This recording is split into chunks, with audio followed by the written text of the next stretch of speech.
General Statute 138A-15 mandates that at the beginning of any meeting of a board, the chair shall remind all members of their duty to avoid conflicts of interest under this subchapter. Chair shall also inquire as to whether there are any known conflicts of interest with respect to any matters coming before the board at this time. Do we have any in that area? Okay, no.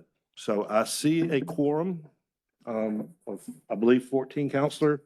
We are missing Commissioner Yarborough. Commissioner, I don't like to give out health things, but Commissioner Yarborough had to leave a soil conservation. You guys knows he's a soil conservation head in his county, but he was at that conference in Cherokee and got to where he could not walk. And so his wife had to come get him, and he's got some back problems. And he was trying to get here today, but I advised him that he didn't need to get stuck halfway driving down 4 hours from the mountains and have to have his wife come get him again. So he will not be here today, but we have everybody else here. Okay. In the call to order, I also want to recognize Representative Jimmy Dixon, who's in the audience. Chairman Dixon, I should call him, but he is the senior chair of the Ag and Environmental Committee. And so he is here today just to see how we flow and make our actions. I think Representative Dixon, you're also on about 9 other committees over there in addition to the Environment and Ag Committee senior chair. Is that right? My favorite one is Papa. Is what? I got it. I got it. Anything you'd like to say today? We have a distinguished guest, so Thank you all for everything you do. Thank you. Thank you, Representative Dixon. Thank you very much. We'll move now to approval of the draft minutes. We did get, I kind of want to apologize for this one. Richard and I got to pushing these around right around Christmas holidays. But I do think in reviewing them, and Joe, I think you'd say the same thing. They are briefer and better now than they were, but entertain a motion to either make modifications or a motion to approve. Modifications, Commissioner Tweedy? Question. Question. Are they considered complete? Because at the back, at least the version I looked at, it says director's comments will be added January 6th. And do we want to approve minutes that have a saying this is going to be added, but it's not added? Good question. Do I see, I'm looking for the clerk, Lois. Are these added on to the January 6th director's comments from November? Procedurally, how do you want to handle this? November, you asking about from November? Yeah, from November. Comments from November? Yeah. They were added on.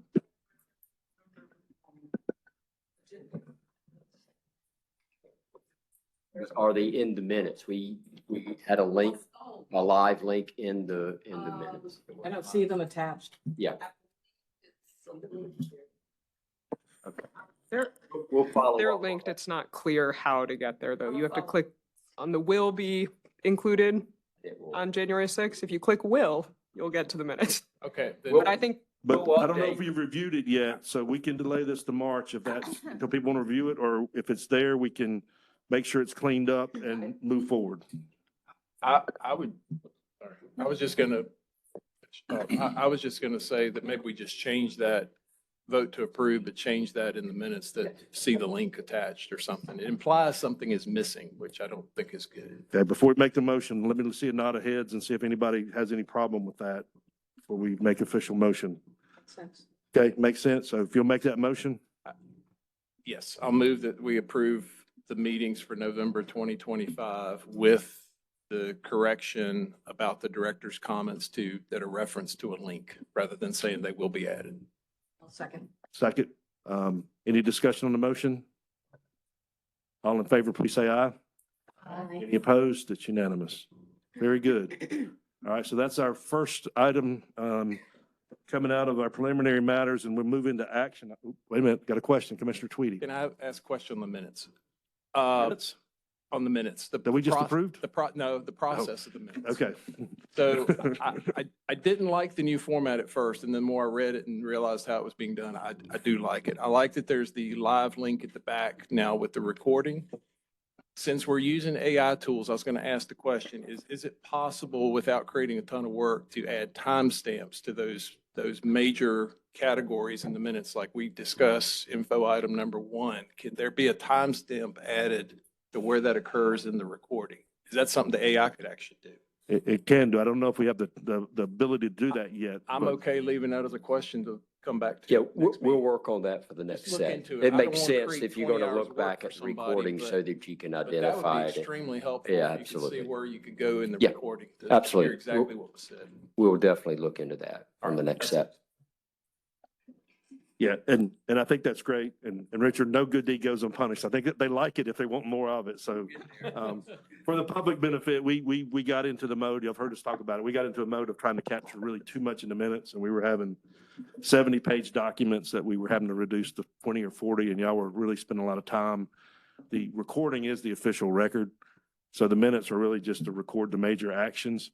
And at any point, if you guys feel like you need to, for whatever reasons, to add some language, we can add it. But I like to keep it clean like it is so we can review it easy and then go to the recording as we need it. So thank the department for working with us to do that this year. So, okay.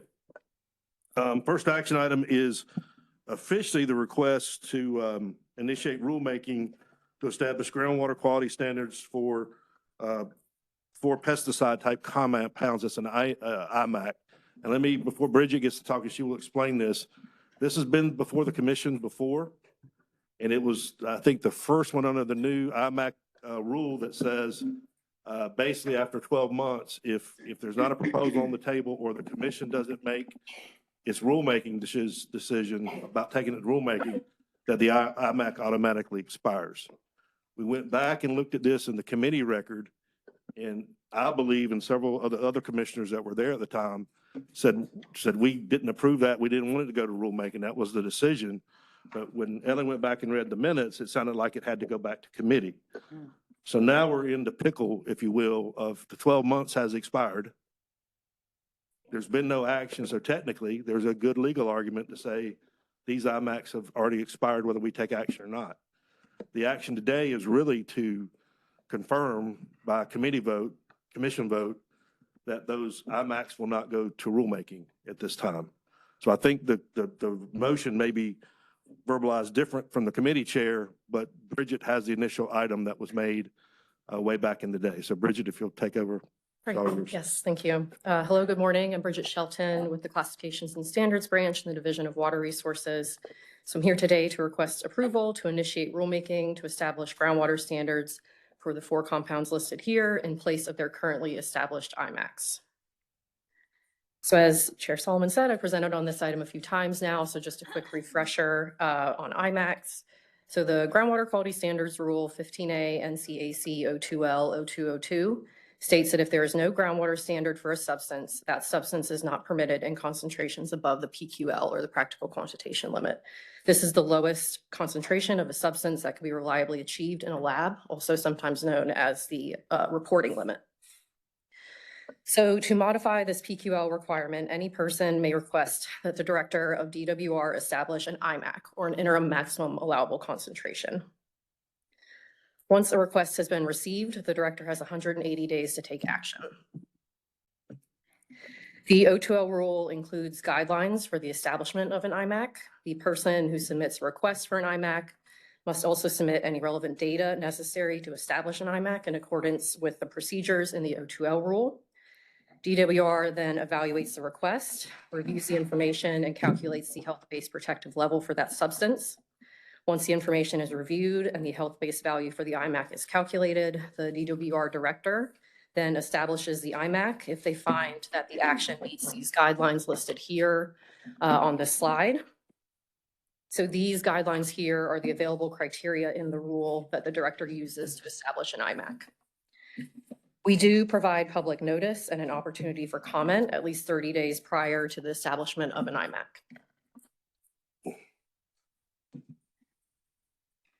So once an IMAC is in place, within 12 months of the establishment of that IMAC, in accordance with the rule, the DWR director makes a recommendation to the EMC whether a new groundwater standard in place of the IMAC should be established or whether the IMAC should expire.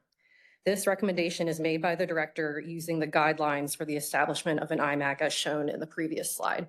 So whether the establishment of a standard in place of the IMAC will not degrade the quality of groundwaters, will not likely cause or contribute to pollution of waters of the state, and will be protective of public health.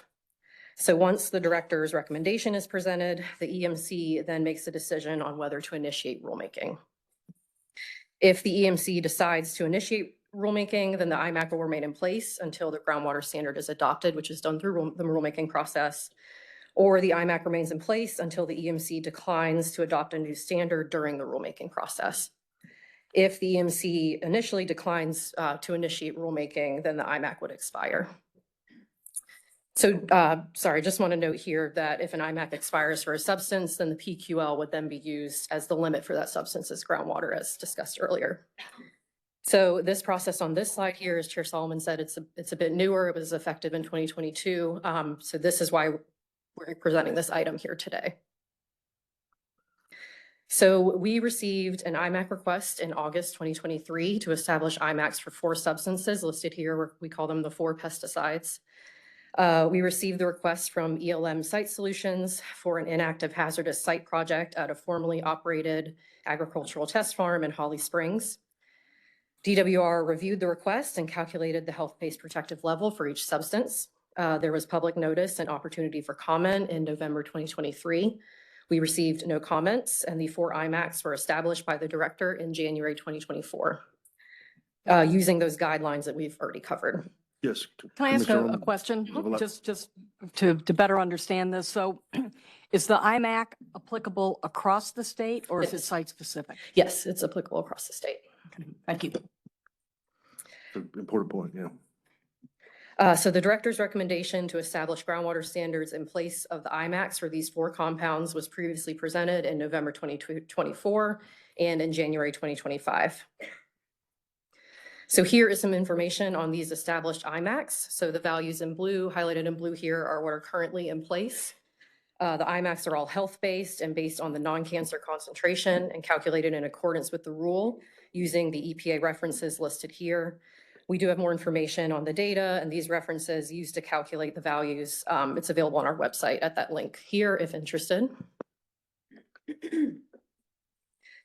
I have included some additional information on this slide. So at previous committee and full commission meetings where this topic was presented, we had some questions and follow-up. So I just wanted to cover some of that information again.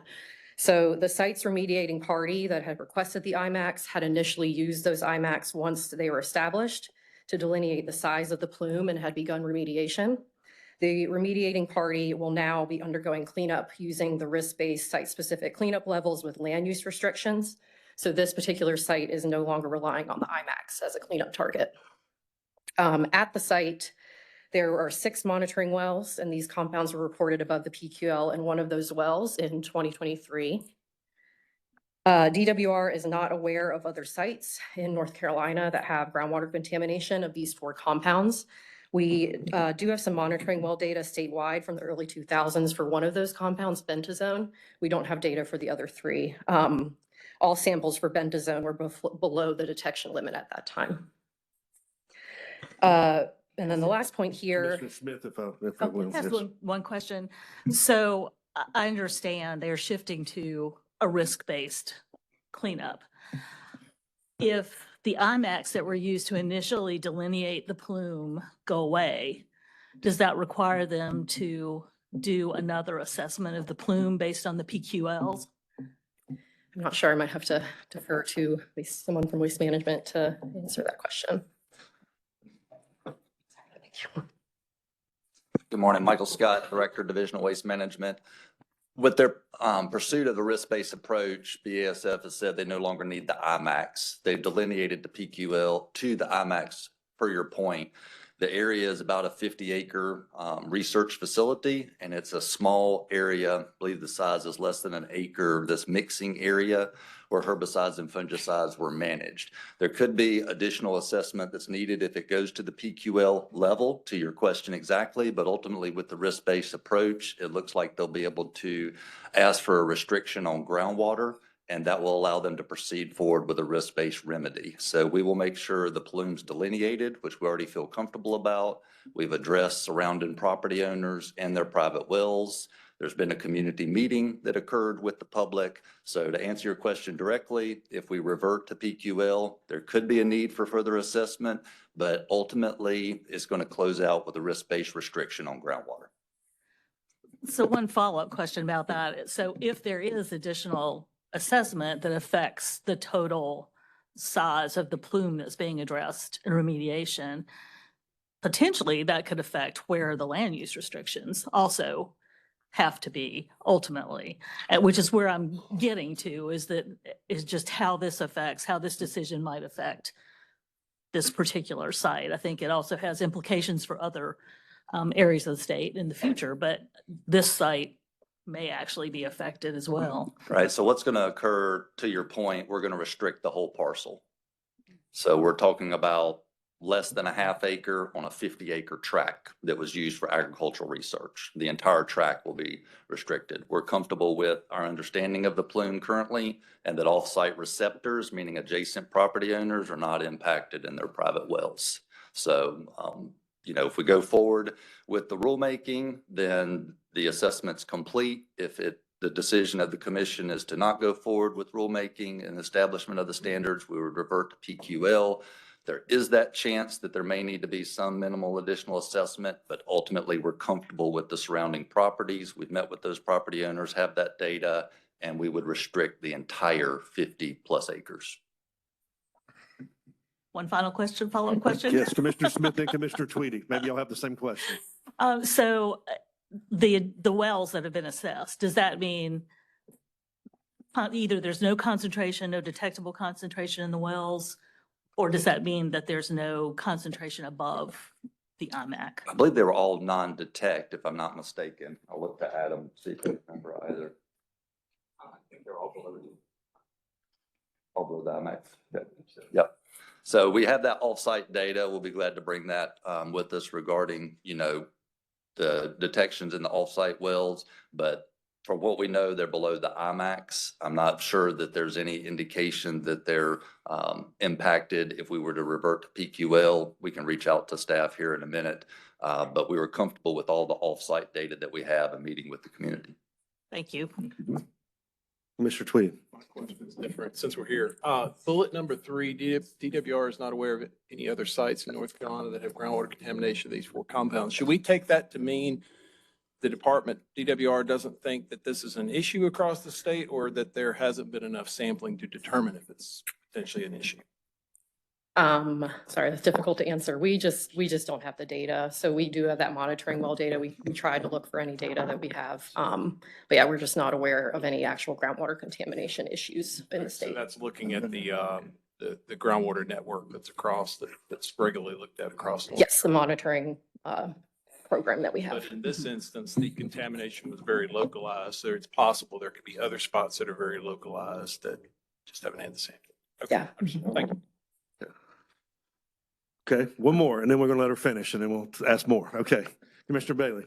Well, just for clarification, because I've heard this comment before, but for example, in air quality, we have statewide monitoring stations, and we collect that data because we're concerned about the ambient air quality quality. But with groundwater, I thought that was based on if there's an incident, there's groundwater sampling. There's also a sampling that's done when somebody constructs a well. So usually groundwater sampling, we don't have, as far as I know, and I'd like to be corrected, we don't have a statewide groundwater monitoring program, do we? And Our groundwater protection branch does have monitoring wells across the state. I don't know how often they are monitoring. I'm not sure how they choose the constituents that they're monitoring for, but that data is online.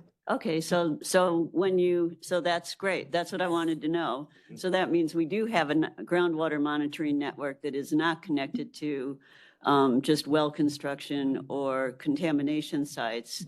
And so we've looked at that and said none of those compounds are in it.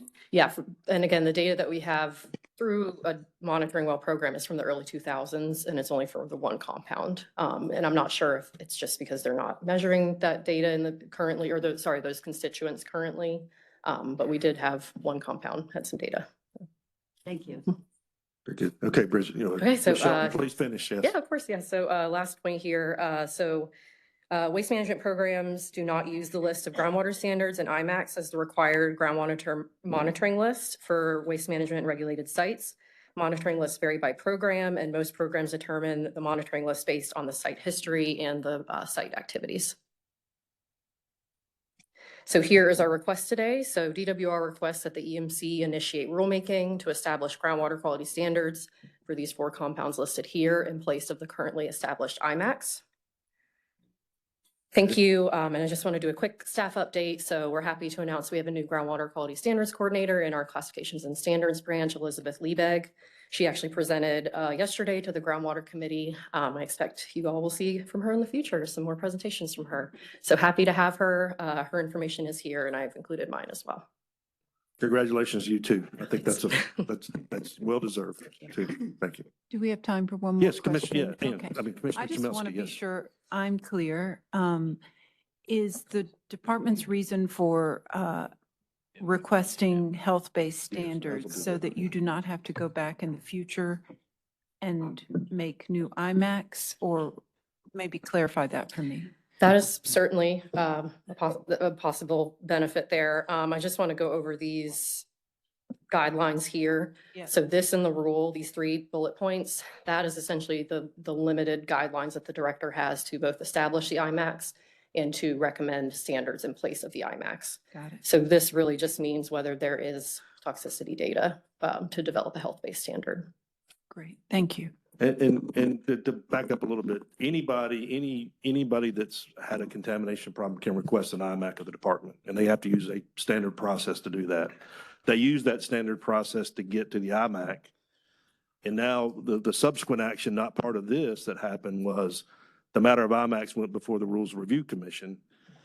And they said technically the reason we can't do IMAX in perpetuity, and again, I hinted at that some yesterday with Commissioner Bailey and I when we had some that were 20 or 30 years old, and there's never been an APA, a physical analysis done to say what are the environmental impacts, the benefits, and the cost. So basically, the department just having a way to grant that may be helpful to certain industries to be able to delineate the plume above the PQL. But what the RRC and the department and the EMC all agreed to was this 12-month limit to say, we'll do temporary for 12 months, but at 12 months, we got to make a decision of whether this gets cast over to a full rule, which the conflict always has been here is these IMACs are usually for one site. They're requested and then people hook onto them and they become generally applicable across the state, but they don't have the regulatory impact analysis done to them. And so what it's really saying at this point is those can stay live for 12 months and help people with initial delineation. I think it may hurt them, to Commissioner Smith's point, sometimes because if you do something bigger, you really need to delineate it to PQL to figure out where everything is. But nevertheless, what the RRC said and the agreement said was we can do this for 12 months, but then it has to go to rulemaking if it needs to be a statewide rule. And so I think what the committee kind of looked at was said, this is a one-off. In the middle of this, which was, Bridget said it, I think, but was unclear, but they switched from using the IMAC to a risk-based approach.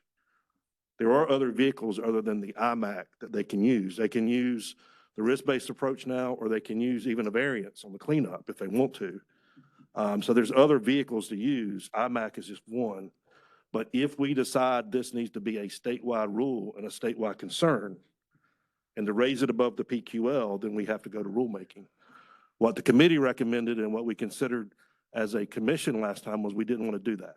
This was just an isolated case. They were good. They expired after 12 months. If we come back like in the triennial review this time on groundwater and say those need to be in the rules, we can consider them as part of rulemaking in the future. We're not limited to that. But the decision that was made after 12 months. And one of the questions, that, not to get into council, but if we start letting people use these now after 12 months has expired and we have the record, it can be conflicting, then are we setting us up for a legal action on the other side? Because we're being inconsistent, letting people use something that technically has expired by the APA and by the law. So the cleanest way, I think the committee, and I'll let the chairman make the motion or the recommendation of the committee, was not to advance the rulemaking and to consider this later if we thought it was a statewide problem. And so that's kind of the background of how we got here. Because the record at the time was unclear, like go back to committee or are we not acting? We didn't act on it. A number of members thought it went away.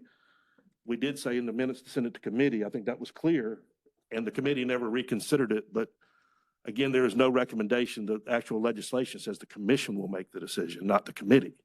So there's even a conflict there with how the rule's written. So I'll give it, that's just background, and I'll give it to Committee Chair Baumgartner, you shepherded this through and correct anything I said or make your motion when it's the appropriate time. No, sir. Thank you, Mr. Chairman. This issue did come before the committee 3 times, and we did discuss it, sent it back up to the EMC, as you said, came back to the committee last meeting, which was November. And the committee discussed it, and because it was one site for 4 compounds that have not been considered in other places, to our knowledge, rulemaking for rulemaking's sake just didn't make sense to the committee. And the committee made a motion to not initiate or to recommend to the EMC, full EMC, not to move forward with establishing a groundwater quality standard for those 4 compounds. Let me clarify something as well. There's discussion about the concentration of IMAC versus PQL. The IMAC was completely above PQL, right? So it gave leeway to have more compound, more of this chemical in the water than the PQL. It was at a lower level. Yeah, the health-based values for all 4 are above the PQL, which is the laboratory analytical Sure. value. So by the commission getting rid of this IMAC, it's not like we're putting in danger of public health because we were allowing more compound in the water with the IMAC. So, Mr. Chairman, I can go ahead and make a motion that, Before we make your motion, any more questions for Yes. Bridget before I close with Bridget, staff report? Yeah, so I guess I'm not quite clear. I understand the specific site that's been in question, but I'm not clear whether anyone has looked for the presence, what is the prevalence of these compounds in other groundwaters across the state? Do we know whether it's just a site-specific issue, but have we actually looked elsewhere for these compounds to factor into the benefit of a standard across the state versus just the concern for that one site? Yeah, thank you for bringing that up. That was brought up before, so, we did try to look at the data that we do have, and we just don't have that data. Okay.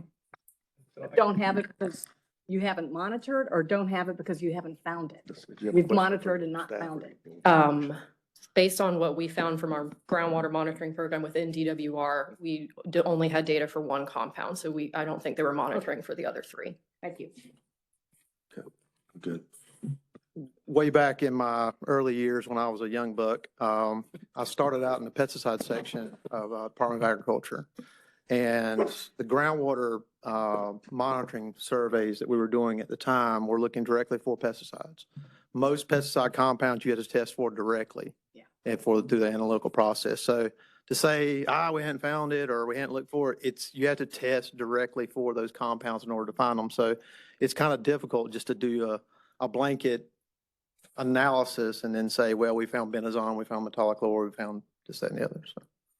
But the PQL is the current standard in lack of a rule that would raise that level above the PQL. Yeah, and keep in mind, and PQL is lower than the concentrations that what were we allowed in understand. IMAC. Okay, if no more questions for staff, let me get Bridget off the deck and let me get a motion from the, you got a question for staff? Yes. Okay.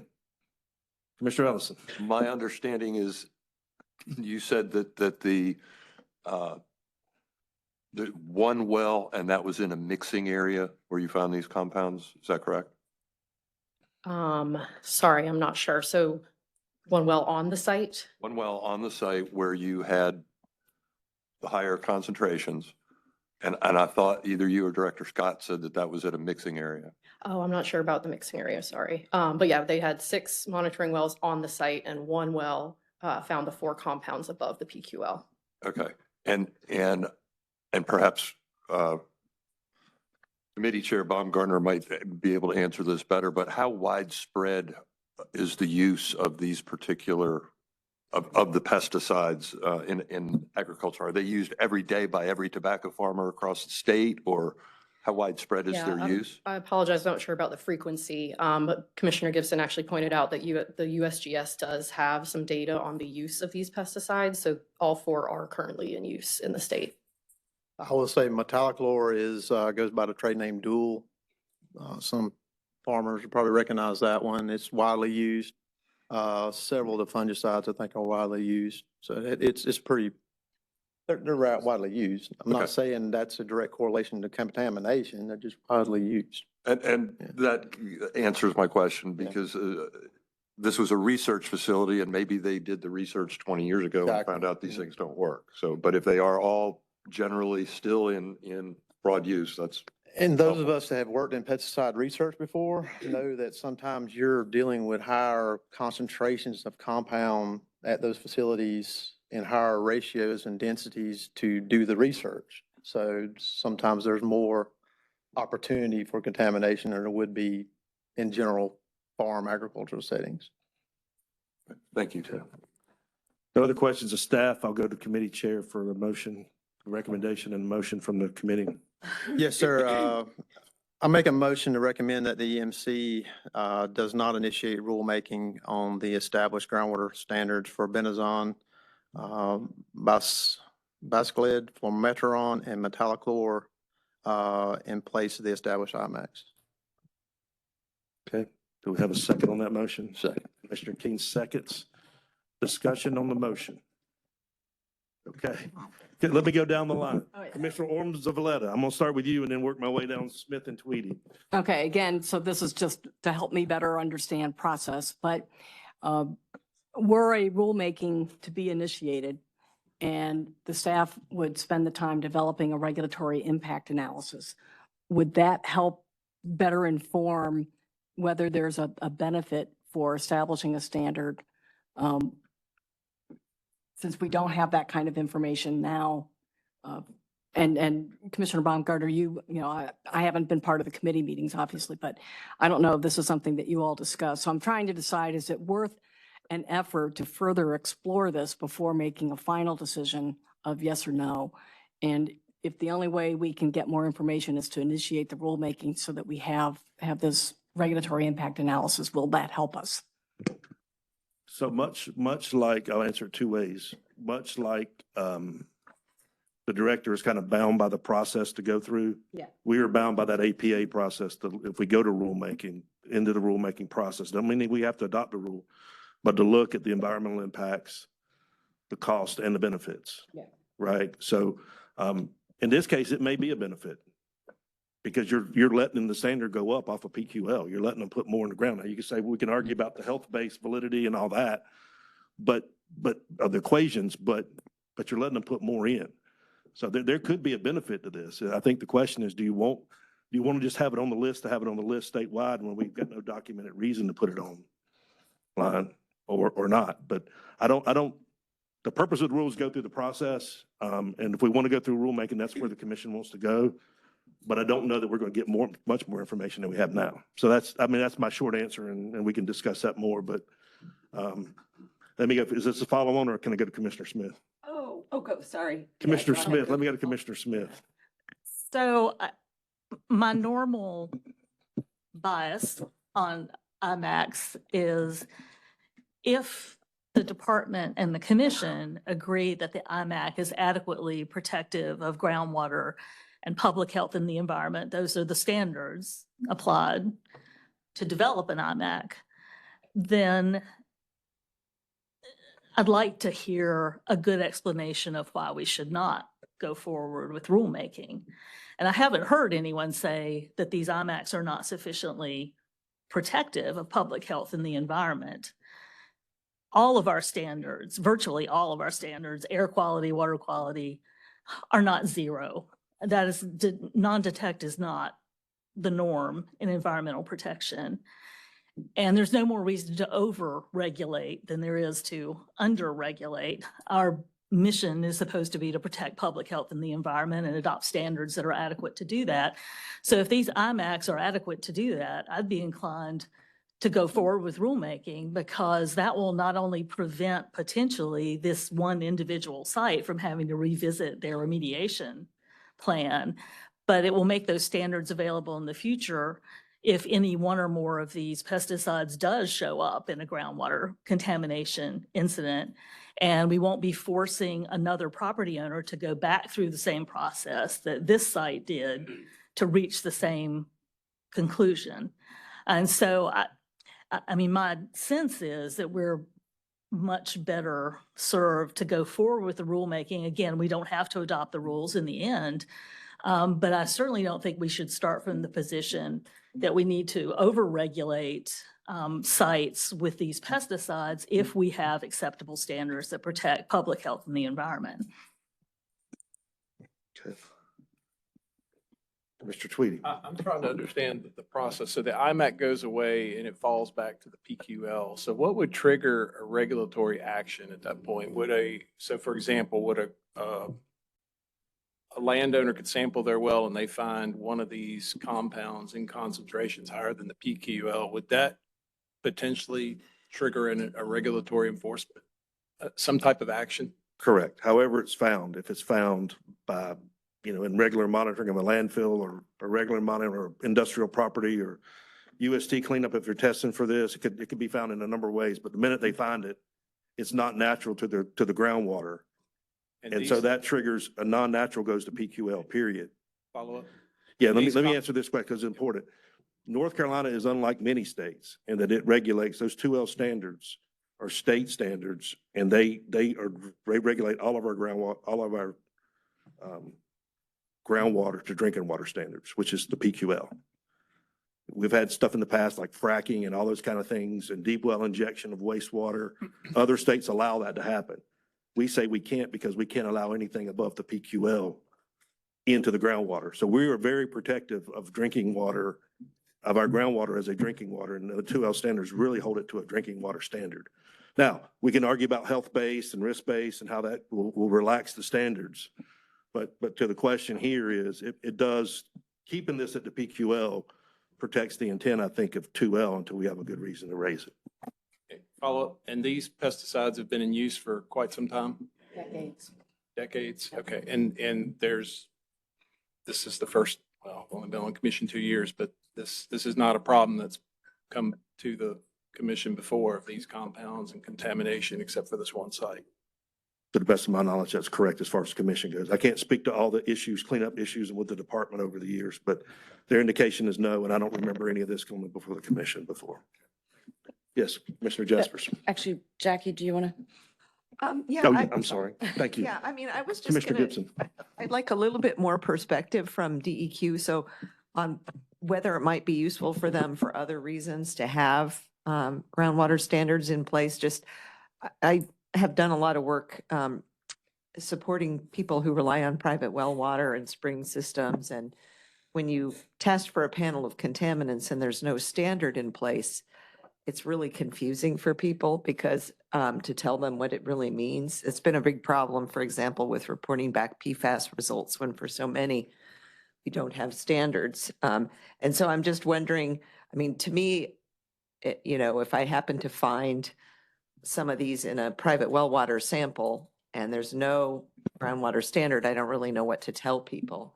I'm just wondering if there's other uses that DEQ would have for these kinds of standards beyond like delineating remediation areas that might be of benefit since the work's already been done to establish these IMACs. Maybe there is a reason to just, document them. Let me do this just on a point of order. And we're going to have a long day probably with the issues we're considering. The time to ask the questions of staff and non-members is really in their presentation, right? Not as the motion. Just present some back and forth. I don't disagree with allowing this in this case, but we just need to be careful. We've got a motion and a second, and by parliamentary procedure, it should be discussion among the members at this point and voting the motion up or down. But if staff has a comment that they would like to make one, I think it's appropriate to make one now.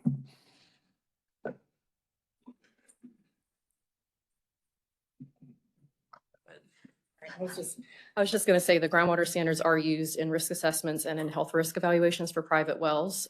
So having a health-based standard is helpful in those cases. Okay, very good. Commissioner Jaspers.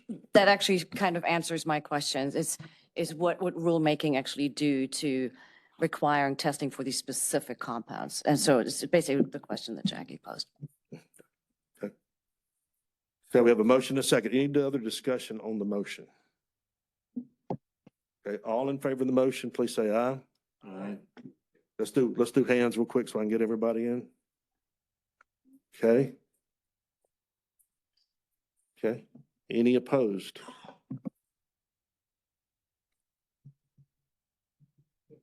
Okay, so the motion fails. And we will consider which future action to take. I will take advisement from council on this as well. And we will decide whether we will proceed into, well, we could take another motion at this point. I think the appropriate thing is take another motion to decide whether we want to go to rulemaking. I will suggest this for everybody here. I think if we go to rulemaking, this has to go back to the committee. And I think what we heard yesterday was we're already evaluating 16 or 15 or 16 of these in the triennial review to get rid of all IMAX.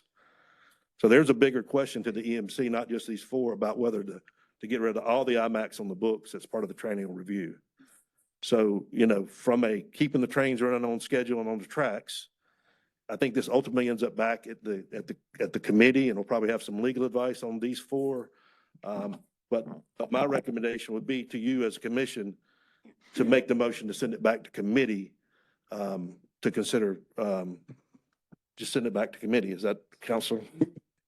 Needs to make a decision as to whether to initiate Rulemaking, okay. So I So think the commission makes the motion and then it would go back to committee. automatically, okay. Then we'll take that motion, Commissioner Ellison. Just a question, is tabling this until the next meeting an option? Because Commissioner Yarborough, with his agricultural expertise, might be a valuable voice to hear in this conversation. At this point, it's probably not, because we got a motion on the floor that was defeated. Okay. So we need to either automatically send it back to committee or have a motion here to do something that sends it back to committee. So I'll open that up to Commissioner Tweedy. Could this be, it sounds like the current triennial review, the ship has kind of sailed. We're already pretty far along on that. No. It's not. Could these be we're- added to the current triennial? Commissioner Baumgartner, So- committee chair. We discussed yesterday in the committee meeting that the triennial review for groundwater standards is actually coming up now. We just got information out on this past month and, or yesterday, next meeting, right? Director Scott? We're talking groundwater standards, or is it? Yes. So the triennial review is coming up for review anyway. We're trying to resolve this IMAC issue. These compounds may come up in that triennial review as well and for discussion. So next meeting, we're going to have a discussion on the compounds that they want to revise. There was a list of, good gosh, 16 on one page and several on another that they wanted to revise. Committee wanted more information on those. So the committee may get more information on these compounds to further evaluate that. What we're trying to resolve now, I understand, Mr. Chairman, is the IMAC itself. And let me just say again, what this commission is doing is saying, hey, we want to research raising the standard significantly above PQL to allow more compound in the water when the PQL is the current water quality standard. So I just leave that there. Correct. And add just for the sake of the nodding up, this remained, the department kept this on the list, so it's still an open IMAC. And so there is going to be debate about whether an IMAC can be open after 12 months, as the rule says, and how this procedure actually came down and defined. It was the first one we ever did, but now we got the conflict of, by rule, we're not allowed to use the IMAC, but by the rulemaking action, now we're into making the IMAC. So there is a conflict there as we go forward that'll have to be resolved. But that is the will of this commission, and that's just what it is. So Commissioner Tweedy had the next one, Commissioner Smith. Quick follow-up. Could these be added potentially added to the triennial review? Yes, absolutely. Absolutely. And that triennial review process could yield these 4 plus others that come out and just say, get rid of them before that rulemaking, that triennial review happens, or it could be part of the normal triennial review. It could be either way. Commissioner Smith.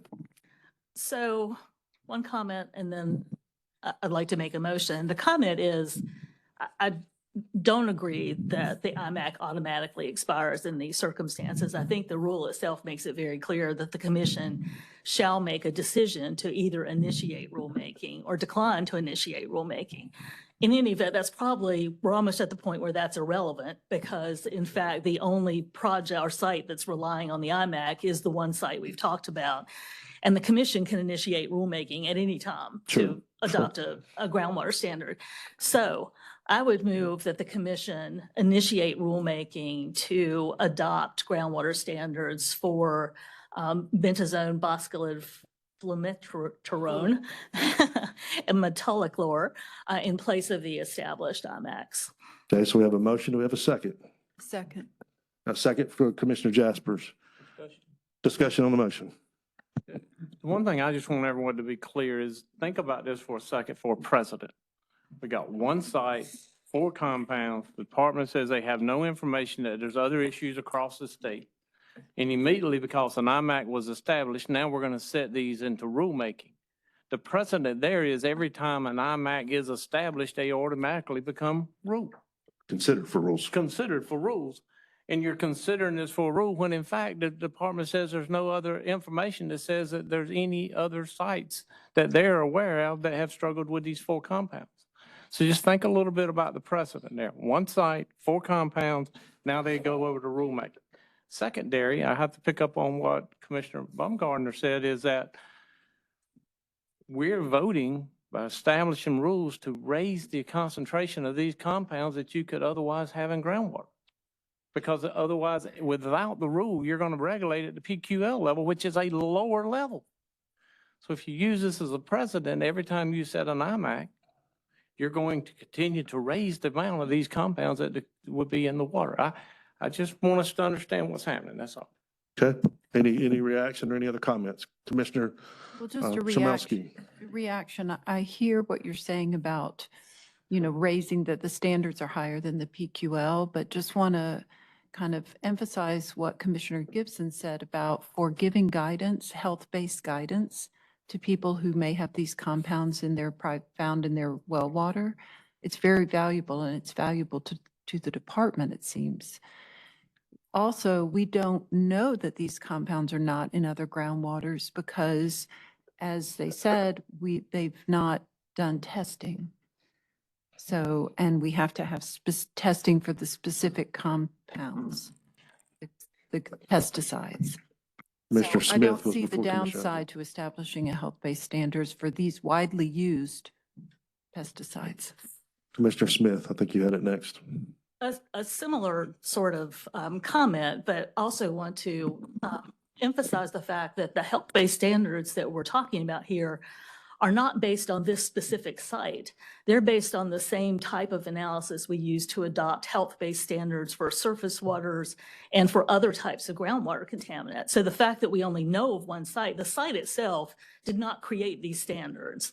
The site was the reason that the standards were necessary, but the end result of development of the IMAX was the same process we use to establish any groundwater standard statewide or any surface water standard statewide. So I don't want people to come away with the thought that because there's only one site that has needed these standards at this point, that site actually drove the conclusion about what the standard should be, because that's not the case. Yeah, and not taking exception with most of what you said, but I think what drove this was the applicant has the right to request an IMAC. And in this case, the applicant requested it, therefore the director had to do his procedure and produce an IMAC or not. And it came up as we needed an IMAC. So that procedure is very prescriptive, but it's driven by the requester asking for it. Once in this situation, once the requester realized that the IMAC wasn't the way to go, that they really need a risk-based assessment, they jumped the train. So none of these really happen until they're requested. And they're usually requested as part of some cleanup relief. And that's exactly what this was. But then the person decided, the entity decided, we're better with a different track, which there are multiple tracks. So it's not to argue where it came from per se, but I just want to be clear. The train starts with anybody can ask the director to go into a formula and produce that answer for something for 12 months. And then after 12 months, we have to decide whether we want it to be a statewide rule or not and go through the APA process. So that's to agree, but to also put a fine point on that a little bit. Commissioner Bailey, yes. Well, I'm going to ask sort of a different direction. So if this is enacted as a standard, DWR apparently has a statewide groundwater monitoring program where the state controls the monitoring wells. If it becomes a standard, is DWR's groundwater monitoring state program going to start monitoring for this? Are you only monitoring for the groundwater standards that are in place? Or or will this change something?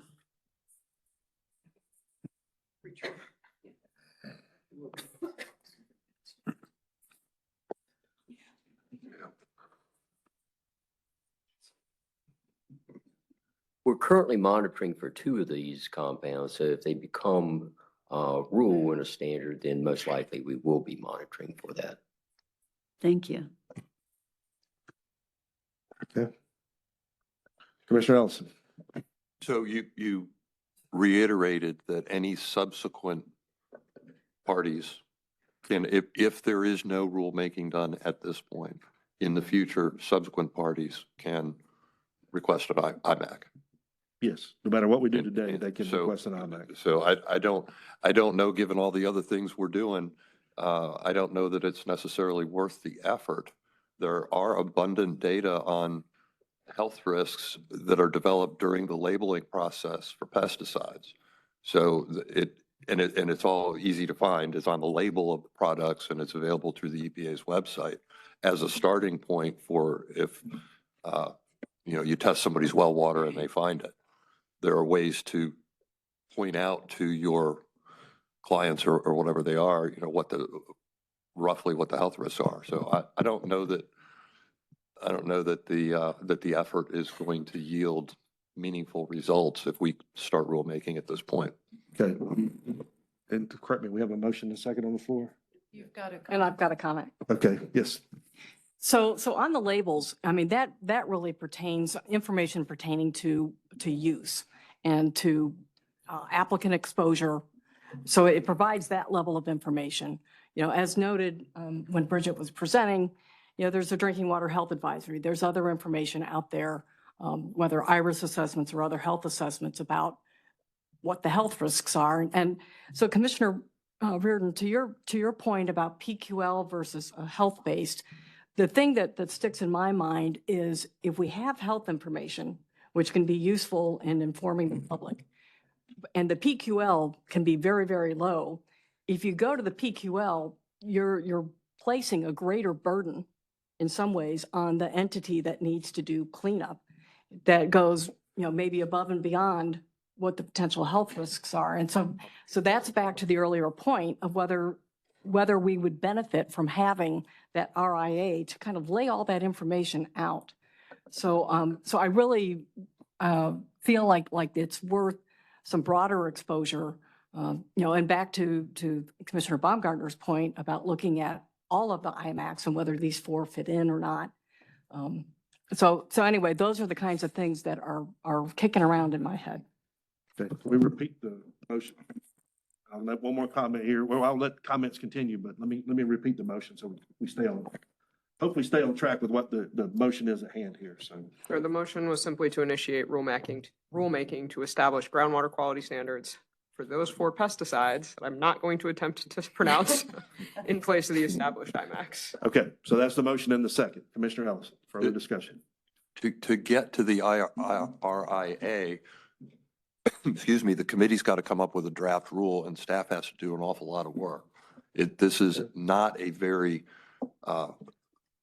according to staff, this is not a real common issue. We don't have sites all over the state that are exceeding the PQL for these compounds.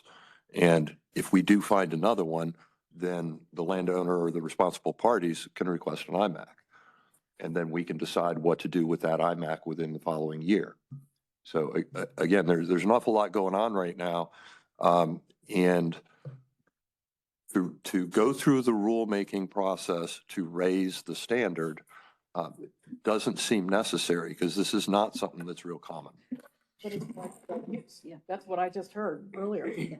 So if it's widespread use and we haven't looked to see, I'm sorry, yes, if it's widespread use and we haven't really looked to see its occurrence in groundwater, the state can start monitoring for these compounds anytime they want, with or without any kind of a rule. And widespread use, we're not necessarily going to find more sites because there's no compelling reason for a tobacco farmer to test his groundwater for these compounds. You'll hear all comments, but really the ramification of this rule is it has to go back to committee. And at some point, the committee's already doing some stuff with the triennial review on rulemaking. So the committee's going to have to decide whether to link this in, or as Ms. Shelton said yesterday, keep it the same, make it different or whatever. So much has to be done with this now if we go to rulemaking, but it will end up back in committee and it will overlap with this triennial review, I believe, because the rule is the same. So it can, depending on what the committee decides. So that's where we're at. We want to have more discussion. Let's continue to talk, but at some point I've got to call the motion, but I'm not going to cut anybody off. Any other discussions or debates? Commissioner Chmielewski.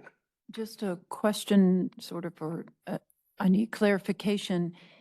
I think some are suggesting that we just wait and lump this together with the other review of all IMAX.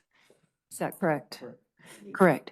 But my concern is with these four, we know that they're in widespread use. That may not be true for other compounds. It just seems to me that it's hard to lump everything together.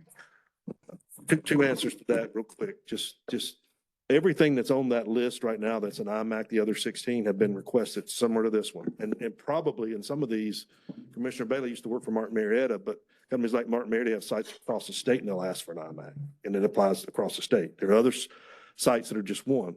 The poster child we did years ago was acetic acid, which is vinegar. We actually had an IMAC for vinegar. And the question was, do we want to do rulemaking on vinegar? And we decided back then we're not going to do rulemaking on vinegar. It can be everywhere. And somebody asked for it one time, but nobody was using it. And so what the committee will do is evaluate who's using it and why, and there'll be a score sheet. So that's all positive. The second thing that I will add to this is we can't have the same 2L rule out there in play at the same time. So this may get started before the triennial review, but it's likely, I'll just tell you, I think it's likely when staff and council look at it, is because that will be advertised. This will probably, because you really can't have two rules at the same time on the subject matter moving into the public. This one will probably get lumped into the triennial review. I can't say that. That's the committee's work to decide. Yes, Commissioner. Council Young.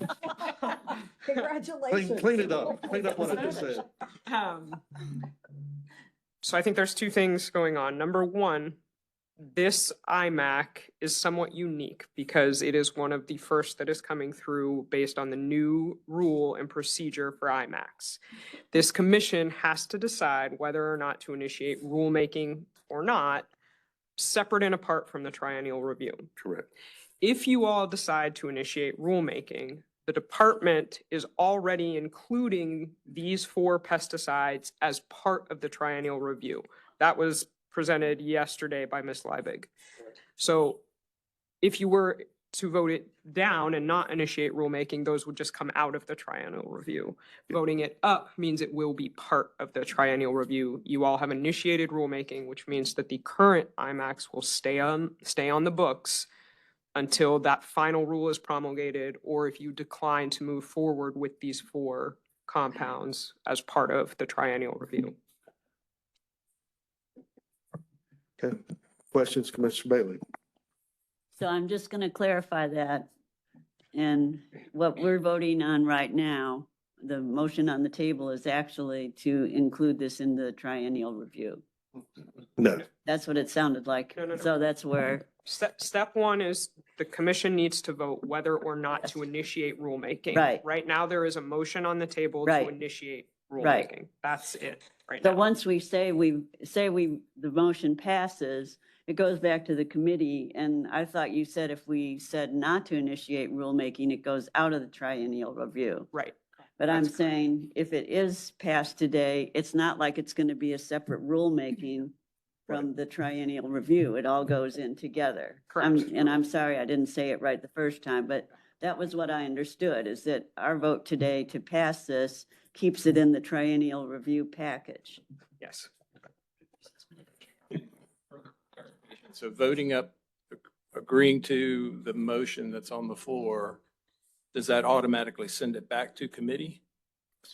Okay, that doesn't initiate the department to start rulemaking, because the way it reads, or it sounded to me, that tells the department you start your rulemaking.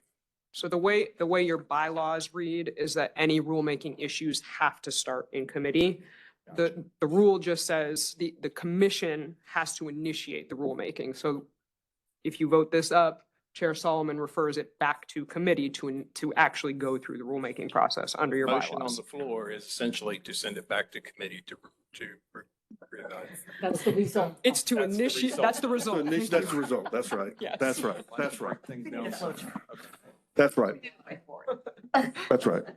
Well, and to add on all this, this was something new in this 12-month thing, and then the department's supposed to make a report, and then we're supposed to act on it, and it gets to be the commission authorizes, but we send things back to committee, and that takes 2 months. It is, and Director Rogers and I have talked because he has to issue this, not Director Scott incidentally. Director Scott, we think him being groundwater guy a lot. Commissioner Rogers, to make it more confusing, it's the DWR person that has to make the ruling, not Director Scott, which groundwater is in his department. So that's even more confusing. But we have our own rules and procedures we have to go through. This was the first one, and it really highlighted the conflicts that existed between what was passed. But the spirit was, RRC said it can't lay around without going through rulemaking for extended period of times, and that was 12 months. So we're acting diligently on whatever we decide. It's just the confusion here, if you want to call it that, is this is the first process, and it went bumpy trying to figure out how we made it into the timelines. So in some ways we met timelines, in some ways we didn't meet timelines, and here we are trying to straighten it out. So we have a motion and a second. Do we have any other discussion before I call for the vote?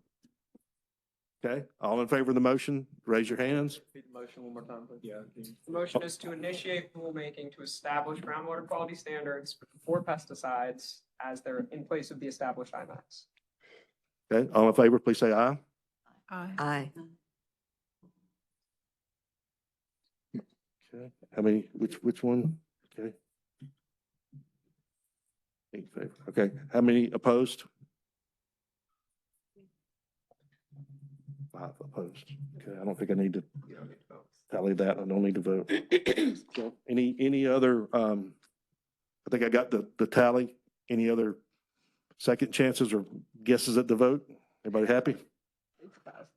It's 8-5 in favor of the motion. So, motion passes. Thank you.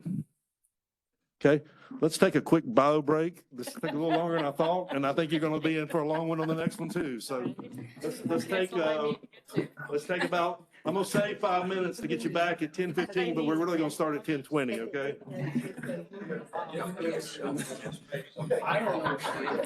I thought it was going to go.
Thank you, thank you.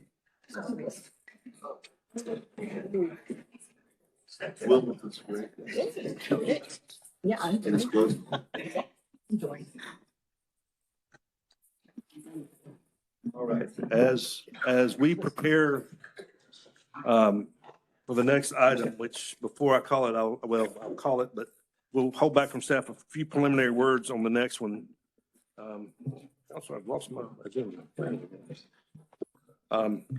This is item 2549, request approval to proceed to public notice and hearing on proposed PFAS, PFOA, and Gen X monitoring and minimization rule, so forth. A couple pieces of background. I guess I'll say off the bat, I'm not going to talk much about history, but I will say this. Back in, Commissioner Tweedy have talked about this. Back in September of 2024,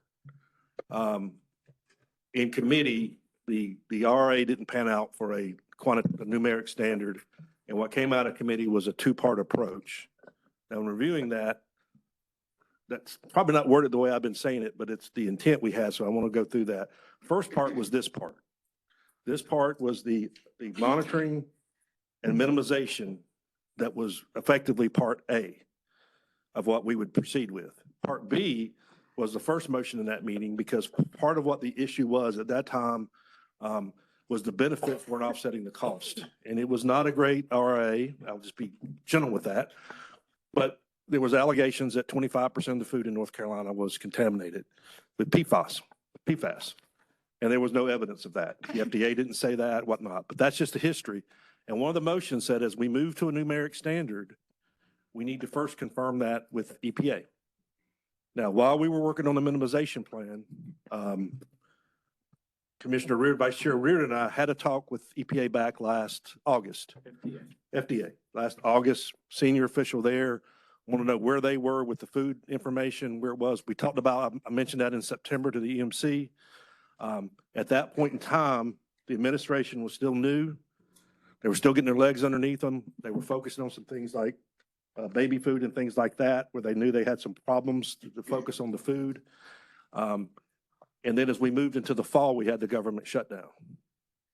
So we are due back to talk to them, but at this point, Commissioner Reardon has made some inquiries on the FDA side to get that. All this to say this, when we met and made the motion, it was not to stop on the numeric standard. It was to keep the numeric standard going. But what we knew we had to do that we could probably get the shorter term win and get more agreement on was a monitoring and minimization plan, and to take some action to reduce the amount of PFAS, specifically PFAS, PFOA, and Gen X in the groundwater. And so that's what we embarked on. And so we will, just a couple of weeks ago, we were talking about the water quality agenda with Commissioner Keene, Chair Keene, and Director Rogers and Assistant Director Gribb. And I said, once we get this dispatched, whenever we get it dispatched and get it out to public, we need to pick this back up, as Commissioner Reardon and I have been doing, but we need to pick this up back for the numeric standard. And so that is the intention of this commission. I think the spirit of that motion back then was that we wanted to make sure we had enough data ready for the RA that was reliable information and to start moving back to evaluating the numeric standard. But this was the first step. And I think I've been clear about that throughout the whole process, but I want to reiterate it today. And the thing that we will be meeting back in March to start talking about the numeric standard. I say that if this passes to the public. If it doesn't pass to the public, then the committee may be doing some more work on this. In March, we'll see what the committee says today. But that is the intention, and that will continue to be the intention. What is before us today?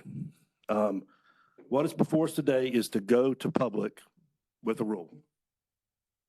Okay, it's not the final decision. It's not probably even halfway in the process, maybe halfway in the process.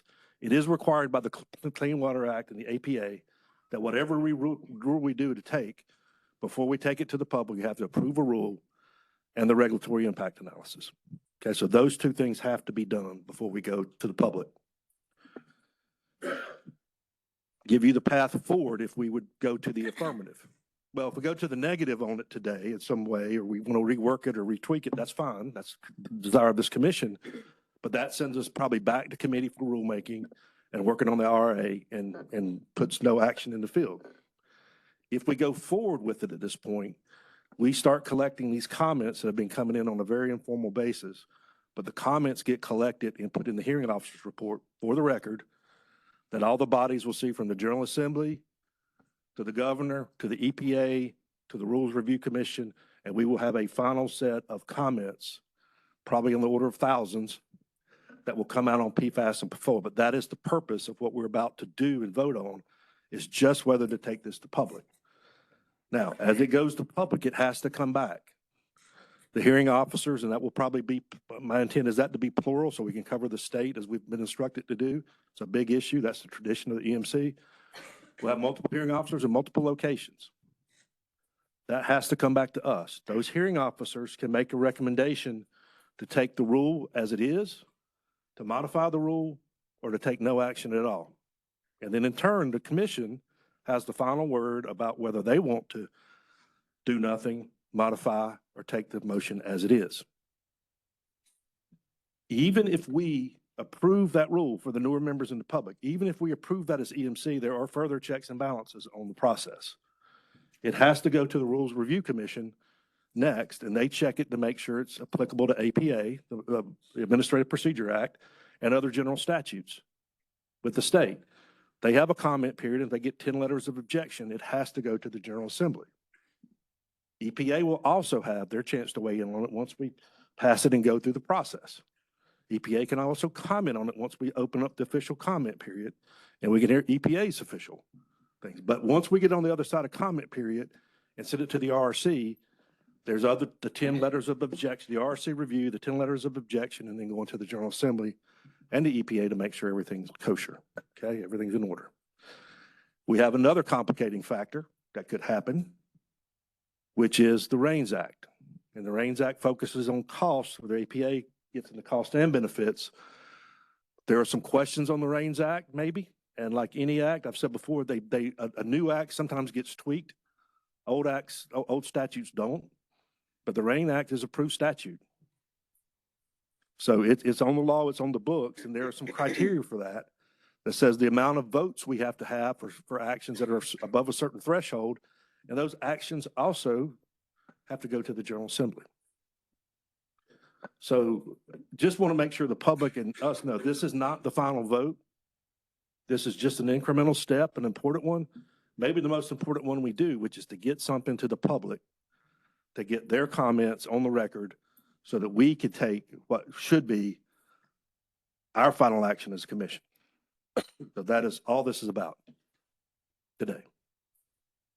Okay, so I will turn this over to staff. I think we're going to hear the presentation that was done in committee, and they will try to give you an overview of the rule that's been done by committee. After this is over, we'll have questions of staff and the committee chair if anything needs to be added from a staff level, and then I'll take the motion from the committee, see for us to consider. All right. Thank you. Take her away. Good morning. I'm Karen Preston. I'm the Municipal Unit Supervisor with the Division of Water Resources.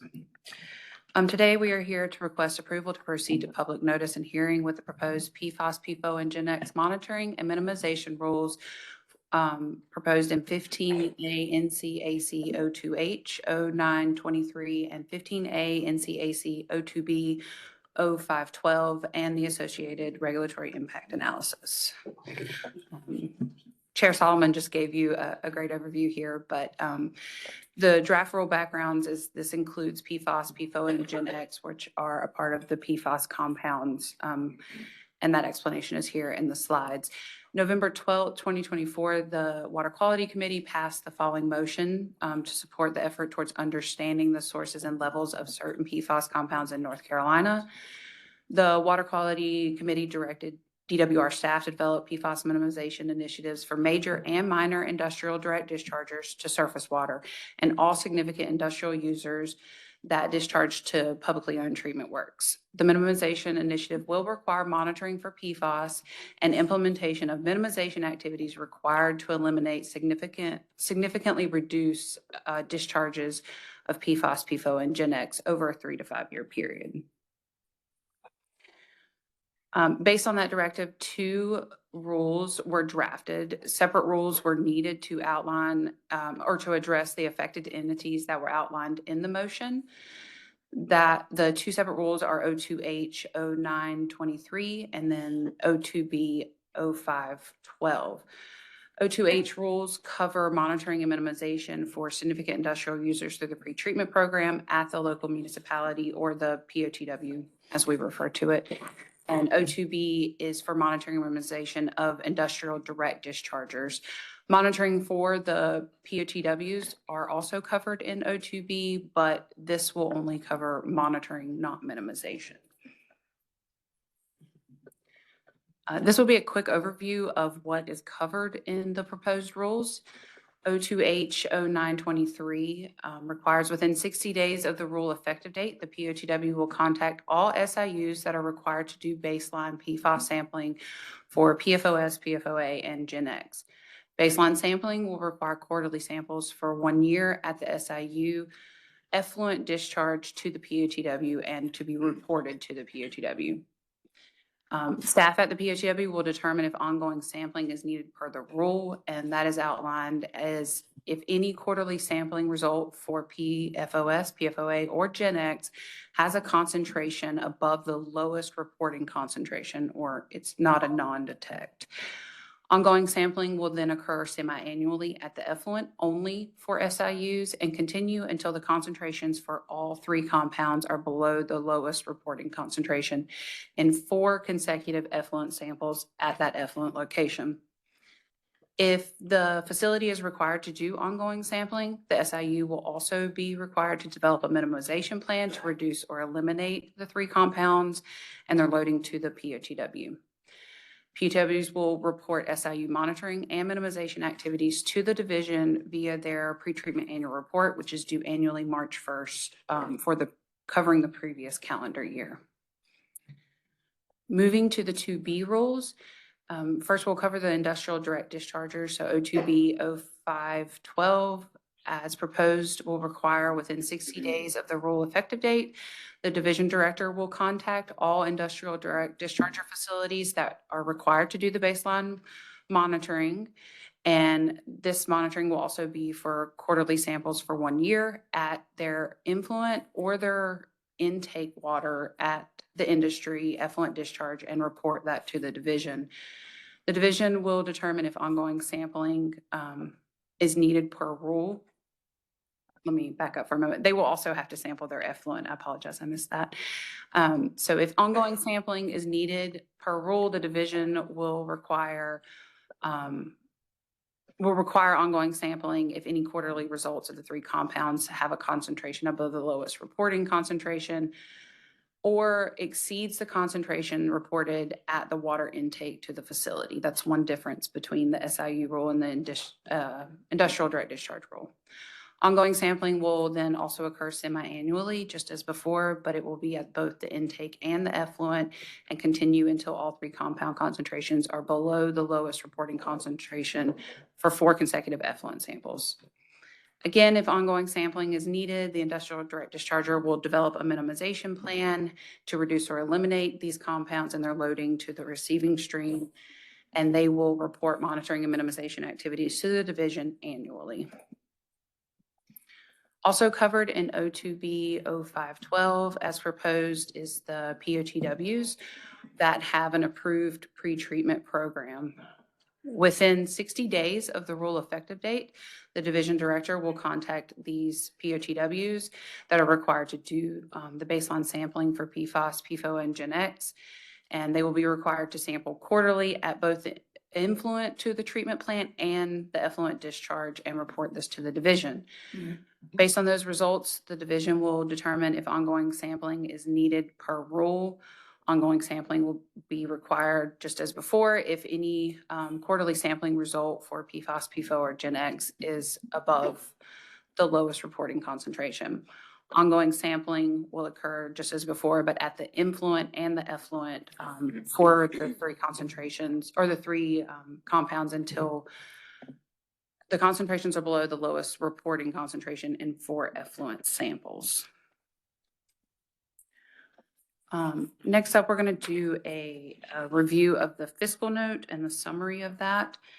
As required to accompany the draft rules, a fiscal note was prepared by the division and sent to OSBM. The final fiscal note was submitted to OSBM in June and approved later that month. For calculating cost estimates, it was assumed that all affected entities would be captured in the baseline. I apologize, I hit that button too early. So the numbers covered in the first column there under baseline monitoring are all of the facilities that are permitted in those respective categories in the state. For the entities that would do continued monitoring only, this is only the POTWs with approved pretreatment programs, as they will not have to develop minimization plans. And then for continued monitoring and minimization plans, this covers significant industrial users and the industrial direct dischargers. And we were able to, through EPA guidance and other technical documents, as well as industrial SIC codes, make projections on what facilities may need to proceed into monitoring and minimization plans, ongoing monitoring and minimization plans. The cost estimates were developed using the number of sources affected, including the baseline monitoring cost, continued monitoring cost, the cost to develop a minimization plan, and the cost to implement that minimization plan. In the fiscal note, we separated this into private sector cost and the North Carolina local government cost, and then separately the implementation of the minimization plans, which we'll discuss in a moment. SIUs will be required to do both monitoring and minimization of those facilities that we projected to go forward, and that cost, it was $93.3 million. Industrial direct dischargers were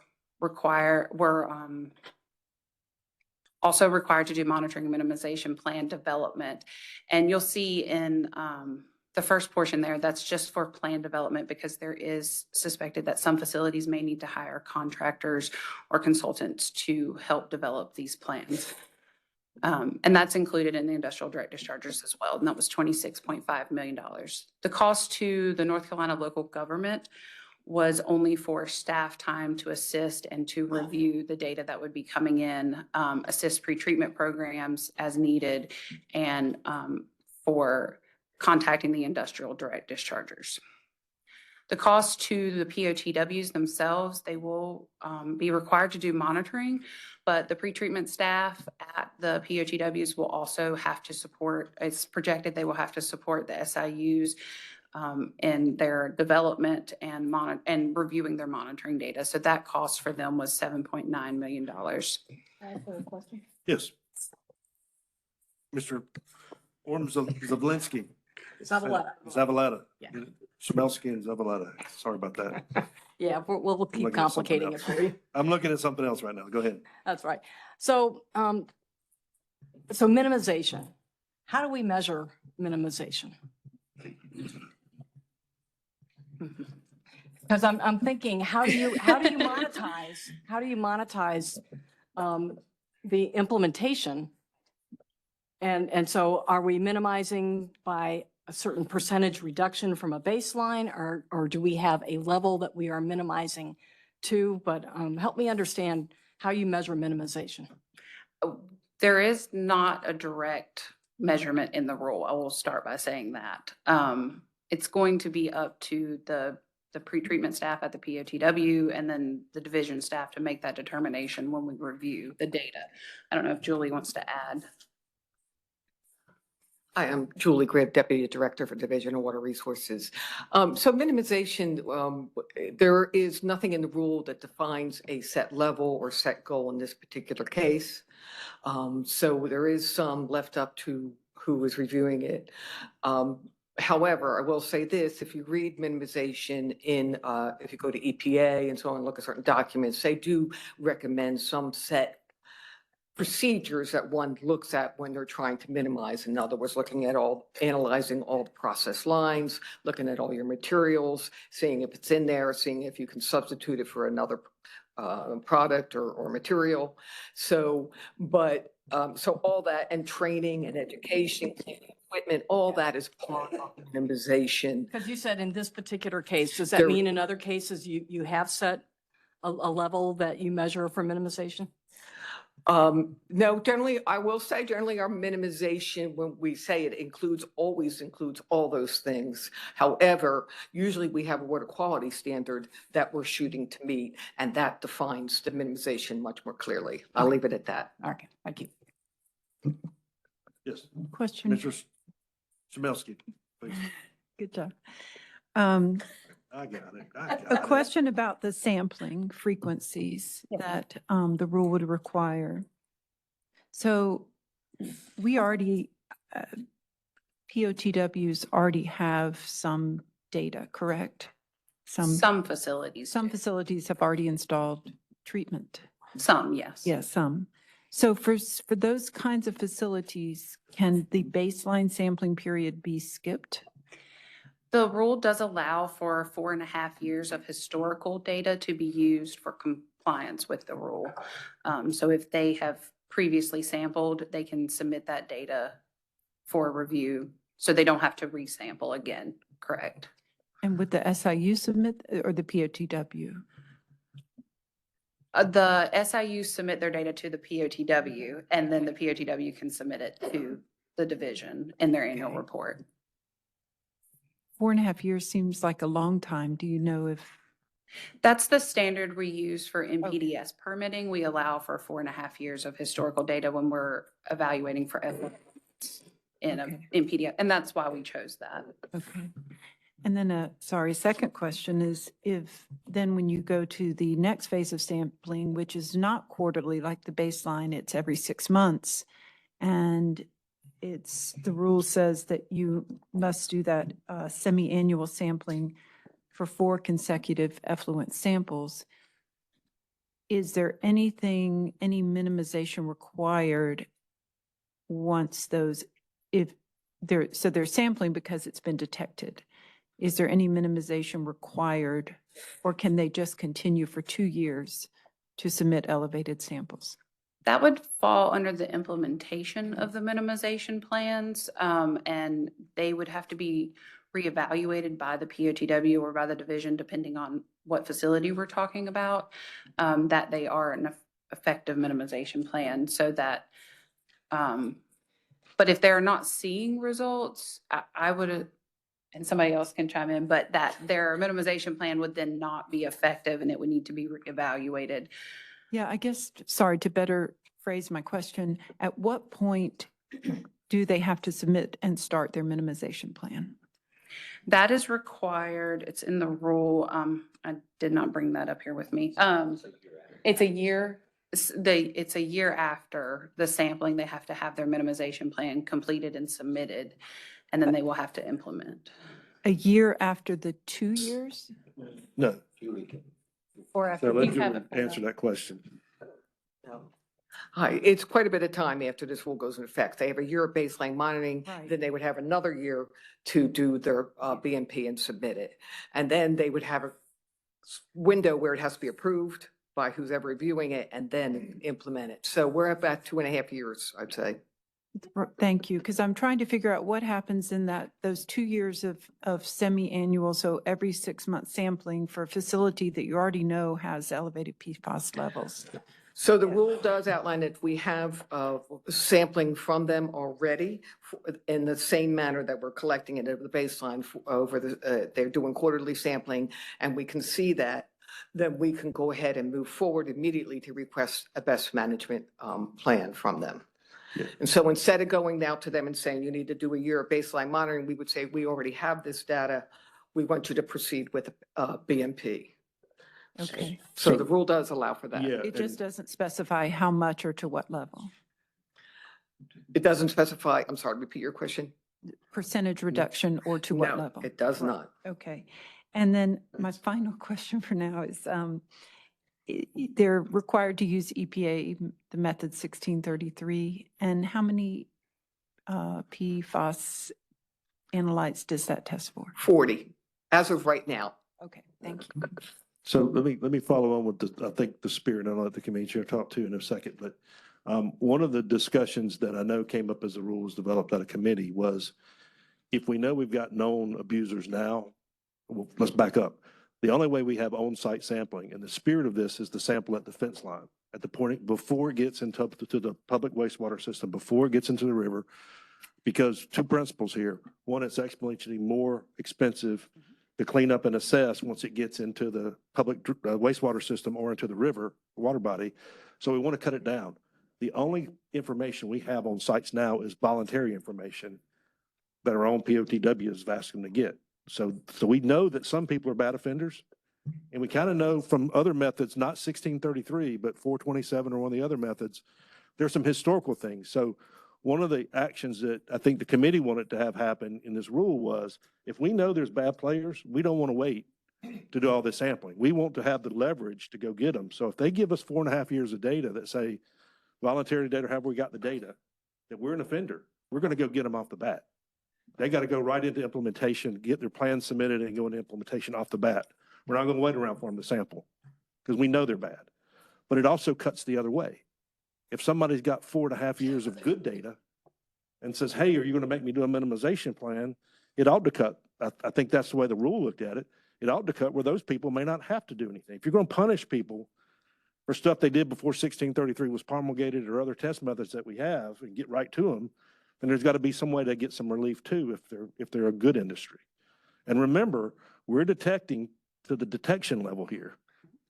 That's where it is. So these people will be in a loop if they got anything detectable of doing minimization plan and implementation and going on the record with their plans and connecting to that minimization level. And we're requiring it of 600 and some entities. So we're doing the entire state to make sure we know where PFAS is on all of these industrial sites. That's the bottom line. So that's the spirit of what we're trying to do with our testing and our methodologies. Ilona and then me. Okay. Just a question for clarification.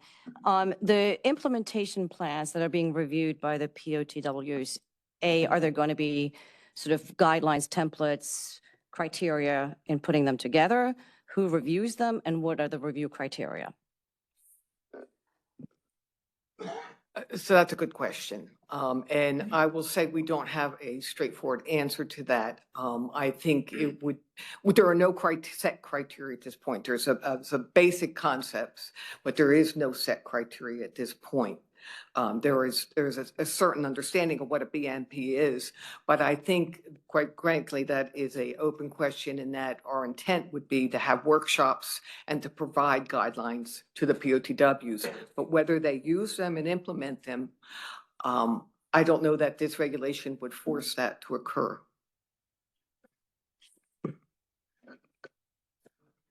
Okay. Yes, Mr. And Orm it's, Zabaleta, go ahead. it's, you've probably talked about this previously, but if you could remind me, so if the methodology, if the analytical method can capture up to 40 analytes, why are we focusing on these three, the two legacy longer chain PFAS and Gen X versus some of the other shorter chain Gen X, which we know also occur in North Carolina waters? Because of the EMC motion. So a little bit of history of why it was narrowed. First of all, the surface, well, go back through the process. Introduced by the department, the 6 MCLs on the drinking water side were the 6 analytes or PFAS compounds that were done. North Carolina wanted to do 8, not 6. So we were trying to get on the leading edge. The committee and the groundwater committee on the same kind of thought process looked and say, what are those legacy chemicals that we have the most health information about? And that was PFAS and PFOA. And those 2 legacies, by the information that the commission had and the department gave us, if we treat for those, often we'll collect the other analytes. That's not all the way true for the thousands, tens of thousands of PFAS, but this will connect the big ones. So we have the health data for these, at least better projections, their legacy, and we can attack those first. Now, Gen X was at it because it was a specific concern in North Carolina at the time. And a number of others. And I would argue so that, you know, the legacy data goes back to the early 2000s and earlier, but there is quite a bit of substantial information on the shorter chain PFAS. You know, a number of health actions, health assessments have been conducted. And so I feel like for efficiencies and to really get a better picture, especially if we're looking at something like monitoring and minimization, we would be better informed by broadening the use of the known analytical methods to capture more information about the shorter chain, because we're learning a lot about what their health risks are. And I think that would help us, especially in the second part of the phase, if you're looking at numeric standards. Yeah, to follow on to answer the question, again, been thought about, been considered, I think, just for me looking at what the committees have done. At the end of the day, we've got to get agreement on something. And whether it was 40 or 8 or 6 or 3, where we felt like we could get agreement from the commission was definitely on those 3. Because there's some people that don't want to do anything and some people that I say, quote, want to do everything. So to find the compromise to get it through the EMC and to make progress, these 3 were kind of came through both the groundwater and the surface water committee as the starting point. Now I will add, and just the reality, once you get 3 working, it's easy to add a bunch more. But if you try to get 40 on the list off the bat, you're going to get some resistance from somebody because we're going to consider each of those compounds as we go. So 3 seem to be a reasonable starting point to get and it seemed to be the one that people were most concerned about with the data. With respect to the POTWs, they will have the information, but to enter it into the system, and we got their advice because they're the people that administer these programs for the state and for us. Yeah. They said it would cost them a lot of money to validate, quote unquote, 100,000 points every month because of the way they have to enter the data and do it. So if you're doing 40 times the number of samples, that's more cost, is what they said. That's what we have computers for. But That's listen, that is where the committee found that we could get, committees, this committee found that they could get agreement to get it out to public comment. I Now, when it think we're goes to missing an public comment, everybody can come in and they can say they're full of mess and they can spit more numbers. This is not going to public. We did the best we could. I'm saying on behalf of the commission, with the data we had a year and a half ago that we were using backsighting to put this together to try to get this thing approved to protect the environment and the public health. And so we can question all day long, should these 4 be here, or these 8, or these 40? We've got the best rule that we think we can get.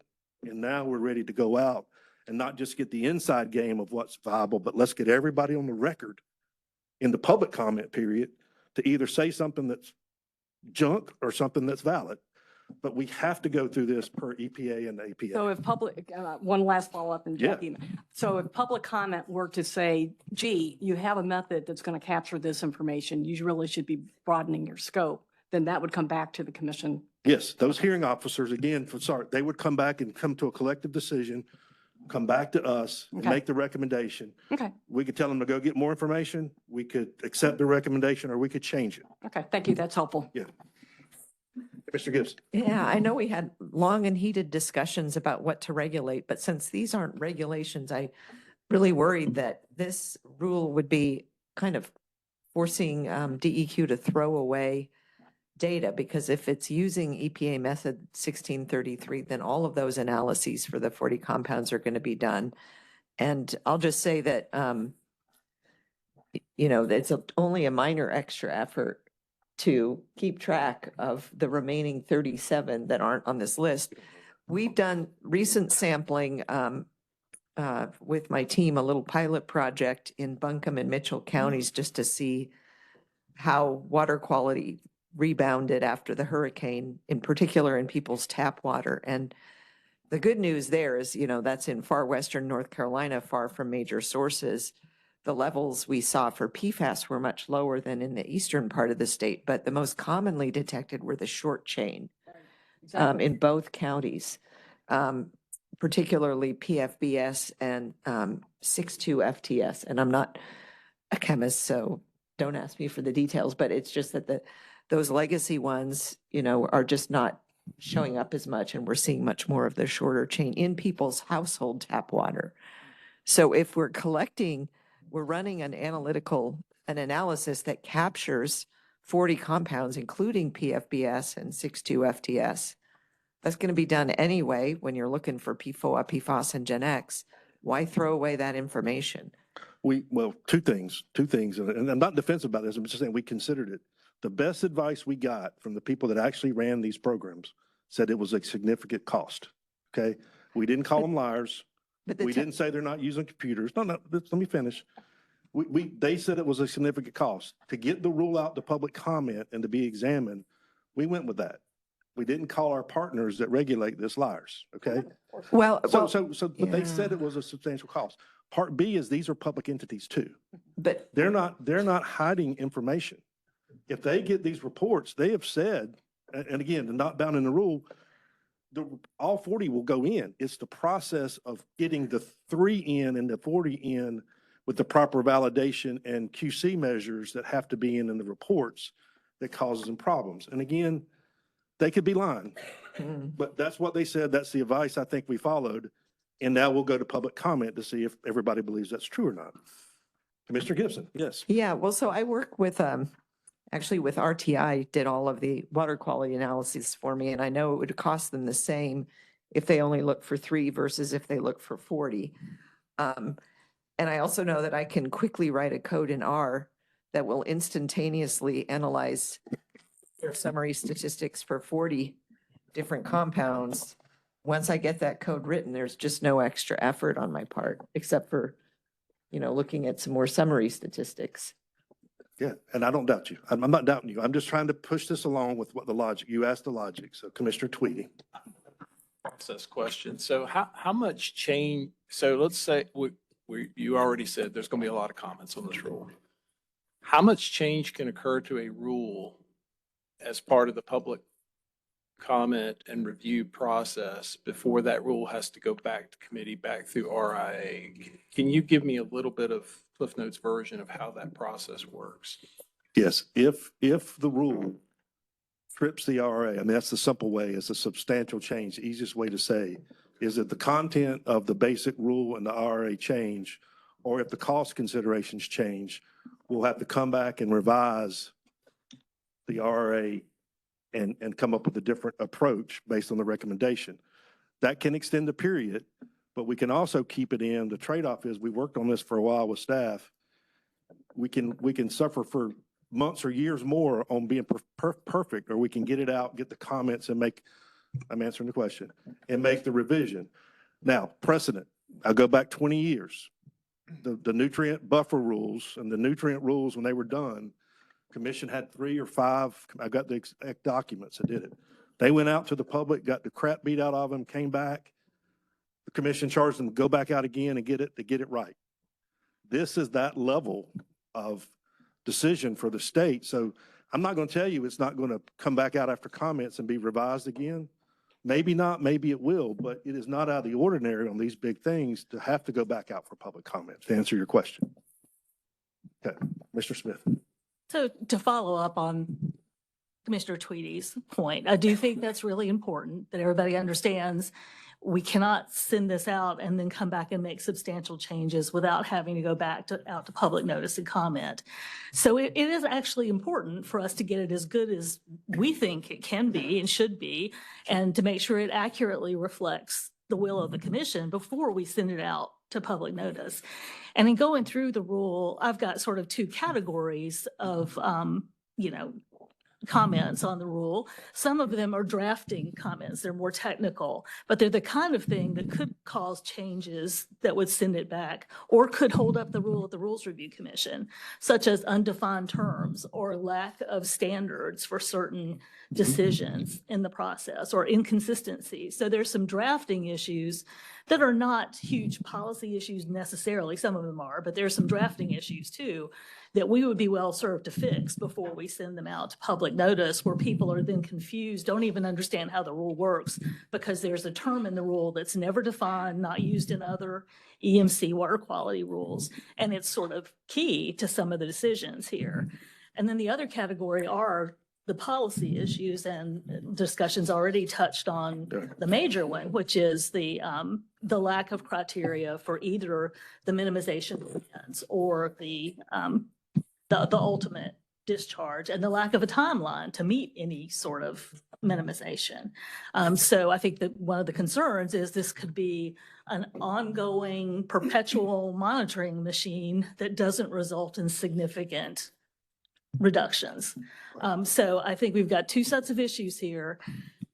We may not get to full agreement on most of them, but we should not be sending out a rule to public notice that has basic drafting problems and gaps in essential, decisions in the rule. Right, okay. Commissioner Did we Bailey, go to this finish side. The presentation? Yeah. We seem to be Yeah, out of let's order. go to finish. They're I about have- finished with the presentation, Can but I let's, ask a well, before we, question? before we go, let me get her to finish. I think that's a good point and a good Okay. point of order. So It let her relates finish. to that. And she's almost done, We're so almost done. you'll still have to stand up there for a while till we It's make a fine, it's motion. fine. When we make a motion, you're on the hook. so. Richard got me a chair. All It's fine. Okay, I think the last two things on this slide, the implementation of the minimization plans, these costs were estimated as a range per facility. The language in the draft rule does not specify what BMPs a facility must follow or how they must reach minimization. So it was assumed that it will vary from site to site depending on what will be needed on an individual basis. This range covers BMPs such as product substitution and changing cleaning techniques, all the way to replacement of equipment and the possibility of treatment. Based on the draft rules as written, the following qualitative benefits are provided in the fiscal note. Statewide PFOA, PFOS, and GenX database would be created based on this data, which would increase transparency and public awareness of these concentration levels. This would further promote data-driven decision-making between the department and the commission. And furthermore, it would protect the designated uses of surface water that are suitable for various human and ecological uses. And then also in return, reductions in exposure to PFOA and PFOS that may be linked to harmful health effects, and then reduction overall of PFOS, PFOA, and GenX in the wastewater treatment plants effluent to surface waters. This is the anticipated rulemaking schedule. We are currently on the second one here, January 8th, awaiting to hear the decision of the commission. If it goes forward into public comment, the public comment period would be somewhere between February to April 2026. And then the EMC's decision to approve hearing officer's report and final RA adopt the rule would be September 2026, and then proceed to the RRC for approval of rule in October of this year. So the Division of Water Resources is here for an action item request. The Division of Water Resources requests approval to proceed to public notice and hearing with the proposed PFOS, PFOA, and GenX monitoring and minimization rules of 15A NC-AC 02H 0923 and 15A NC-AC 02B 0512, and the associated regulatory impact analysis. The Water Quality Committee also directed staff to solicit other information in the public comment, and that has been outlined here in the slide. That is the end of the presentation. Okay, thank you. Questions? Commissioner Gibson, and then I gotta go. Yeah, so Commissioner Chmielewski. I also agree there's like two issues with this. One is, there's no specificity on what the BMPs are supposed to achieve. But, just even before we get to that big problem, again, if the goal is to collect information to be able to make a better rule later, then I really object to throwing out information on 37 chemicals that are going to be measured anyway as part of the test method. And I don't think those three are the right to select. Just again, based on what we've seen in our water sampling in Buncombe and Mitchell counties, we didn't find any GenX.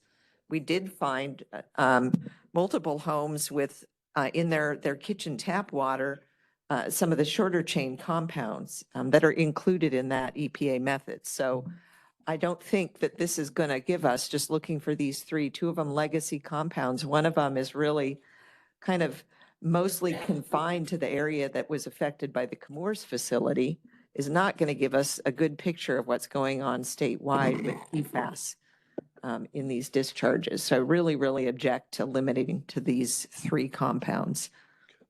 If our goal is data collection, it's a waste of money. Throwing out data. Yeah. It might help to clarify, how will facilities report this data to DEQ? Because I read the letter we received from the Council for the Water Quality Association that said they would rather submit the lab reports than enter it into an online database. But maybe you can clarify that, and then I have a follow-up. The only requirement in the rule is that they submit it with their pretreatment annual report. We do not have, we have spreadsheets and things they use for that pretreatment annual report that we can add this information onto there. That's already an established report that we use for pretreatment programs that this would be a part of. But this is more frequent than annual. They would submit that data to the division in that report once a year. So the division would only see the data once a year. Yes, ma'am. So even though they're monitoring quarterly, you would not see it for a full year. Correct. It would come in the pretreatment annual report the following March. So the timeline is then even longer than, because you would not see it till the following March. The POTW would receive the data, and if they had concentrations above the lowest reporting concentration, they would be working with the SIUs to start the development of that minimization plan after their 4 samples that first year. But that information would not be reported to us until March. So the department could not weigh in on a minimization plan for a while. And then, okay, because I was trying to get to the cost concern you said they brought up. If you're just faxing a lab report, so I know from the clinical medicine side, you get a panel of results. If somebody said to me, I only want to see the sodium and the potassium, somebody would have to go through and mark out with a Sharpie the other results or something before emailing that document or faxing it or whatever, which to me seems like less efficient. And so that's my question is would that be? You're exactly correct. Right now, if you get a report for 1633 or 537, whatever you submit, they submit all the ones that are covered under that test and they send it. They would actually have to take out the 3 that they're just reporting on. Right. That's absolutely correct. And with direct dischargers, however, we would request all the parameters be submitted to us. There was just discussion though with the significant industrial users. They all just wanted to report just 3. I see no reason though, quite frankly, they just can't submit the lab sheet and we have all the information. Mhm. We could And then your require that. database would be much more informative Yeah, and now- transparent. And just to add, because of the wastewater business. So that question was asked originally. In fact, I even asked that question. Let's get it every month. Let's get it as you do it. Well, that's not the way the POTWs programs work. They delegate those to those POTWs for the SIUs. And that's part of their MPDS permit at the utility level is to manage all their dischargers. And so when they see a problem instantaneously, they're required to go up and straighten that problem out. The official report doesn't go on anything. Cyanide, mercury doesn't go to DEQ but once a year, my understanding, right? But the minute they see an excursion, they have to take action, and they're usually on the phone with DEQ to say, I've got a violation of my MPDS permit and I'm trying to work with the state to figure out what to do. That's kind of how the flow works. But for any compound, I don't think for the POTWs, you're not getting daily or monthly reports from them. It comes in one time at the beginning of the year. So if there's a gap here, there'd be a gap probably everywhere. And how frequently, there is a required reporting requirement, and then there's a functional way of how the POTWs manage their SIUs. So I just make that point. And Julie, if that's wrong, clean me up, but. I was just going to confirm, yes, for SIU information, the significant industrial users that report to the POTW, yes, we only get the information in the PAR. The pretreatment coordinators at the facilities are the ones that have been delegated the authority to oversee the significant industrial users and handle compliance and enforcement. He is correct on that. Now, we see treatment plan data monthly, but SIU data we would get in the pretreatment annual report. Yes. Can I kind of follow on, make sure I understood what you Let's go just said? follow on.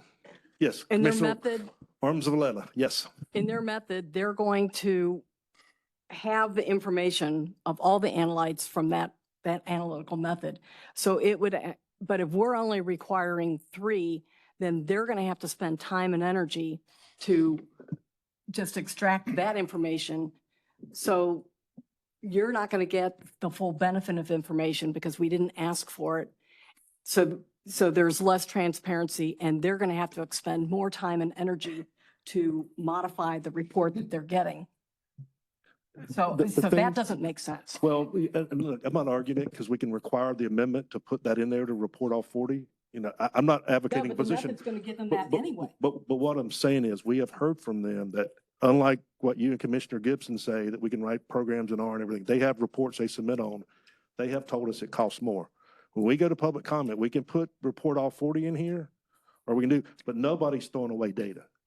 When they get those But reports, they're going to fax them in, but there is a format they have to do every year. Yeah. If they see excursions or some problem, the state, by the way of them being delegated to the MPDS program, the state finds out. So nobody's throwing away data.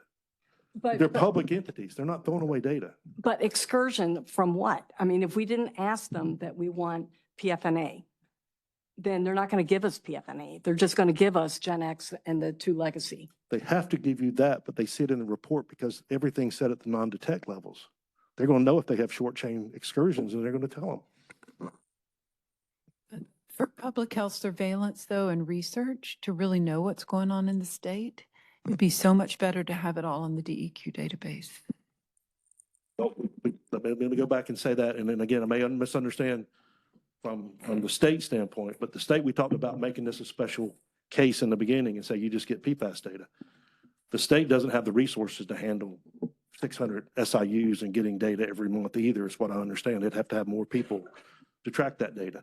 That could be an option, but these programs are delegated by law, statute, and by rule to be managed by the POTW.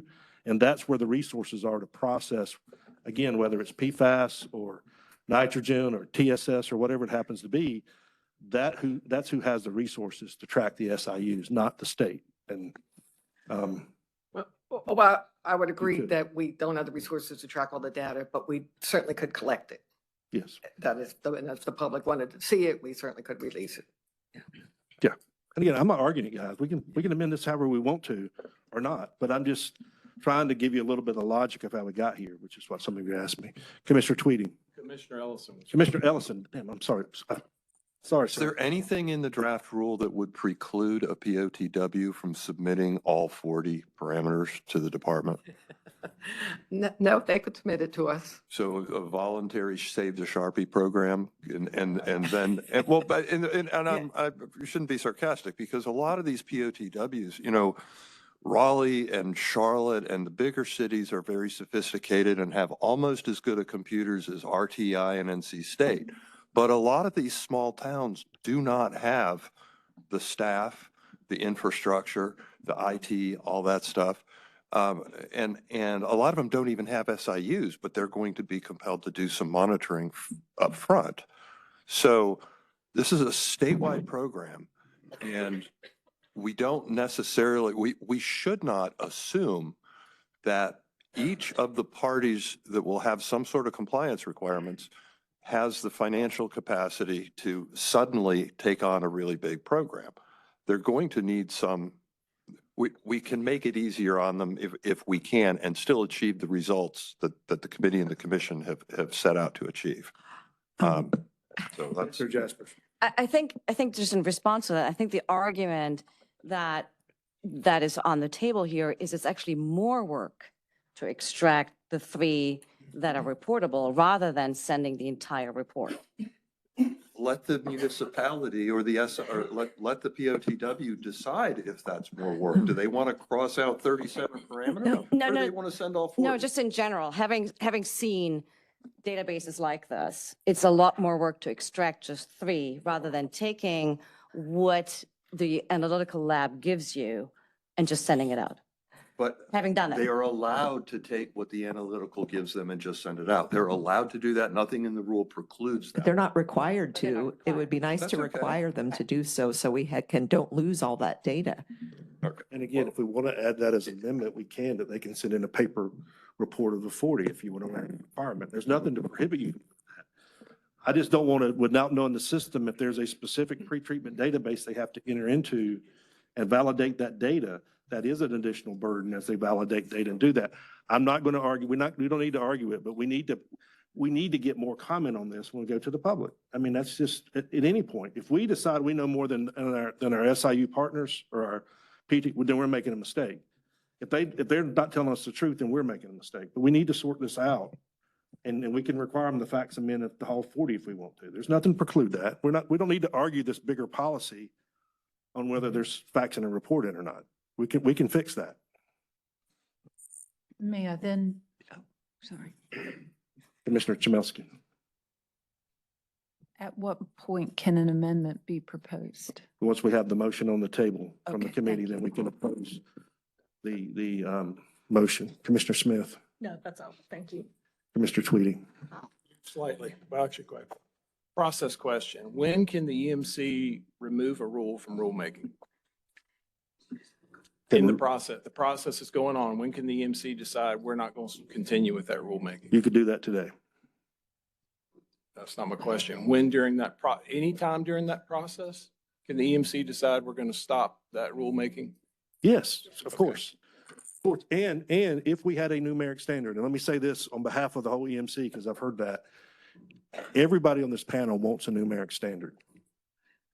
The question is more, what level are those numeric standards and for what compounds? That is the debate when we get to, wait a minute. The numeric standard is that's what we're going to talk about when we get to the numeric standard part. If EPA passes a numeric standard either for the drinking water MCLs or for this, whatever they do, I've heard enough members that we have a clear majority. They indicate that we're not going to fight EPA on that. We're not going to the battle. In fact, we would like some guidance on that. We don't have it. If we would get that guidance and this was obsolete, we would stop this rule. But in that rule, there will still be monitoring and minimization as part of that bigger rule, because that's the first step. That's to keep it on the site and to assess where it's at. So anyway, Kevin, yes, please. Just continue that thought. So if we push this rule forward and then we start in March, as I heard the indication on a numeric standard, that work advances, this rule starts to languish. It goes back to committee, it goes back to public comment, and it really is stagnating.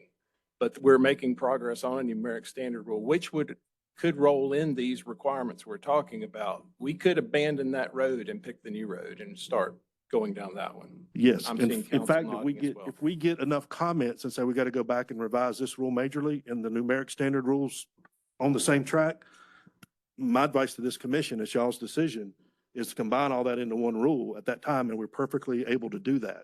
But that will be a decision of the commission once you see what comments start coming back and where the numeric standard process is at in its process. Does that answer? Does. Thank you. Okay, Commissioner Smith and then Commissioner Gibson. So I think we need to be a little careful not to slide two things together. I mean, we have seen a proposal for an in-stream water quality standard for PFAS, and that was rejected by the commission a year and a half ago.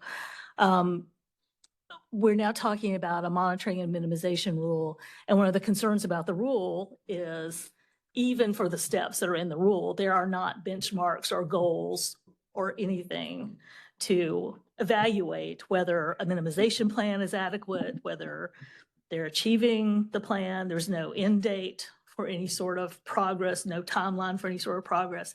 Those are two different things. And I think whether we have an in-stream standard or not, which I firmly believe we need and should have had before now, but whether we have that or not, sending this rule forward without any clear criteria for actually applying it is going to leave the regulated community in a bad position.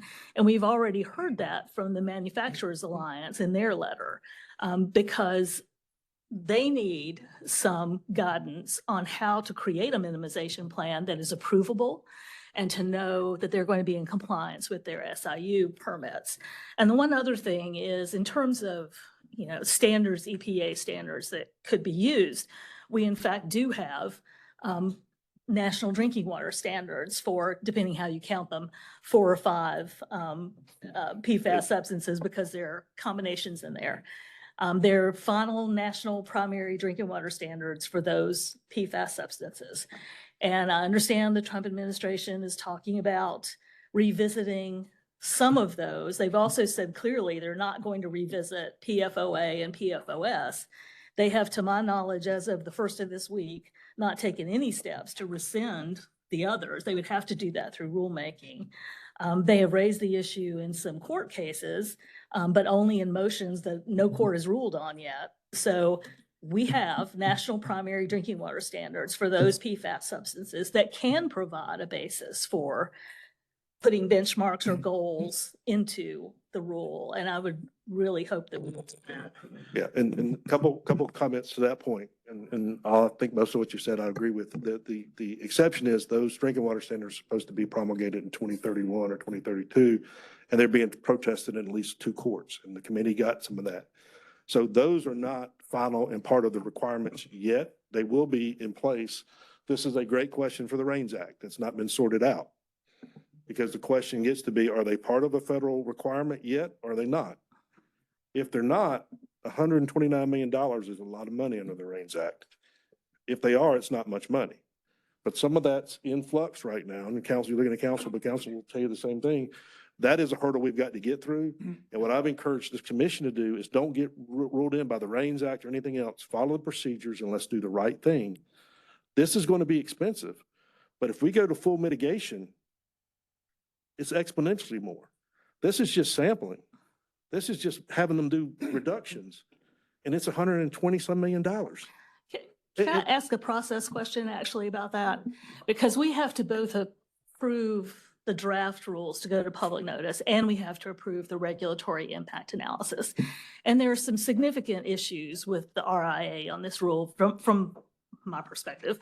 One of them has already come up, which is that the rules and the RIA continually talk about these being voluntary reductions, and we've talked about the fact there aren't criteria. So yes, you're seeing a big number. It is a mystery to me where that number comes from if nobody's being specifically required to do anything other than the monitoring. So just from a process standpoint within the commission, I think it may be helpful if at some point we can break out the issues with the rule versus the issues with the RIA and be clear that we're addressing both, because we've got to approve both. And there are concerns Yeah, about both. and we can ask staff, but to my knowledge, and I'm gonna yield to staff on this, we tried to look at the number of facilities times given amounts per facility. There were some uncertainties, but we could just budget certain amount of money for this or that based on experience, and on implementation, it's hard to tell because we don't know the condition of every plant. Every plant is going to be a little different, and every plant's going to have a little bit different. We tried to estimate an average. And so that is where the number comes from, and we can talk about all those numbers. In some ways, it's not that much. I think Commissioner Bumgarner pointed this out in a former committee meeting, that it works out to be about $150,000 for the piece of this per facility. But it tells you how big the problem potentially is in North Carolina. When you roll that up times 600, these numbers start really growing. So it's a big financial decision that we're making. But it has been done in a deconstructed method that is proven by OSBM has approved it. So we've got an approved IRA with the methodology and the thought process that have gone on. And so that would say if they've approved it, unless we find the gaping holes, which we can, Commissioner Smith, go look at for some of those, or you can if you want. We've done that before with this. If we agree that those are gaping holes, we can stop that process and go back with the RA. There's nothing to prohibit us from doing that. But if we can't find the gaping holes and OSBM's approved it, then we're kind of setting up that what will we be sending it back for? That would be the question. Commissioner King. Mr. Chairman, as Chair of the Water Quality Committee, with a unanimous vote to proceed forward, at your pleasure, I'd like to make a motion, sir. Okay, well, I want to make sure we have enough discussion where staff can be involved too. I don't want to hog the question, but I'm trying to help staff. I'm trying to help the commission because I know that a lot of people have worked on this. So let's hold off for just a minute and make sure there's no more questions of staff. Thank you. At your pleasure. Yes, thank you, sir. Commissioner Chmielewski and then Commissioner Ellison. I'll wait until the motion's on the floor. Okay, Commissioner Chmielewski, anything else for staff or general information from what's been considered? I just want to point out in the. Did I say just? Okay. Yes. I just want to point out that in the OSBM approval memo, it specifically says that there is acknowledgement about considerable uncertainty. So because of the timing and compliance and sort of overall minimization plans. So I Yes. just want to point that out, that even though the OSBM was approved, they acknowledge that there is significant uncertainty as to the amount. Yes. Not my comments relevant. Now let's go Commissioner Chmielewski and then Commissioner Ellison. I think, you know, when you toss out numbers like 129 million, that's huge. But I think this is, communities in North Carolina are asking for us to Yes. address. Yes, that's why I'm saying the 129 million doesn't matter if this is the right thing to do. And we believe it is the right thing to do out of committee. Commissioner Ellison. To the point of uncertainty, the uncertainty is not just in the costs and there was a lot of discussion about the RIA as the RIA went through its process. The science is uncertain, and I know excuse me, I didn't interrupt you when you were wrong. So let me finish, please. It's okay. Yeah, please.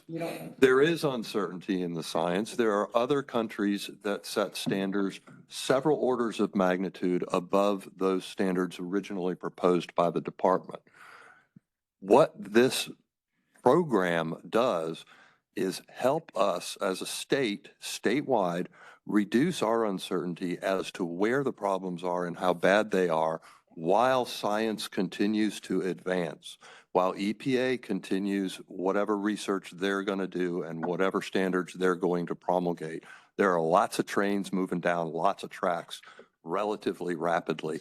This monitoring and minimization plan puts us in the best potential position for when some of those trains get to their stations, when peer-reviewed, reproducible scientific analysis can help support better regulation. Commissioner Zavella, I know you're going to have a rebuttal. Please, Well, not guys. a rebuttal, yeah, and pardon me for interrupting, but I do feel strongly that much ground has been gained on the science, particularly since 2009 forward, when North Carolina and EPA opened the Pandora's box on Gen X and many of the short chain compounds. So we have learned a lot about science, and we continue to learn a lot about science. Look at lead, for example. We all know lead is toxic. We are still learning more and more about lead, but that didn't stop people from taking action.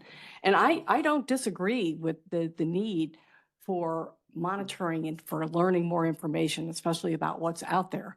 But I do feel like we need to put our best foot forward in making this requirement. And I think to Commissioner Smith's point that, you know, if we put something out there that has issues, we get a tremendous amount of public comment back that keeps us going back and reworking this, then there's more time that we're not taking action. And so if we're able to put our best foot forward, and if that is through an amendment process, once the motion is on the floor, that's great.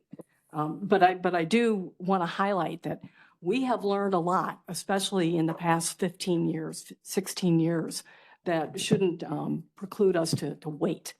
I concur that we've learned a lot, but you bring up lead and the science behind lead regulation was fabricated by Dr. Herbert Needleman. So we don't have real good answers on a lot of the science. It's still being worked on, and science is pretty much goes on forever. So Let me try to, okay, let me stop here for a second. We're going to get a motion in a second, a little bit. We can have plenty of debate within the commission. This time is really for the committee reports and specifically for staff, questions of staff and the way in. So let's ask staff for questions or ask the higher level questions of what the thought process were, but we'll have time to debate the science once we get some motion on the floor from committee. But Commissioner Gibson, did you want to say something else? No, I just wanted to reiterate again, you know, if the point of this is to collect more information, then we should be retaining all the information that will be gathered as part of implementing this rule, which means that every facility should just go ahead and submit its complete laboratory report with all of the compounds analyzed. Yes, I think we can consider that when we have a motion. Commissioner Chmielewski. I would like to make commissioners aware that our own National Academy of Sciences and Engineering Medicine did a report on PFAS, has recommended that if a serum PFAS level of greater than 20 nanograms per ml is found, that you screen for renal cancer. I think the science is there, it is not nearly where we hope it will be. But to say that we don't have adequate science, I think disregards the work of the EPA in setting certain health standards and the National Academy of Science and Engineering and Medicine. And so I just want to make people aware they can Google that and find it. And also, I used to work for the state in childhood lead poisoning prevention, and just have to say that I strongly disagree with Commissioner Ellison's remarks about lead poisoning. Okay, that's good. And again, remind everybody, and these are all good reports, we'll hear from everybody. But the issue on the table today is whether to take these rules and the IRA and the two requests for comments to the public. We can play inside baseball with this forever and have these internal debates among ourselves about science, but we're not letting the public comment yet. And we have worked hard to get it to a point. So that is the issue on the table today. Commissioner Bailey. For the staff, so what I'm interested in is the lowest reporting concentration. And it sounds like there's going to be different lowest reporting concentrations for all of these facilities, some of them, and then a second part of it is, are there any special ordered by consent out right now where they could be affected by this rule? But so the first thing is, what are you going to do if you've got all these various lowest reporting concentrations and one facility says, well, they have a bigger break than we do? Why can't we have that same lowest reporting concentration? That's an excellent question. The lowest reporting concentration, we generally interpret to be the PQL, just so you know. Perhaps that should be defined better in this rule. And perhaps we should define what that PQL is at this point in time, or think sufficiently sensitive test method value would be. Of course, so any lab can vary slightly depending on the equipment they use. And we deal with that today, to be honest. We do see some variation. When someone comes in at less than 40 and we know they can get down to 5 or whatever, we say you need to use sufficiently sensitive test methods. But it's a good question, and it was a question from many of the stakeholders as well. Can we define what that is more clearly, even give a value so that we're all on the same page, approximately at least what we're looking for. Let me reiterate, I would say that's the other thing is we've gotten in so many comments so far. We know what a lot of the public comments are going to be, and are they going to be substantial changes? And I see that the chairman says he's shaking his head. No, but that's the point. no, in the very beginning of this, the department said, we're going to need some help doing this. What you're looking for and what we're doing, we've never done a PFAS minimization. And we collectively, the committee chair, vice chair, worked with the department to get some advice on what things could be there. And we talked about the Michigan program and all that. This is the recommendation from the department. The committee did not tamper with this one bit, didn't change it, didn't modify it. If Julie says today that instead of whatever the term is, we want to make it PQL, that's not going to affect the RA if that was the intent. And if it's murky, we can change that today. All the stuff today, to date, has not been an official comment period and really is not part of the official, it's a public document, but it's not part of the hearing officer's report, an official thing. We have to advertise that, and it's very specific in NC Register and under Administrative Procedure Act, and even the Clean Water Act, that this has to go to the public for their comments, and that has not happened yet. And that is what the issue is. I forgot my thing, but we can amend this PQL thing if that's what you want to do. Yes. And I just saw that the comments received, yes, they are public they are public records. They're not, I'm just saying that I see it as like, normally we do stakeholder meetings as we're preparing rules, and we do take their comments. And that's all I was talking about, not that it was already a public comment that we have to address in a formal way. It's like we already know what some of the comments are going to be. We can address them up front if we want before we go out to public hearing. That's my point. Yes, and we absolutely. have time to do that. Now- Especially the difference between PQL and lowest reporting concentration, which has already showing to be confusing to the regulated community. Right. And I would agree. We can make any changes we want to before this goes out. And some will have major impacts and some won't. I would say this, to respect the committee, we send these things to the committee to work through these details. And as you do mention, Commissioner Bailey, and I agree with you, we often go to stakeholders, especially stakeholders that have delegated programs, like in stormwater, the municipalities, and this will go to the POTWs. So we need to listen to them. But I think when you see the letters, this is such a hot issue. Nobody's going to get everything they want. And so there's going to be people that, and maybe that's a sign of a good deal. Not everybody got what they want. And so we really need to look at that and say, at what point, and the committee got it to a point and said, we've listened to all these comments, we've heard it all before. Nobody's completely happy, but we think as a committee, and then we'll think as the EMC, this is ready for public comment. Doesn't have to be ready for approval. We're not approving again. We're just saying this is as close as we can get it based on all we've heard. And now we're ready to get the official comment going. That is what this is about today. But we can change anything you want to. I'm not blocking changes. Mr. Chairman, Mr. Chairman. one question about process or parliamentary procedure or something as we go through this. The implication has been that we'll take a motion before any amendments are considered.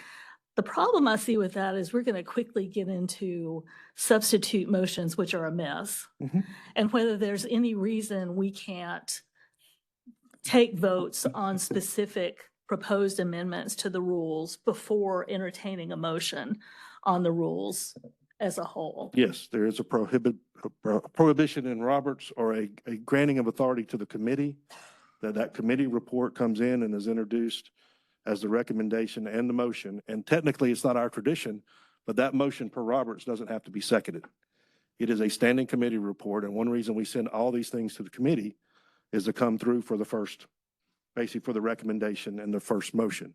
So we will recognize the committee and their hard work and all the time they've spent on this to make a motion, and I'll go to that now for Commissioner Keen, and we'll get that on the table. And if we have to go through amendments and substitutions till 12 o'clock tonight, we can. Okay. And there are ways we can stop debate or we can stop the rule, but if you're finished with staff, now it's time to hear the motion, and then we'll have debate among the members on the motion and any substitutes or amendments you may have. Commissioner Baumgartner, out of respect, one more thing, go ahead, and then I'm going to Commissioner King. I just want to reiterate, based on Commissioner Bailey's question, Julie, stakeholder process did inform the rulemaking process. Our discussion with entities beforehand as this rule is going forward. I guess what I'm getting at is the stakeholders and the information that you guys got engaging with stakeholders helped inform this rule. Maybe not everything, but it did inform how this rule is written. We'd have stakeholder meetings, some commissioners even participated in it, but it was a decision that the commissioners involved to simply say that we should move this rule forward, keep it moving, and not address all those comments at that time. You're saying that nothing in the stakeholder process was used to inform this rule. I don't think that's correct. Very limited, the comments they wrote back in letters was the comments we had during the meetings, but the comments they wrote back in letters we were asked to limit that. Okay. Thank you, Julie. Commissioner King. Thank you, Mr. Chairman. Water Quality Committee Chairman King. Thank you, Mr. Chairman. Respectfully, could I respond one comment to Commissioner Bailey's comment to staff in reference to a decision that was discussed in committee? I'm not going to block you from commenting, but please be respectful and let's get on with the motion because it's quarter to 12. Respectfully, and then I would follow this two-sentence response to Commissioner Bailey, and then I'll move to the motion, is that we consider directing the staff to solicit public comment on whether a screening threshold above the lowest reporting concentration, currently 1 PGL for PFAS and 1,4 dioxin, would be appropriate as a trigger for ongoing monitoring and minimization planning. Public input should address potential thresholds, analytical viability, background levels, and alignment with federal guidance and risk-based approaches. Now, that was discussed in committee. So just to respond Commissioner Bailey wanted to make sure that was covered. She did bring that out, and it was a very, very important piece. And here I'm ready to make a motion, Mr. Chairman, if you allow me to. Yes, sir. On the floor for the motion. The motion from the committee, which I mentioned earlier, was unanimous out of committee, is that we move that the Department of Water Resources proceed to public notice and hearing. Can I say hearings, Mr. Chairman, with an S? It's not on the board, but can I make that plural for the record? Hearings? Just say hearing, just say hearing. I believe that's Okay. the way the laws, the statutes written, Okay. hearing. You said hearings earlier, it'd be more than one. It's Okay, discretion. so we proceed, ask the DWR to proceed to public notice with notice and hearing with the proposed PFAS, PFOA, and Gen X monitoring and minimization rules, 15A NCAC 02H, 0923, and 15A NCAC 02B, 0512, and associated regulatory impact analysis, which includes the promissory note. And Thank a you, Mr. Chairman. request for comments, 2 comments in To approve to proceed to public notice and hearing. what are the 2 comments that we're requesting, the committee requested?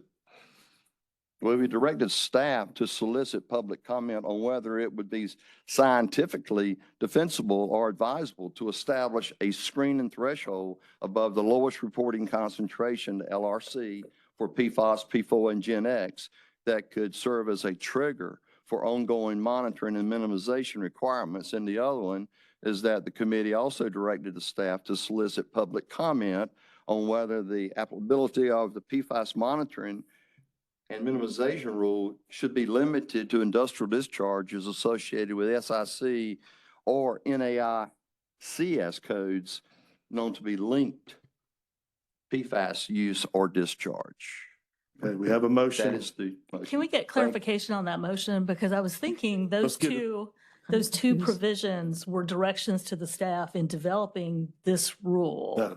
No. Is that right? Let's get the second on the motion, if somebody wants to make the motion, and then we can discuss the motion. Do we have a second? Commissioner Ellison seconds. To answer the question on that was, when it goes out to the NC Register on a rule, we can ask the public for specific comments on certain things. And we say staff, we're really instructing them when they do the North Carolina Register to ask for this in the rule, in the comments. So there's 2 issues here that the committee saw, and I think we still see them, is when we look at, the charge was these were emerging compounds. The health-based standards at the federal level haven't been established as definitive, right? That's why they're emerging contaminants. And we think it's a problem for the whole state. This is a whole rule for the whole state.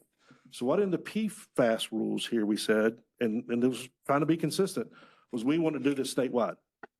That we didn't want to connect one group, one river basin or anything. We want to do it for everybody. And so this was for everybody at the PQL. When you look at the 1,4-dioxin rule, we said OSBM denied that one. They took this one at $129 million or $123 million, whatever the number was, and said, that's fine. But then they shut us down on doing it statewide for 1,4-dioxin. And so that one's in the 20s. And so there is a general inconsistency with what I don't think we intended as a committee and in the RA to say, should we do it for everybody and leave no corner of the state untouched or no class of people untouched and do it all, which is what the PFAS rule says. But when you look at the 1,4-dioxin rules, OSBM didn't let us do it. In fact, they said you restrict it to the SIC codes. We want public comment to say, if that's good enough for 1,4-dioxin, is it good enough for PFAS? Because it is a $100 million difference. And the General Assembly will want to know that. Is why are you using 2 different logic? What is the thing? And it's not a logic, it's $100 million. Why is there a $100 million difference? So we asked for public comments there from committee. And then second, there was the debate around what is the trigger level, not the cleanup level, but to require people to do the minimization plans. Because if you put it at PQL, the RA itself said 80% of these people are going to be doing it for a long time. Now, understanding from all the discussions I had with states like Michigan and the federal government, they may have numbers of 10 to 20 in some of these cases. We could not get a recommendation from staff or any other credible source. So the committee said, we're going to make it PQL Commissioner Baumgartner's point, I think, is we want to completely, maybe Ellison, we want to completely know, even if there's a trace of PFAS out there, where it is. And that's what this rule does. But is that the right approach for PFAS? And then we'll have that same debate on 1.4, but we want those comments from the public. We won't, because that seems to be, those two things seems to be a variation in the logic between the two rules. And they're both emerging compounds. Now, there may be justification for that. Y'all say that's fine, JD. But we're going to have to be able to explain it. But first of all, we want the input from the public. Because to be real honest with you, you see those debates about just the ubiquitous nature of PFAS. It's probably ubiquitous somewhere at 8 to 10 parts per trillion. And it's going to be real hard to get it in some cases to 4. But for monitoring and minimization, 4 maybe is the number we propose because we want to know where every stick of it is. But that is something we want comments from the public on so that it can come back to us and that we can consider those two. Those are big, again, I don't want to, this thing about reporting and sending in the forms, I think that's really important. And we need to amend it and we need to make sure that's right. But there is two bigger policy issues here with these two rules. So go ahead, Commissioner, Council. Still not. Just to clarify on the procedural question, Commissioner Smith, the motion that was passed out of committee was both to send the rules onto the EMC for public notice and comment and to solicit public comment on those two items specifically. So the motion was all of it, which is what should be considered in front of the commission today. Thank you. Fine. Just, I'm trying to explain it, guys, because I'm trying to keep us moving. And I want everybody to understand kind of where we're at and what is on the table. So, all right, so we have a motion and a second, and now we get to have all the comments we want on the motion and the second, or any other things you want to do to it. Commissioner Smith. So I cannot vote for this motion to send to public notice and comment the rule as it currently stands, because I think there are too many issues that need to be resolved. Like I said, some of those are technical drafting issues that need to be fixed before the public's expected to comment on it. But the biggest issue that I think also needs to be fixed is the lack of any criteria for either the minimization plans or for the ultimate discharge from the POTWs and the SIUs. And to that end, and well, let me just back up a second. As I mentioned before, that's also an issue that were raised by the Manufacturers Alliance in their letter, because it creates a lot of uncertainty for the regulated community about what will be required to comply with these rules. To that end, I've provided commission members with a proposed amendment to both 0923 and 05112 that would link the minimization plans to the goal of ultimately achieving the drinking water standards that EPA has adopted, and those are final. It would require the minimization plans to be developed with those end results in mind.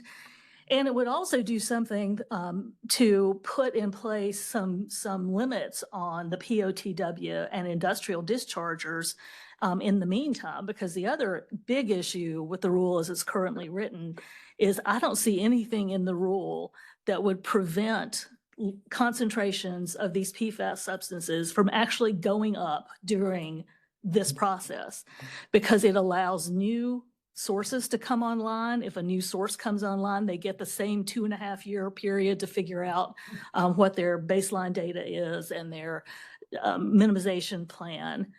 So there's nothing that would stop this from actually simply being a monitoring program with no real reductions, unless we can address that in some fashion with goals for both the plans themselves and the ultimate discharge. The standards we have to work with at this point are the drinking water standards that EPA has adopted. And I think, and I've cited at the bottom of the amendment that I circulated, the language from existing EMC rules that say we should not be permitting wastewater discharges that will cause a violation of an MCL. And so I think we have existing authority, existing requirements that would say we need to keep in mind as we go along, the fact that there are downstream water systems that will be affected. And there are MCLs that have been finally promulgated by EPA, and those can provide a goal in the interim before we adopt an in-stream water quality standard.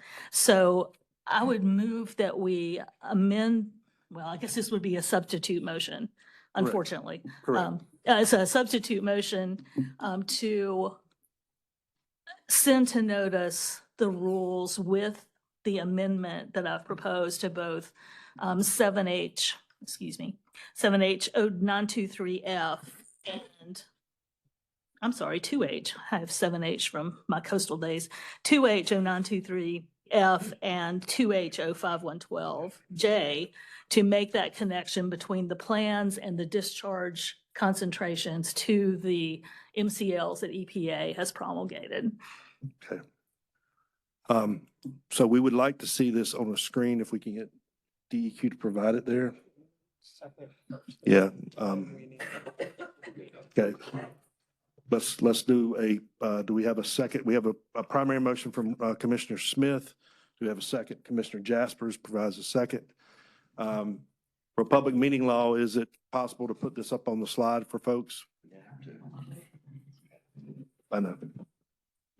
It's available. I mean, everybody's got hard copies. I think I sent You a, did. And let me say this.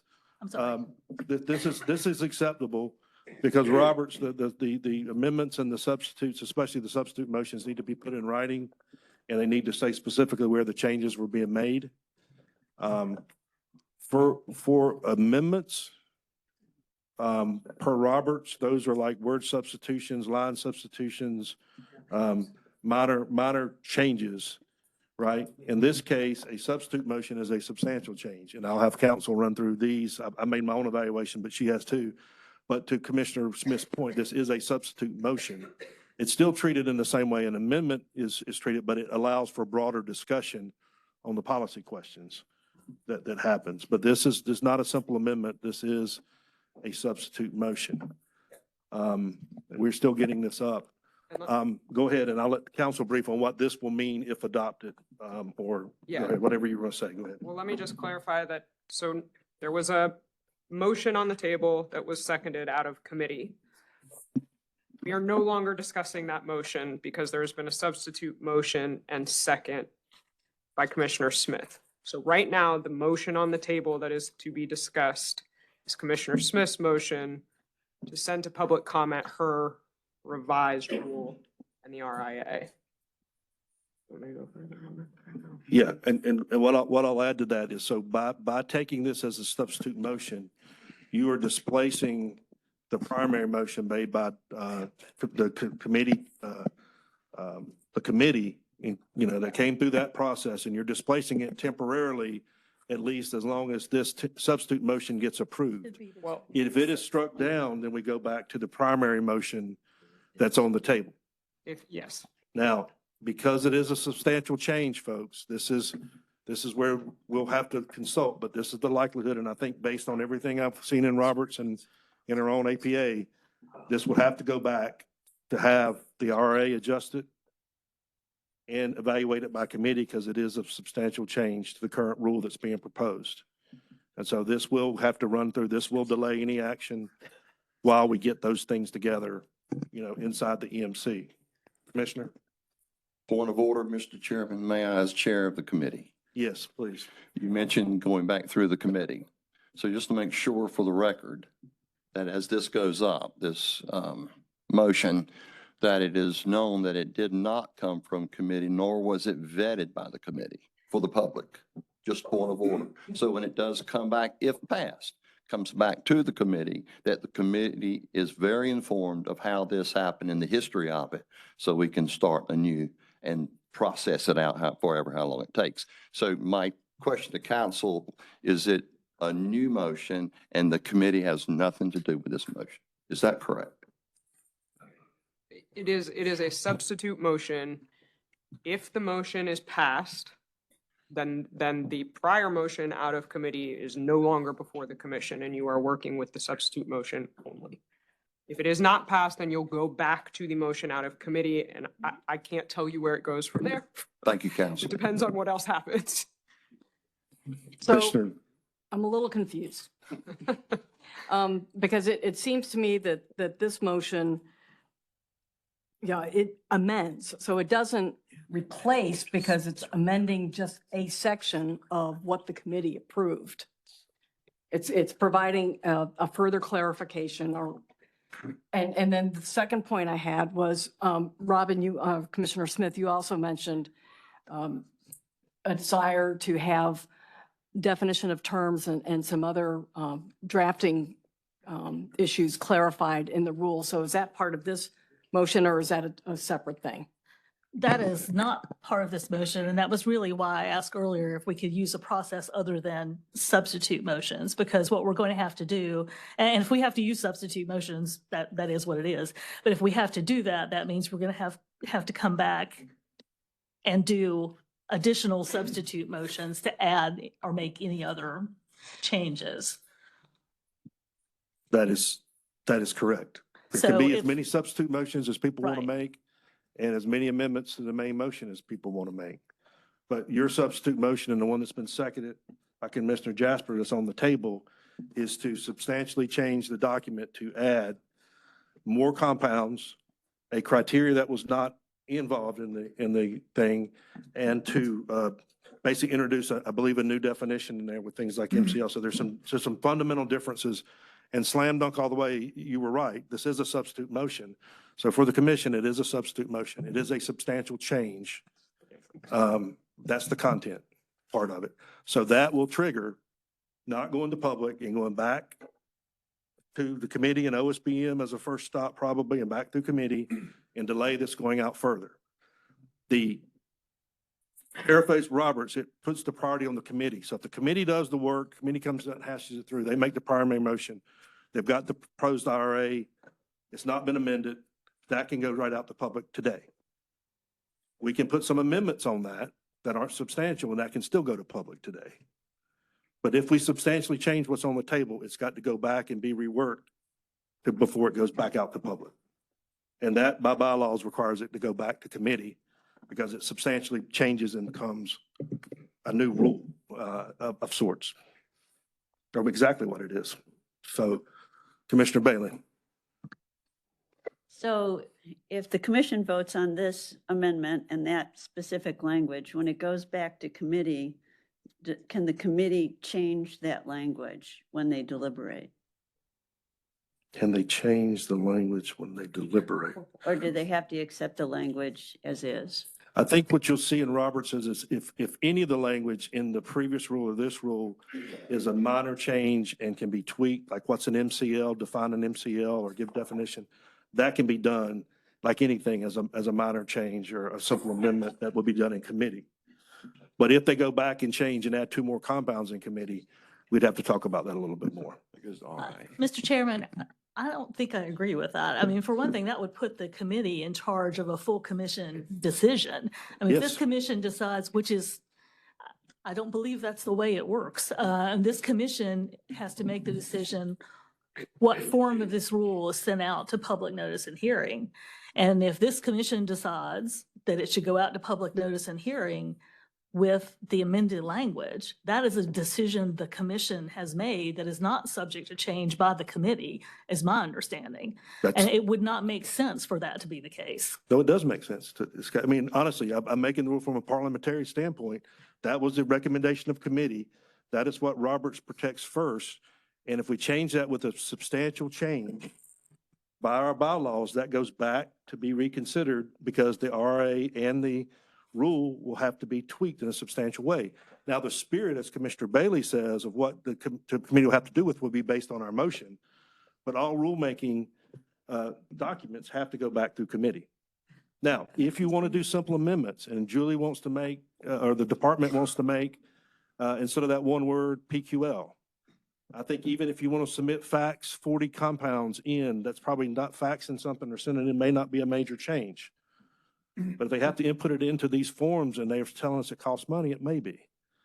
But again, we need to take the best rule we can to the public And in my opinion, I'd like to get it out there for comment as quick as we can. I don't want it to sit around in-house for 4 to 6 more months while we play inside baseball with this thing. We need to get it out and get the comments. So Council Young.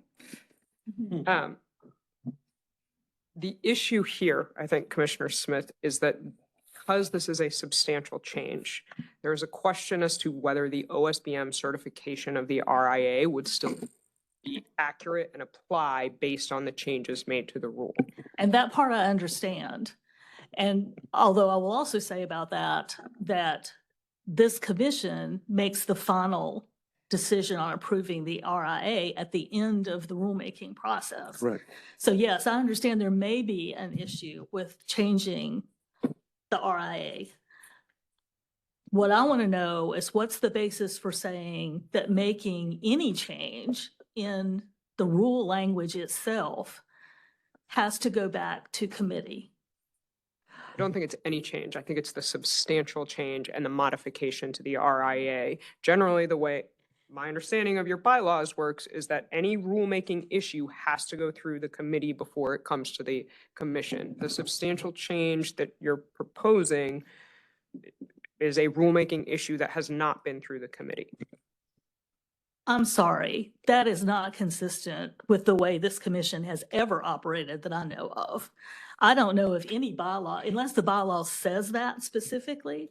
Once it's out of committee, the committee has done what the committee has done. They make a recommendation to the full commission. The final decision is a decision of the full commission on what rule gets sent out to public notice and ultimately adopted. And there is no constraint that I'm aware of on the commission, the full commission's ability to alter a rule that's come out of committee. The commission is not subservient to the commission is not subservient to the committee. Now, if there's language in the bylaws that says any substantial change to a draft rule by the commission has to go back to committee, I'll surrender, but it's not there. And I have never heard of that practice. Well, that's what the plain language reads to me as the chair. And I think independently, the councils, that is going to be the ruling of the chair. That is the ruling of the chair.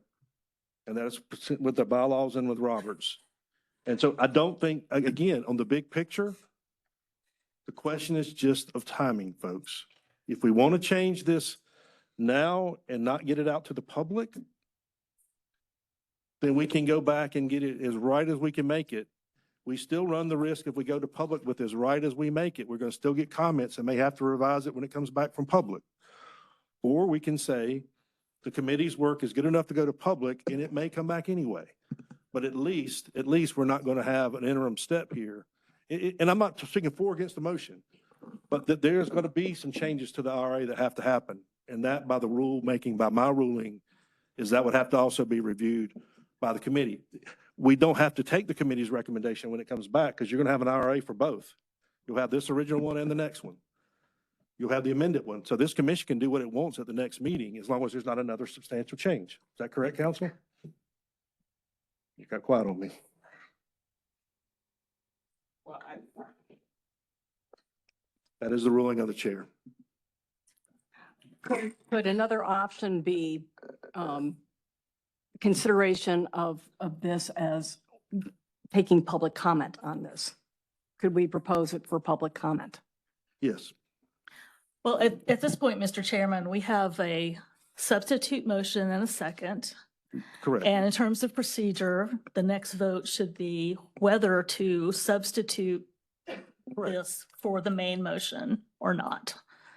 So I would suggest we go ahead and do that. And with another reminder, since I'm a parliamentarian too, that first vote on whether to substitute this language as a change to the original draft, that's a separate vote from whether to approve this language as part of the original draft. You have to first accept the substitute motion and then vote on the change itself. Isn't that right?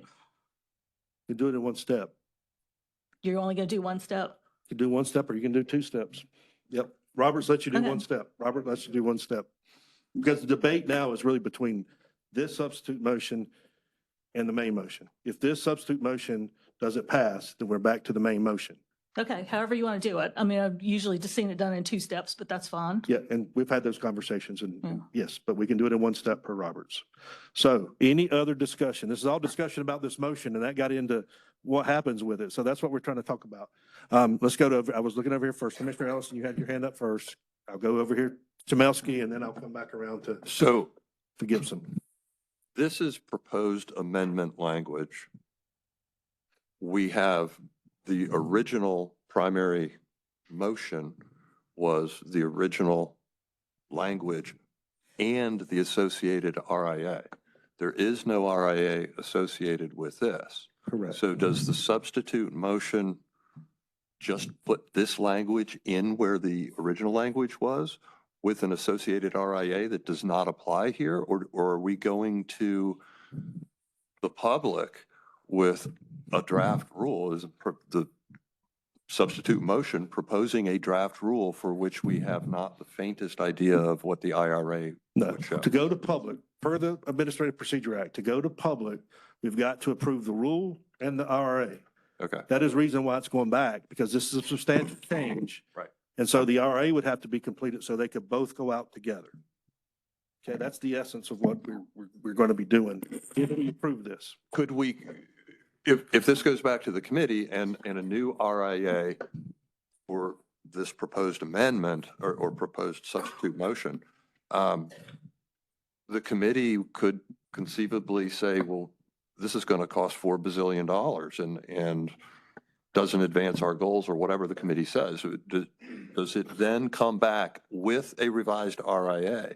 Does it then come back to the full commission to only be able to vote on this and the No, revised the commission, RIA? you can vote on anything you want to as long as it's germane. This substitute is germane, the original motion is germane. There may be other motions today that are germane. So Okay. Commissioner Smith is right. We are not bound by the committee action. Okay, thank you. Okay, we're not bound by committee action as a commission. We just got to get everything approved. Commissioner Jamelski, were you next, or do I need to go to Commissioner Gibson? I just had a question. So basically, the amended language is saying to amend the rules so that MCLs will not be violated.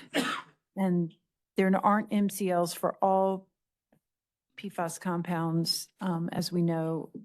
And for the mixtures, it says hazard index. So if you simplified that language a little, is there any way to make it an amendment rather than a separate No, substitute motion? No. no, Okay, because we only have because- 3 compounds now in the base motion. That's where the calculations and all the stuff was done. You've got more introduced and you've got an MCL introduced. There's other reasons I could go through if I wanted to read the list, but it Okay. is substantial. And I think the motion offer said it was a substitute motion. So it is substitute, it is substantial. We can concur on that. Okay. Now, And then, sorry, another process. Sure. Process question. If, can an amendment be made to a substitute motion or? yes. Should you wait If we until? have it in writing, and again, we can be here all night doing this, but you can put the whole thing back up with the substitute and then go through and make amendments to that too. This is where it gets to be really fun on parliamentary procedure.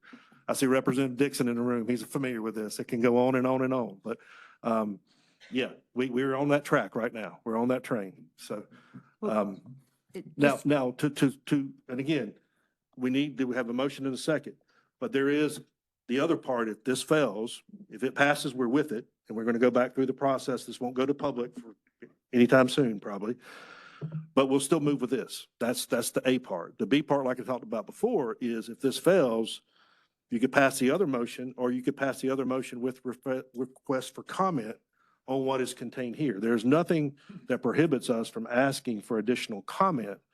But if the public comments and says, this is a great idea, and the hearing officers agree, we would still have to come back and do the RA again, right? Mhm. You stopping me? I just want to clarify, the motion was to go to public comment with the amended rule, correct? Yes.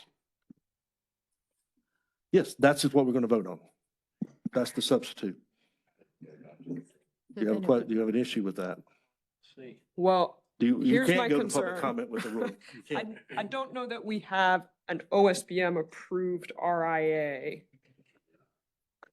that covers the APA requirements for a substantial change in the rule.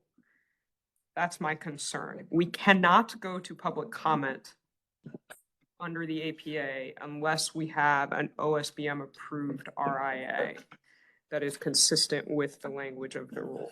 Now, I will be frank, I haven't had a ton of time to review this. So it could be that the current RIA covers the change. I have some major questions about that. I think the objective of this amendment is different than the objective of the original rule, which to me would say that we need a new RIA. You can't, at the very least, OSBM makes that call. So this commission cannot go out to public comment without an RIA that has been OSBM approved for the rule. So Could I ask for a potential modification then that would address that concern? Which would be that we would vote to move forward with an RIA that would address, like, with the proposed rule with these amendments. And then the staff would go ahead and draft a revised RIA, and then the whole package can go out for public comment.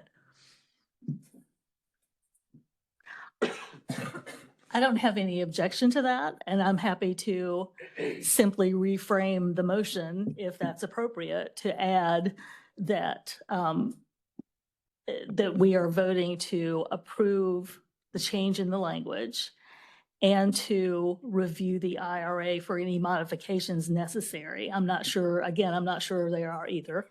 We have a very big number in the RIA that's based on voluntary reductions. So I'm not sure how much more expensive real reductions would be. So I'm happy to just rephrase the motion to include review of the RIA to determine whether it needs to be resubmitted, revised and resubmitted before going to public notice. a suggestion would be to withdraw the substitute motion with your second's consent and then restate the motion without public comment. Revise the rule, revise the RIA.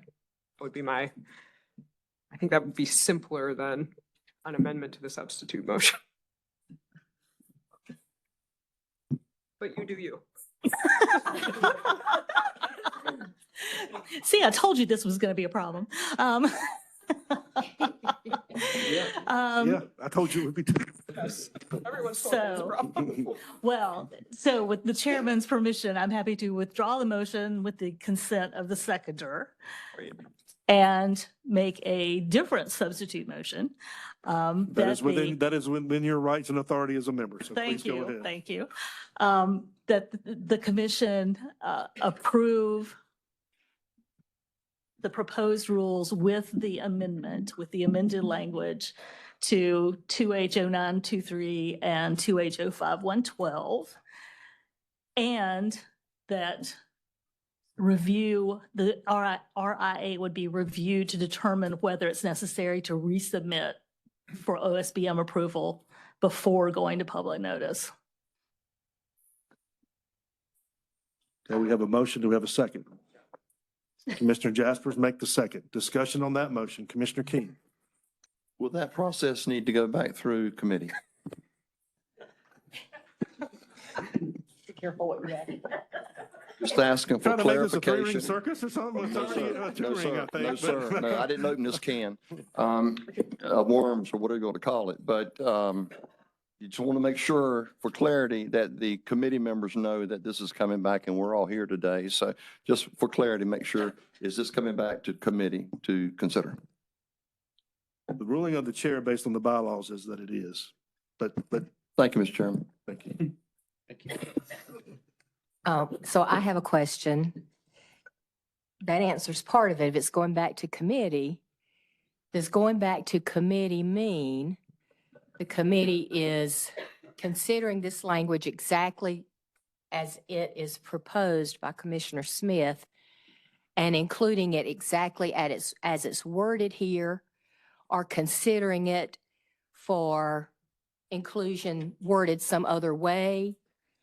No, What does committee, because as this felt hasty to me to receive this and make a change so quickly when we've not had an opportunity to really chew on it and then reference each of the regulations that are specified here and cross-reference to be very comfortable with this.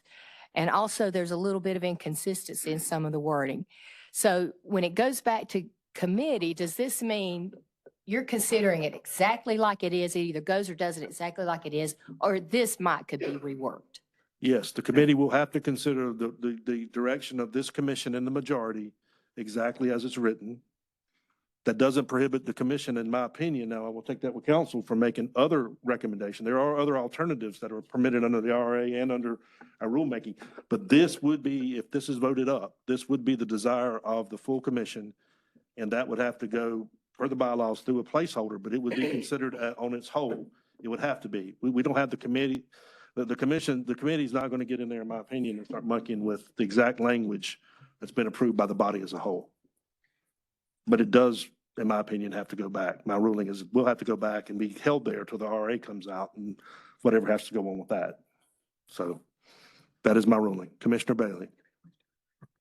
So once it goes back to the committee for review, and if the committee does not recommend this language, does it come back to the commission with a recommendation to not proceed with that?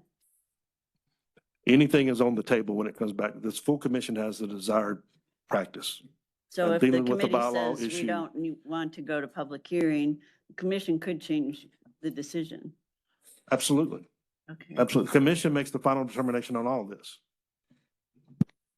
Mr. Chairman, as committee chair, we've, for the last year and a half, has always suggested that we have a approved RIA and OSBM physical note, and that be provided to us in due time before the agenda is launched to the public 2 weeks prior to committee and EMC meetings.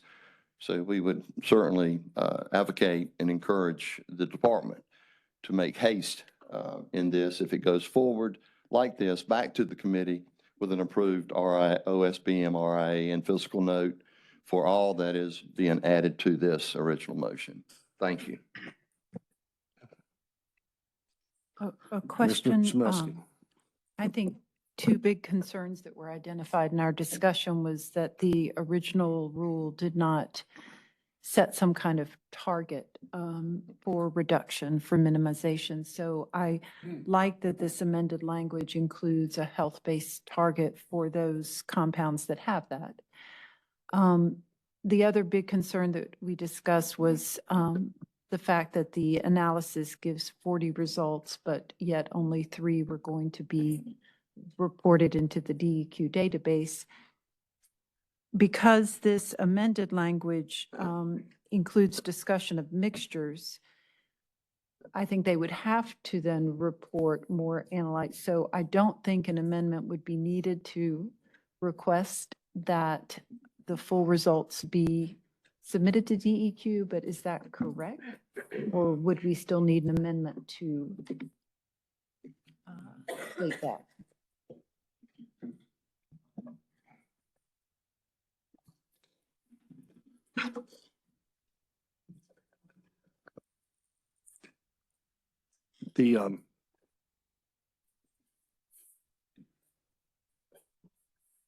Think about how to say this. At some point, there can be a simple amendment to just provide the lab report to the POTW if that's what this commission decides. A copy of the lab report or something like that, not into any kind of pre-treatment database. We don't even understand that as a commission of what they're required to do. And they've said it takes effort and time and they have standards they have to go by, QA/QC. So we can't really comment on that. But if we want to write something in here, a simple amendment at any point to say, send us the copy of the lab report, but don't enter it in the pre-treatment database, I think we can do that, but we still haven't gone to public comment yet. So even if we would amend this amended motion to say that or not, we may still get comments back on that from anybody to say, y'all need to make that change. And we would have to determine at that point of whether it would constitute a change to the RA or not. But we've got to, either way we go, we need the public comment to help us inform how that looks. So it's a two-part answer. I don't think there's anything wrong as long as it's just give me a copy of the lab report. But we need to hear from our partners and the people to make sure that we're on the right track, in my opinion, so. Yeah, I still have a little confusion about how much change is allowed after public comment, so that's, But anything can be changed. If it's major though, just like now, if it's major, this is major. yeah. It'll have to come back and go back through a RA process and an approval process by this commission. We'll go through this again, probably one way or the other. When this is such a sticky issue that it's going to probably come back either way, and we're going to have to go through this again, even if we adopt it as a whole, it's still going to be a sticky one that we'll have to debate.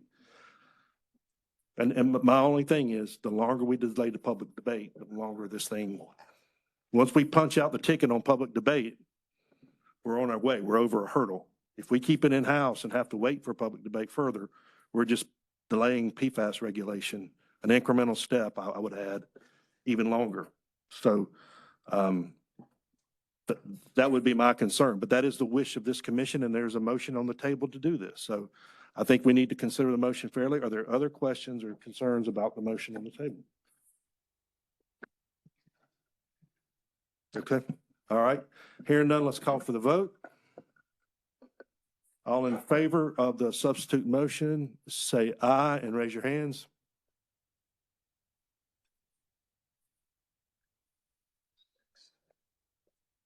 Okay, all those opposed?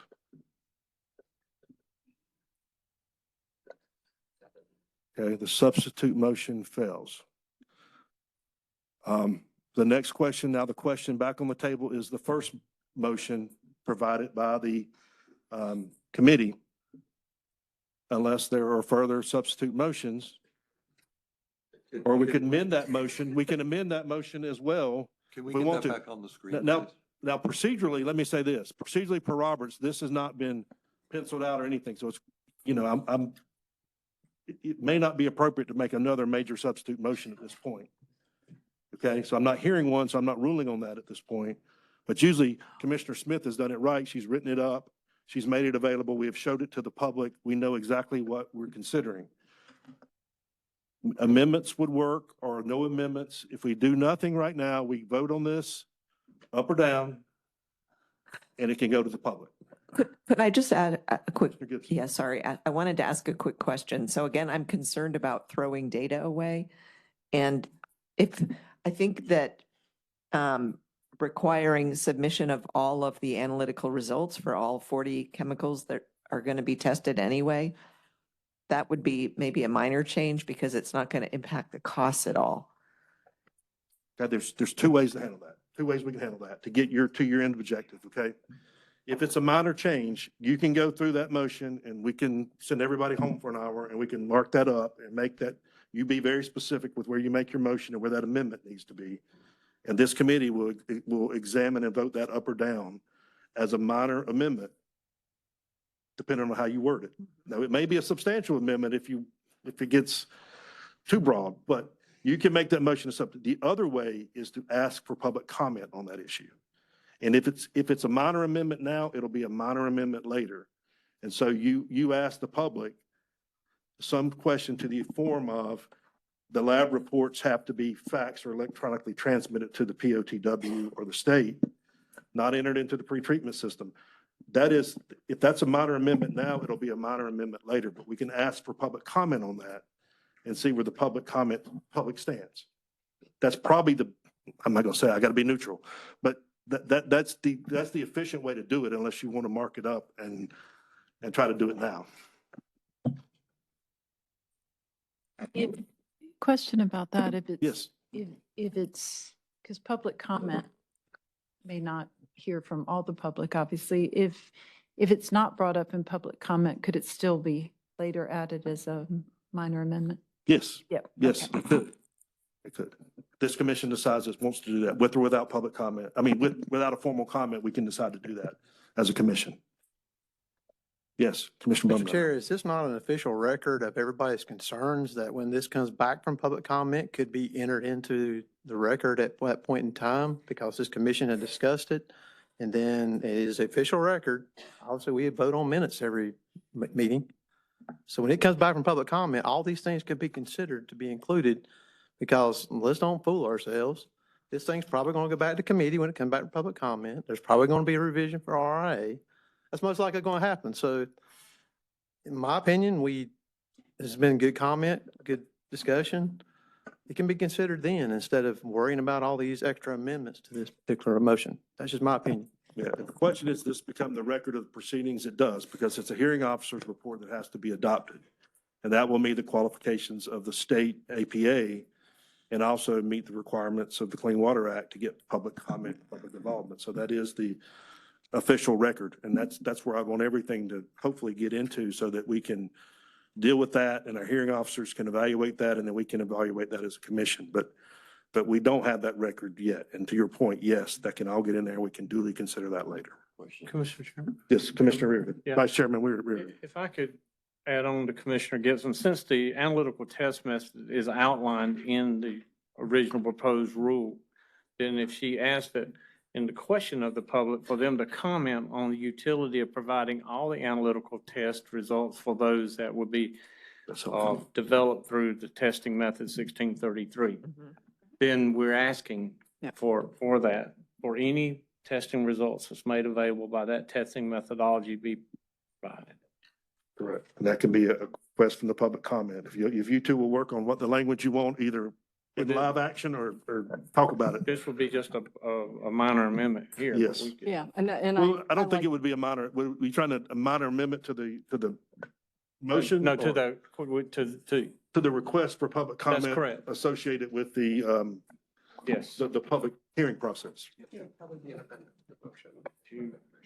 Yes, it would be an motion to the amendment in front of the commission, but not a motion to amend the rule. That's correct. It's the motion to amend. There'll be 3 comments we're getting from public now on this, not revising the rule and not revising the RA. So we're not going to revise the rule at this time. Do we want to send out a potential revision for public? No, that's what we'll ask for is this of interest to the public and where do they come down? Whatever he said, y'all read it.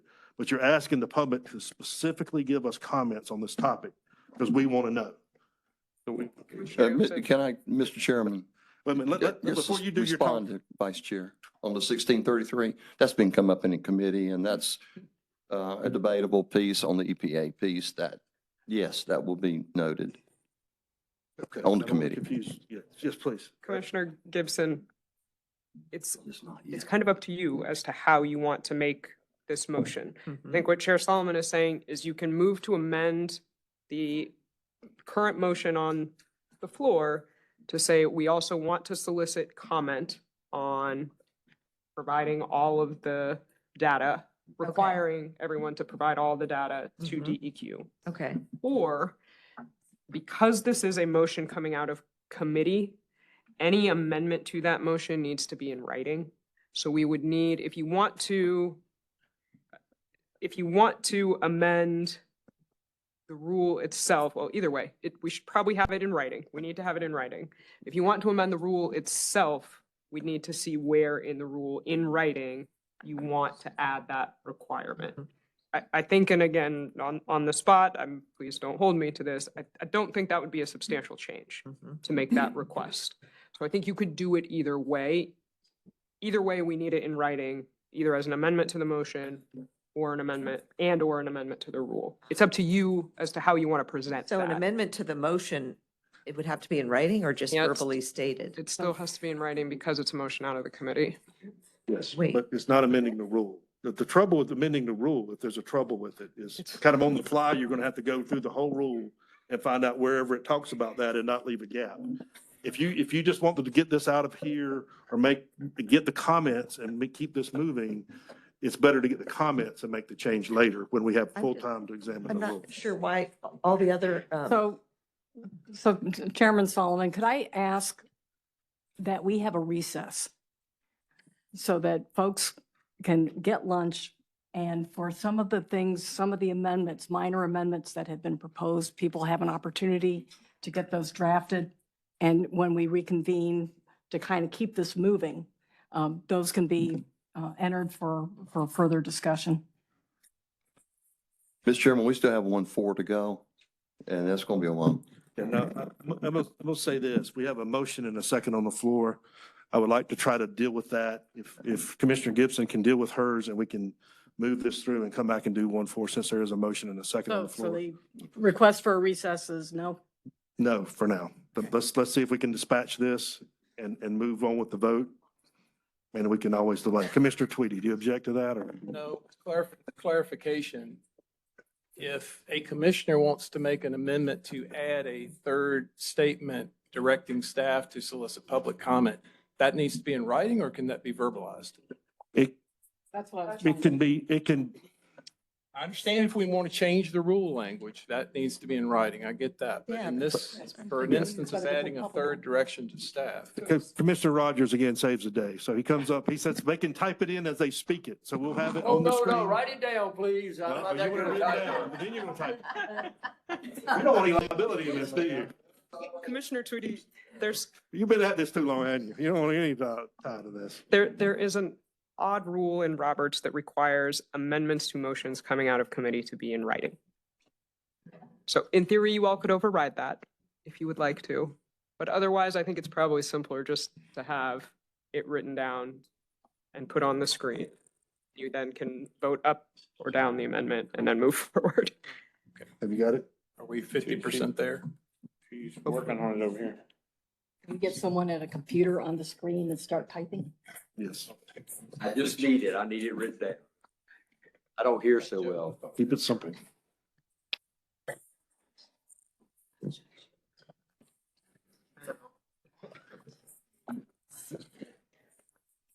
you want me just to open? Just open.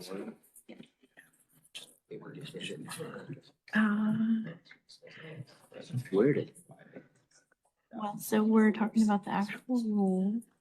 No. Okay. I just don't. Yeah. Just like you. The forms you gotta do in some committee, you do it before. Just do it. Somehow they. All right. 5-minute recess. Hey, JD.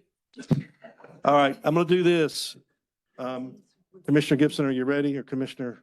I'm writing it down right now, yeah.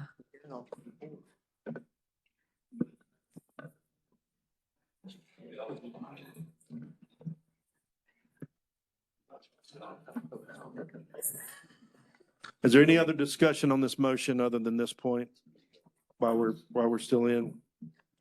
We know amendments coming. Is there other amendments coming, or is anybody want to make comments or discussion? I just want to make one reiteration again. All right, let's call back. Hey, guys, we're not out of order. We're in order. There is, maybe I didn't say well, there's a third option. We send this out for public comment now. What I'm hearing is you really are not seeking public comment on adding the extra results. You really want it in there. So the third option is we go out for public comment, and in September, the hearing officer report comes in. If that public comment's in there, great. If it's not, commissioners can still make a motion then for the committee to consider that to be included into the rule, correct? That's correct, but I don't think we need a motion for that. That's just. Well, I know germane to what we we're can doing. have it in September. I mean, whatever, we can do it in September when it comes back in. Right. What I'm saying is we don't have to go through all this motion and amendment and blah, blah, blah now. Go out for public comment. We have concerns. We have things we want in there in September. Have them in there now. It goes back, it's going to go back to committee anyway. Well, Let's deal with it then. This is what we had a big policy discussion for the past 2 and so hours, right? This keeps coming up. This seems to me, like I said, my concern is more the trigger levels, and that the committee said the trigger levels, and do we do everybody or just a few people? That's how I think, but other people and commissioners have their right to have their concern about whether all the results are sent in. And if that's the concern, we need to respect all the commissioners and get this amendment voted up or down to the motion, not to the rule. And then we'll take a vote on everything. So I agree with you. We don't have to do it this way, but I think I've heard enough this morning as chair, and I've got a concern over here. I'd like to address it and make sure we cover it. So.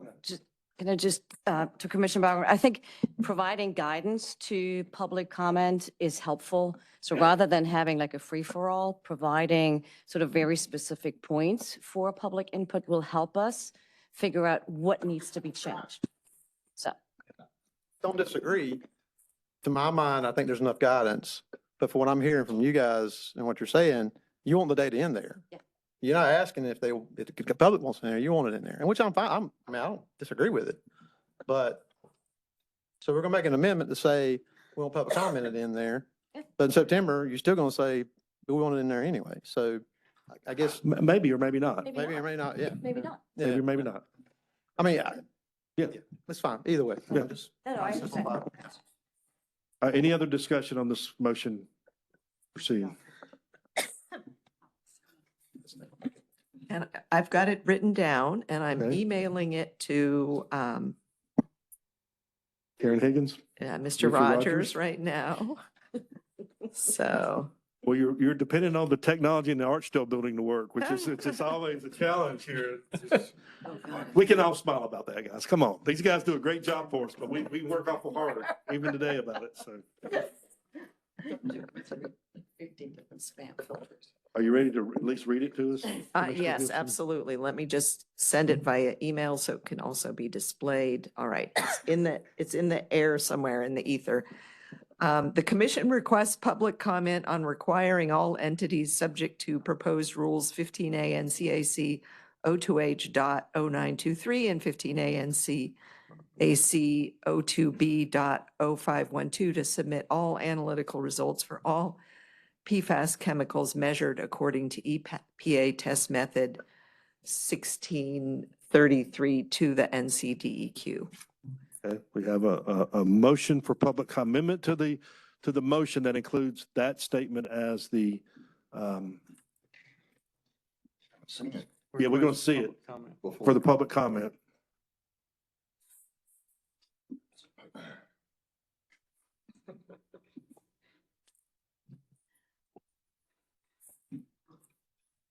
Vice Chair Reardon, do you need to see that before you second it, or? Is that the original motion? Or is that? That's the original. I am. That's what came out of committee. Or is it over here? That's Okay. what came out of committee on the screen. Okay, Is it going to be on the screen? yes. You're getting it. And Mr. Rogers, I sent you a small correction. I found a typo, so sorry about it. You ought to be you know what, you ought to be the dean of some university engineering program.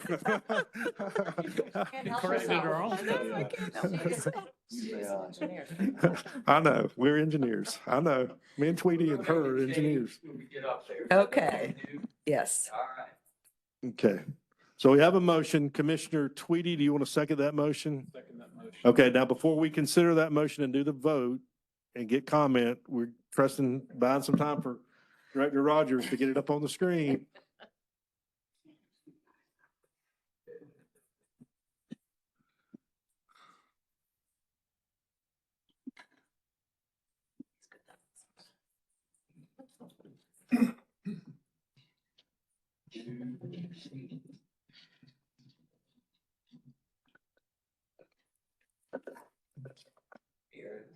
Oh, the dreaded USB stick.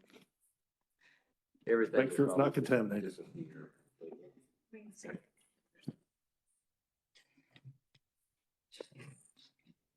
That's what it is.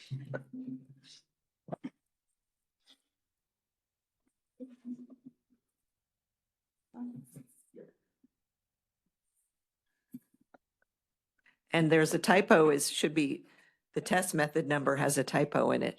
And then at the end, it should be submitted to DEQ. I forgot to put who it should. Can we make that 1633A? Oh, sure, absolutely. Yes. To Yes. DEQ. Yes. Right. And we can get any comments back, whether that needs to go to POTW, DEQ, 1633A, once it's probably, they get a whole lot of comments, but we can make the amendment at the time we get comments. So that is on the screen for the commission and the public. That is the motion in a second. Any discussion on that request for comment? The amended motion. Hearing none, all in favor, please say aye. We're voting on this amendment change. This amendment, just the amendment. All in favor, say aye. Aye. Any opposed? Okay. Motion. Motion. Motion. Motion carried. Thank you, Commissioner Gibson and Vice Chair Reardon. Good teamwork over here, okay? Small wonders. Now, do we have any other Commissioner? So, Ronzuletta? So I don't, again, it's another kind of process question, but Commissioner Smith had mentioned that another benefit, if we can make this change, is that the rule, we would ask DEQ to be sure to define all terms that are used. And so do you need that in writing? Can we just? No, we'll let the public comment cleanse those out. Okay. We'll be able to consider those and Okay. more. That's- We don't have them prepared right now. Yeah. And we need to debate with which ones we do and don't. And I don't disagree with Commissioner Smith. That's why that I use the word in all all. these rules, there's a lot of these things. And believe me, once it even goes to the RRC, they're going to come back and say, they disagree with how we defined it Okay. too.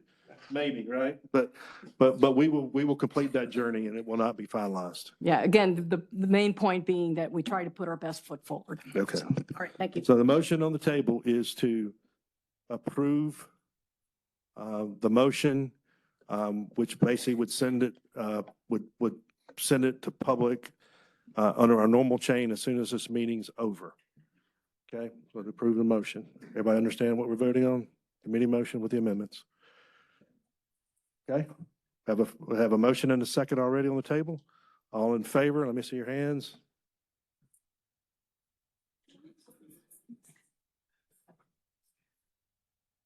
Okay, what do we have? 10-4. How many against?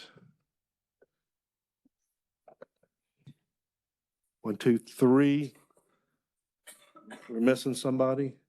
No, there should be one more that I missed. Of me and Bill. Does that make 15 or are you still missing one? You got 13, don't you? 10? 13. I'm 14. I don't have to vote. 15 Bill's that. So we've got a tally of 10-3. Any second chances before I call the motion approved? Okay. Motion carries 10-3. Well, it deserves lunch, I guess, at least for the people, the horseshoe. I'm sorry about the people in the audience, but we will convene back at 1:15 Right. to consider the 1-4 docs and Right. rules. Right. Addition.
Okay, all right, folks.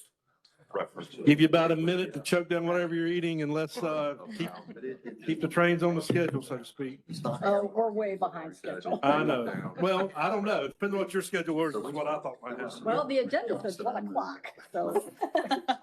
Dream on. Yeah, we got Oh, wait a minute, I'm sorry. It didn't say, AM. Oh, yeah, yeah, you're right. It said AM. I think the staff said that for me. I don't know that I actually gave them that number. That's good. Okay, folks, we're gonna come back to order. We're back live. EMC's back in session. We have our, we just made our progress down the agenda now to the third item. So, this item is request approval, to proceed the public notice and hearing with the proposed 1,4 docks and monitoring and minimization rules, 15A NCAC 02H, 0924, and 15 ACOC 02B, 0513, and the regulatory impact analysis. I talked a little bit before the last item about where we're at. We are at exactly the same spot with this rule. That does not mean the two are the same per se or the same topic. It just means in the process, we are at the same point. To go back to set the table of where we are. Again, not to regurgitate the past too much, but we went back and forth on a 1,4 docks and numeric standard.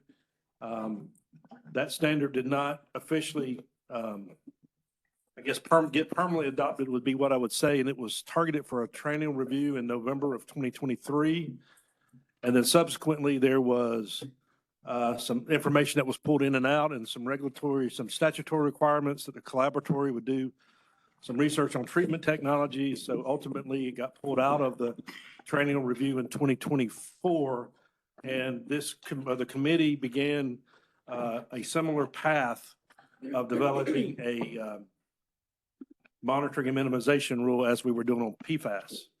Now, the higher level logic on that at the time was that these are both emerging contaminants of concern with PFAS and 1,4. They're different, as I've already said, but they are from a policy standpoint very similar with how do we want to address them. And the direction was from a staff as we waited for that regulatory impact to come back and to take this out of the triennial review. It was taken out by the department out of the triennial review because we didn't want to hold the triennial review up. Hurricane Helene hit at about the same time I got the physical analysis stuff back. And so we were really in the middle of last year before we really got back to doing the minimization plan. Okay, but the numeric standard is still in play to be done because it was part of the triennial review and part of something that has to keep going. And we will be working with the department as this gets moved out or whatever, whenever the time is appropriate, to continue moving down the point with the numeric standard. But again, the RA is a big document and there's no use to waste time if we can't, we don't have clarity on this. So that's where we're at. The same type of logic was attempted here, as I said earlier. Basically, if it's a public health and an environmental problem, it's an environmental health problem for everybody. You will hear DEQ say they have a better feel for this maybe than other places. But again, the philosophy was we want to know where 1,4 docks is inside the fence line to prevent it from getting into the public sewer systems and into the water bodies, because that is the cheapest place to address it and the place where we can hold the polluters accountable to pay for what they have. Once it hit those public systems, everybody's somehow affected by it. So we want to keep the polluters at bay, and we want to know exactly where it's at, and we want them to minimize or eliminate as much as possible. So with that said, today's thing is to move this first part into public comment and to begin working on the second part with the department for the numeric standard. Bridget, Ms. Shelton, if you will, please. Thank you. Bridget Shelton with the Division of Water Resources. Today we'll be requesting approval to proceed to public notice and hearing with the proposed 1,4-dioxane monitoring and minimization rules, 15A NCAC 02H 0924 and 02B 0513, and the associated regulatory impact analysis. 1,4-dioxane is an organic synthetic chemical that has been used as a chlorinated solvent stabilizer and as a solvent in specialized industrial and manufacturing processes. It may enter the environment where it is produced or used as a solvent through discharges to surface water and groundwater. The Water Quality Committee passed a motion at the March 2025 meeting directing staff to complete a 1,4-dioxane monitoring and minimization rule and an associated regulatory impact analysis in order to understand and characterize the extent of 1,4-dioxane levels from MPDES dischargers. Separate rules were needed to address the motion. Rule 02B0513 requires monitoring and minimization for affected industrial direct dischargers and requires monitoring for POTWs. Rule 02H0924 requires monitoring and minimization for affected indirect dischargers, including significant industrial users or SIUs, which go to a POTW with a pretreatment program. The proposed rules target focus on entities associated with 1,4-dioxane rather than requiring all permittees and SIUs to perform baseline sampling. The proposed rules specify the affected permit types by using the Toxics Release Inventory Program industry codes that are likely to be associated with 1,4-dioxane. Here is a summary of the rules. These rules are similar to the PFAS monitoring and minimization plan rules you all just heard. But as previously stated, they do target likely sources of 1,4-dioxane. The proposed rules outline requirements for direct and indirect dischargers. For the direct dischargers rule 02B0513, industrial direct dischargers with an individual permit will be contacted within 60 days of the rule effective date. These facilities will be required to do baseline monitoring quarterly for 1 year. Ongoing sampling will be required if any quarterly sampling result has a concentration above the lowest reporting concentration. Ongoing sampling will continue quarterly until all concentrations are reported as non-detects in 4 consecutive samples. If determined to need ongoing sampling, the industrial direct discharger will be required to develop a minimization plan. Minimization plan is a strategy to reduce or eliminate pollutants at the source before they are discharged into the environment. This includes identifying best management practices or BMPs. The industrial direct discharger will report activities to the division annually, and an exception may be requested by a facility from ongoing monitoring and minimization plan requirements if certain criteria are met. That exemption is laid out in the rule, but it is essentially if it can be shown that there is no increase in 1,4-dioxane due to the activities of the direct discharger. The direct dischargers rule 02B0513 also has requirements for POTWs with an approved pretreatment program. These facilities will be required to do baseline monitoring quarterly for 1 year. Ongoing sampling will be required if any quarterly sampling result has a concentration above the lowest reporting concentration, and ongoing sampling will continue quarterly until all concentrations are reported as non-detects in 4 consecutive samples. So for indirect dischargers, 02H0924 has requirements for SIUs that send wastewater to POTWs with pretreatment programs. SIUs will be contacted within 60 days of the rule effective date. These facilities will be required to do baseline monitoring quarterly for 1 year at each effluent station discharged to the POTW. The POTW will determine if ongoing sampling is required. Ongoing sampling is required if any quarterly sampling result has a concentration above the lowest reporting concentration. Ongoing sampling of the effluent will continue semi-annually until the concentrations are reported as non-detects in 4 consecutive samples. If determined to need ongoing sampling, the SIU will be required to develop a minimization plan, and POTWs will require annual reporting of activities in the SIU permits. And also, again, an exception may be requested by an SIU from ongoing monitoring and minimization plan requirements if certain criteria are met. So moving on to a summary of the regulatory impact analysis. So to estimate the fiscal impacts of these rules for the RIA, we took the following approach. The potential affected permittees and related sources were identified. We evaluated the 1,4-dioxane data for each permit and related source to determine the potential for needing to continue monitoring and to develop a minimization plan. We then determined the cost for monitoring, developing, and implementing a minimization plan. The fiscal impacts for private and public entities were projected, and the potential impacts to DEQ programs were also reviewed. And then we analyzed and reviewed expected benefits. The RIA was submitted to OSBM and they certified it on September 3rd, 2025. So here are a number of the anticipated affected sources. So as previously covered, baseline monitoring will be required for industry types or facilities associated with 1,4-dioxane. So for SIUs, that was found to be 155 facilities. For industrial direct dischargers, 34 facilities. And for POTWs, that was found to be 75 facilities. If the affected entities measure detectable levels of 1,4-dioxane during baseline monitoring, they will be required to continue monitoring. SIUs and direct dischargers will also be required to develop minimization plans. And the sites that would have detectable levels of 1,4-dioxane and therefore be required to continue monitoring and to develop those minimization plans were projected by using historical site-specific data or the site's associated industry codes if the data was not available. So here's a summary of the estimated costs and benefits of the proposed rules. So the regulatory baseline in this analysis was the absence of the required 1,4-dioxane monitoring and development of minimization plans.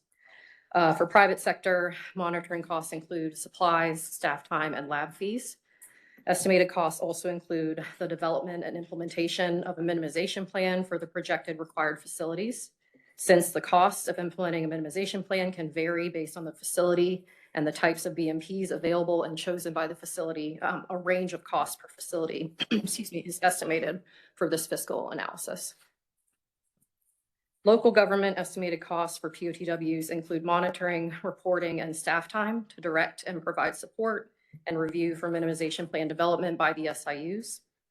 And then state government estimated costs are largely from staff time needed to review baseline monitoring data, determine and manage the permittees required to develop those minimization plans, and review and approval of these plans. So the estimated costs to private and public sectors are $23.5 million for monitoring and minimization plan development, and then a projected range of 0.05 to over 1 million per site to implement a minimization plan. These proposed rules were projected to provide benefits to the state. These benefits were qualified and are listed here. These include the requirement of mandatory minimization plans for affected facilities and requiring reporting that increases transparency of information for the facilities discharging 1,4-dioxane to surface waters. It is also likely that these requirements will lead to some source reductions of 1,4-dioxane to surface waters. So here is our anticipated rulemaking schedule. We are requesting approval for the rule and the RIA to go to public comment and hearing. If approved, the public comment period would be February to April 2026. And we anticipate coming back to the EMC in September 2026 with that hearing officer's report to request approval and adoption of the rule. So here's our action item request. The Division of Water Resources requests approval to proceed to public notice and hearing with proposed 1,4-dioxane monitoring and minimization rules, 15A, NCAC 02H 0924, and 15A NCAC 02B 0513, and the associated regulatory impact analysis. At the November 2025 meeting, the Water Quality Committee directed staff to solicit public comment on specific topics, and we've included those on this slide as well.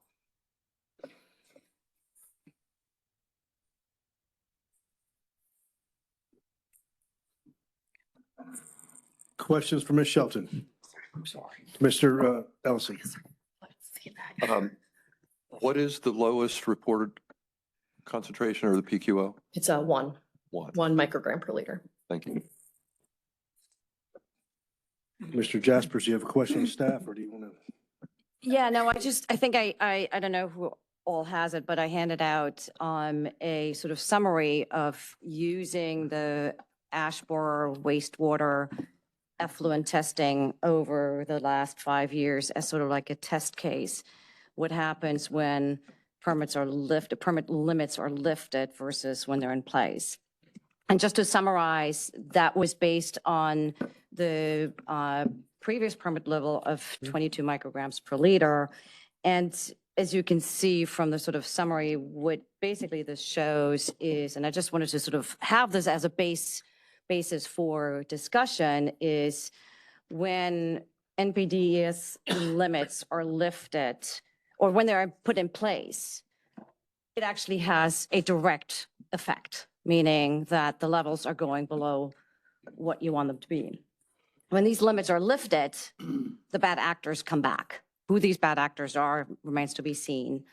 But basically, you have significant spikes that would trigger concern in downstream intake communities for water because of the high 1,4-dioxane levels.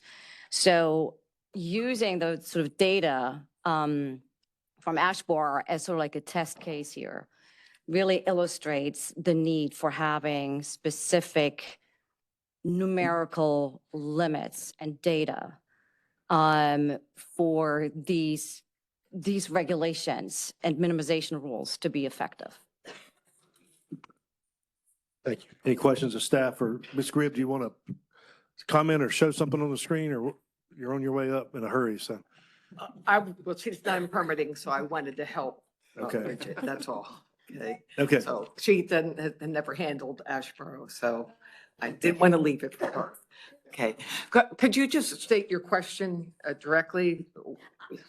I didn't have a question. I just basically wanted to sort of provide this as supplementary evidence for us to discuss the action items here and what may need to be amended or modified, or just basically as an informational. Okay. And evidence, supplemental evidence is right on our website. If you look at our 1,4-dioxane website and look at 6 POTWs we're tracking, you can see exactly the spikes and what's happening. Yep. Thank you. Commissioner Worms up 11. So to that point, I'm just curious, when the certificate for the NPDES permit was lifted, what changed? What did they do differently that allowed for the concentrations to increase in their operations? I don't know that they did anything specifically different. There's just no limit that they're enforcing or carrying out. But if the concentration was here and then the permit's lifted and suddenly we're seeing concentrations up here. Okay, so something changed. The concentration was never level. They've always had spikes. And prior to one industry installing treatment, they had much higher spikes and some that we've never even know how high. But they only have 2 sources and it's either one or the other, both contribute. They're just simply not taking action, one of them at all. Because I think part of what the question that this might raise then is, will we really see a benefit to a minimization plan if they no longer have the requirement to treat, through the NPDES permit. So without that permit, and then we're going to ask them to minimize, this seems to indicate that minimization probably won't be effective. I think that's so, but that's the question. And yeah, it's for everybody. That was exactly the point of sort of summarizing the data. Okay, but let me make comment another way. Minimization plan, once this passes a rule, the need for a minimization plan and that associated documentation will become part of the permit, correct? No. I don't know that SIU is a landfill. And I'm not quite sure what they would do. I mean, it's leachate coming from the existing landfill. Okay, you just did presentation yesterday on PFAS in a landfill that wasn't doing leachate, and now they're doing Right. something. Will they, And now I install would see this being in their permit to say you have to do some kind of minimization, measuring and monitoring minimization, and the hair will follow the hide one day, but to get them working on it seems to be important because you've already proven that yesterday, what a great success story that was, right? Correct, but Chair Solomon, we have discussions that some of these minimization plans, and especially how we wrote it up in RIA, weren't really always considering treatment. You really wanted them to take action at the facility, either substituting product or doing something of that nature. Wasn't really the goal that they had to go and sit and do some sort of treatment. So that, in my mind, being the case, is landfill really doesn't have a lot of options. They have to install treatment to do it, to reduce it, because they have no product to change or substitute out. Sure, and that's what it's there for. They can voluntarily decide of that, they want to go get a grant or go to the county for funds or however they're constructed to put in minimization. If that's their only minimization option, then that's what the minimization plan will require. Right? Would it require them to install treatment? I'm not clear. It would require you or the POTW, however it's permitted, for them to sit down and go through their industrial processes with you and show you how they can put BMPs in place to do minimization. If they say we're not going to do any minimization, then you got them on record saying you're supposed to do minimization as part of your permit and you're not doing anything. Mr. Chairman, Yes. so I think the issue though, as with the previous set of rules, is that there are no standards or criteria or benchmarks or goals for that minimization plan. So yes, they could come back with a minimization plan. There's nothing that would say it has to result in a particular level of reduction, either percentage or in concentration or anything else. And that is the concern. I think people have tended to say, make the argument that we can get these reductions voluntarily. I think what Commissioner Jaspers has pointed to is the fact that actually has not happened. And in every case, we have made good progress on some 1,4-dioxane situations in this state. And every single time we've done it, it's been by using the NPDES permitting process and standards. And the Sampson County landfill case, I mean, that's PFAS, not 1,4-dioxane. But again, they started out with a groundwater enforcement action that turned into, you've got to treat your effluent and you've got to have an NPDES permit for that effluent discharge that meets water quality standards.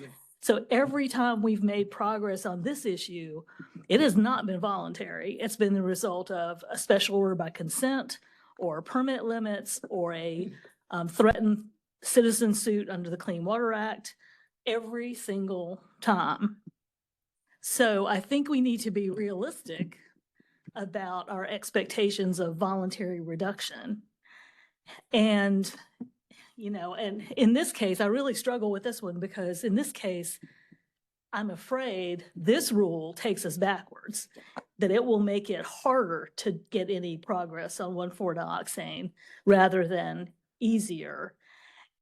And ironically, it will do that at a greater cost than is necessary.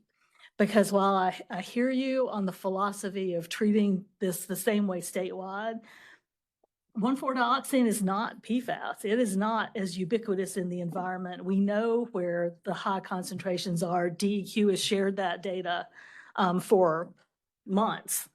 So we know where the focus likely needs to be. We know where the most likely sources are. So I think I'm really struggling with a rule that would impose very broad cost for a benefit that I can't see.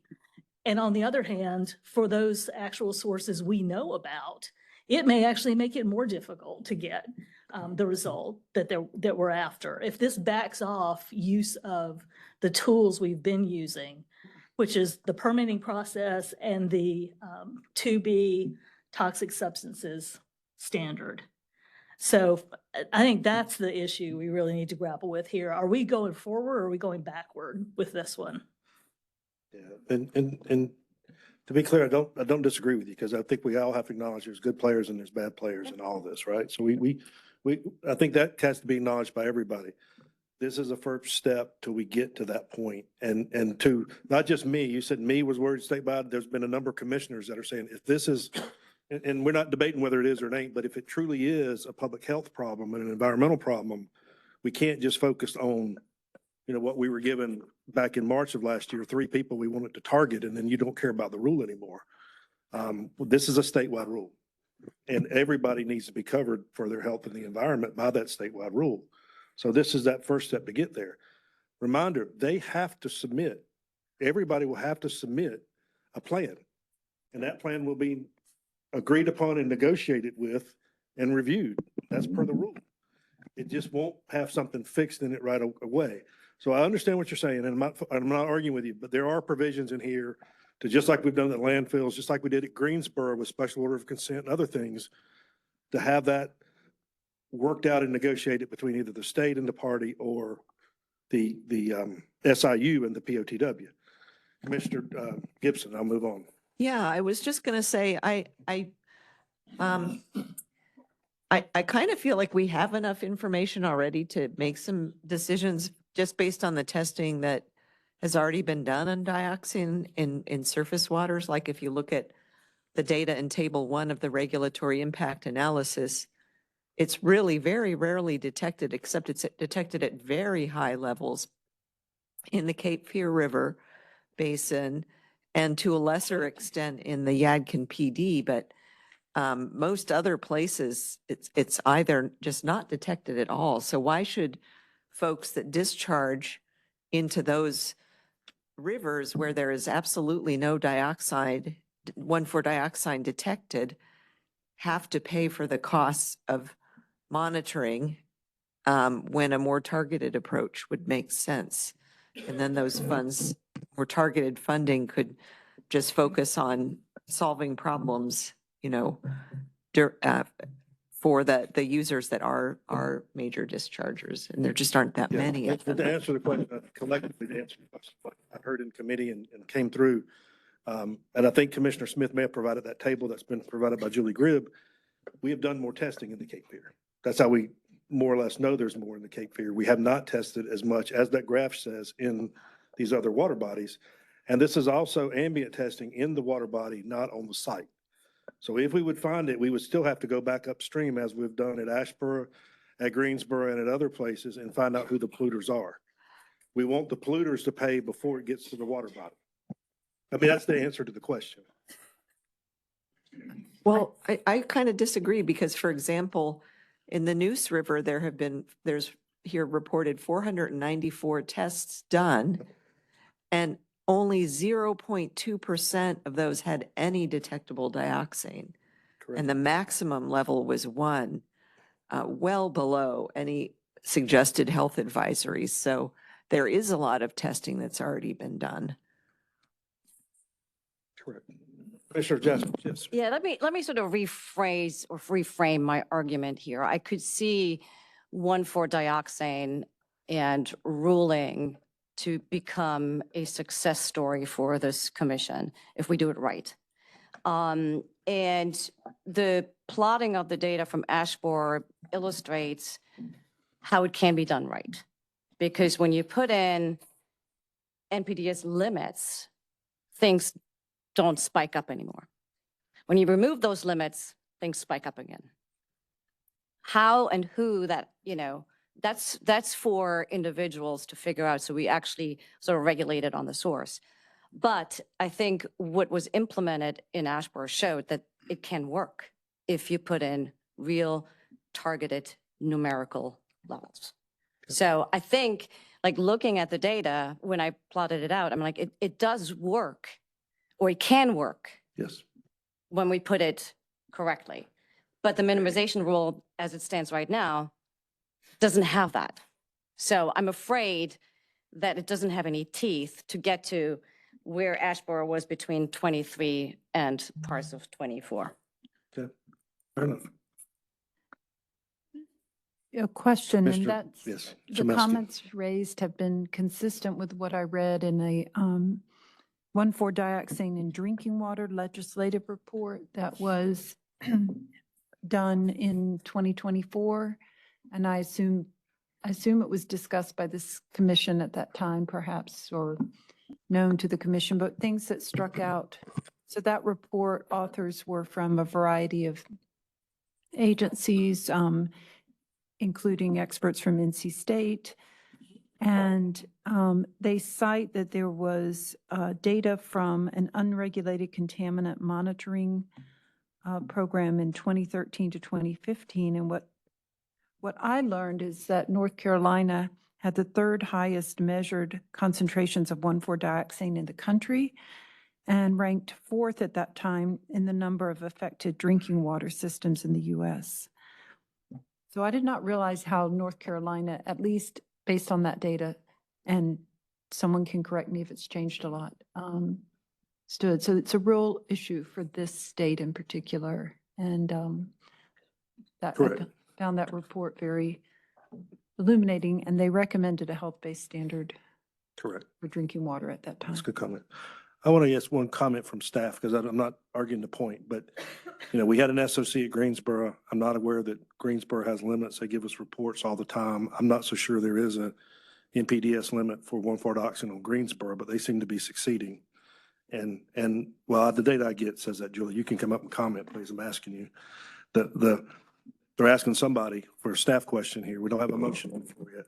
The other thing I want to ask is, did Ashboro actually ever implement permit limits there? My impression of them was they were supposed to and they never did. So I don't want to argue the point that we had some record here that says they had a limit and were complying. I'm not, again, I don't know everything, but I mean, I don't know that they actually ever implemented Okay, to answer limits there. your So first question. both Greensboro and Ashboro. Yeah. Tell us those two stories. Sure. So Greensboro had an SOC. They did not have a limit in their permit. They came down, brought the 1,4-dioxane down based on a EMC SOC, and it worked very well. What happened with Ashboro is we put a limit in their permit, but it never became effective because they contested the permit. Okay, so they never actually, I believe, tried to enforce a limit, but there was one sitting there for a while, and I'm sure they were very concerned. I will say this, once the court made a ruling and said, remove that from the permit, look at the data. Right, and that's clarification, but there's Greensboro's, their SOC expired several years ago, right? It's been extended? Yes, it has, and how they are have, doing? they'll probably here, they have committed to maintaining those numbers, and they have done an excellent job. Okay. And again, these may be two extreme good and bad cases, so I'm just acknowledging there will be a range, and we're not denying that. Commissioner Yeah, Smith. so just for clarity, though, a special order by consent is something that the commission approves in the context of the NPDES program. And it's a way to give a discharger a timeline to come into compliance. So it's part of the NPDES program. Now, how that gets translated in the different permitting renewals is another issue, but it's not something that's completely divorced from the NPDES program and the water quality standards. It's a different way of implementing those because you're trying to give the system more time to do what they need to do to get in compliance. Right, but once it expires, and we heard that at Greensboro, because this commission, I think you were on the commission, Keen was on the commission at the time, we did that. Deerhake was the hearing officer, but we did that, we implemented, it expired, and there was all this consternation that once we lifted the SOC, they wouldn't, it would all go kind of down on the handbasket, right? And it really never did. So I think and I'm just trying to, correct me if I'm wrong, but I think they've done an exceptional job of staying with it and doing the positive. And I don't want to cast it out on Ashboro, but I'm just trying to say, maybe they didn't, but I think you've got two good examples of both extremes. I'm not sure. Well, Greensboro had a lawsuit against them, correct? I don't know. We could ask. I don't really want to go to outside comments other than staff at this point for this motion, but anyway, all right, let's move on with additional comments. Commissioner, did you have one, Commissioner Reardon? No, I'm listening. Okay. Commissioner Smith, you have another one? Well, this is just sort of a general comment in terms of how I think about these things. I don't want us to get caught up into a good actor, bad actor dichotomy here. It's not about that, really. I mean, for me, the reason you have standards, you have a couple of reasons. Obviously, we're trying to protect public health and the environment, but you also provide more certainty to the regulated community. And many of the folks in the regulated community and business, industry, local governments, whoever, when they recognize something is a big issue and they can see that train coming down the track in terms of an environmental or public health problem, they start working on rules with the agency. And they do that because that gives them the certainty of knowing how they can be in compliance. It helps them avoid, in this case, third-party citizen suits. You know, waiting for a Burlington or whoever to be sued by a citizens group over their discharge is not the way to handle the issue. And so it's not, it's not good actors, bad actors. Businesses, industries, local governments are doing what they need to do to run their systems. They have constituents just like we do. They've got taxpayers, they've got shareholders. And one thing they're very loath to do generally is to step out and volunteer to spend a lot of money to do something they're not being required to do, which is why when they see that train coming down the tracks, they start negotiating what they have to do and getting that nailed down, generally in regulations, because that helps them go back to their taxpayer shareholders and say, we need to do this, and we need to spend however much money or do whatever kind of projects to do that. So if it's our responsibility to protect public health and the environment, it's not their responsibility to do that. And we need to give them the guidance that they need to meet a reasonable goal that protects public health and the environment. Commissioner Reardon, yes. Help me understand something. I think everything you said is spot on. But if this rule establishes an expectation of testing, it establishes an expectation of reporting, it establishes a mitigation plan, a reduction plan, and departmental approved, whatever these parameters are, and it requires post-reporting of data, post-minimization plan, isn't this the train coming down the track? Because I'm comparing it to, if we are where we are now, whatever that is, and whatever the history is, if we're going to characterize it isn't working now, isn't this the train coming down the track? I mean, isn't this going to tell those that are responsible, hey, we're not operating in the dark. We got an obligation to test. We got an obligation to report. We got an obligation to go to the department and get a mitigation plan approved and then comply with that mitigation plan because it shows in post reporting. I mean, how is this not that train on the track? I don't So know. my response to that would be that if you want to call this a monitoring rule, it's a monitoring rule. The problem with calling it a minimization rule is the same one we had for the PFAS regulations. There just aren't any criteria in there to enforce. And just to give you an example, if one of the SIUs in Ashboro. Can I ask you a quick, Yes, Well, let sir. me just finish this point. If one of the SIUs in wherever comes back with a minimization plan that does A, B, C, D, which may or may not result in any meaningful reductions, what's the basis for the local government, the POTW, to refuse to approve that plan?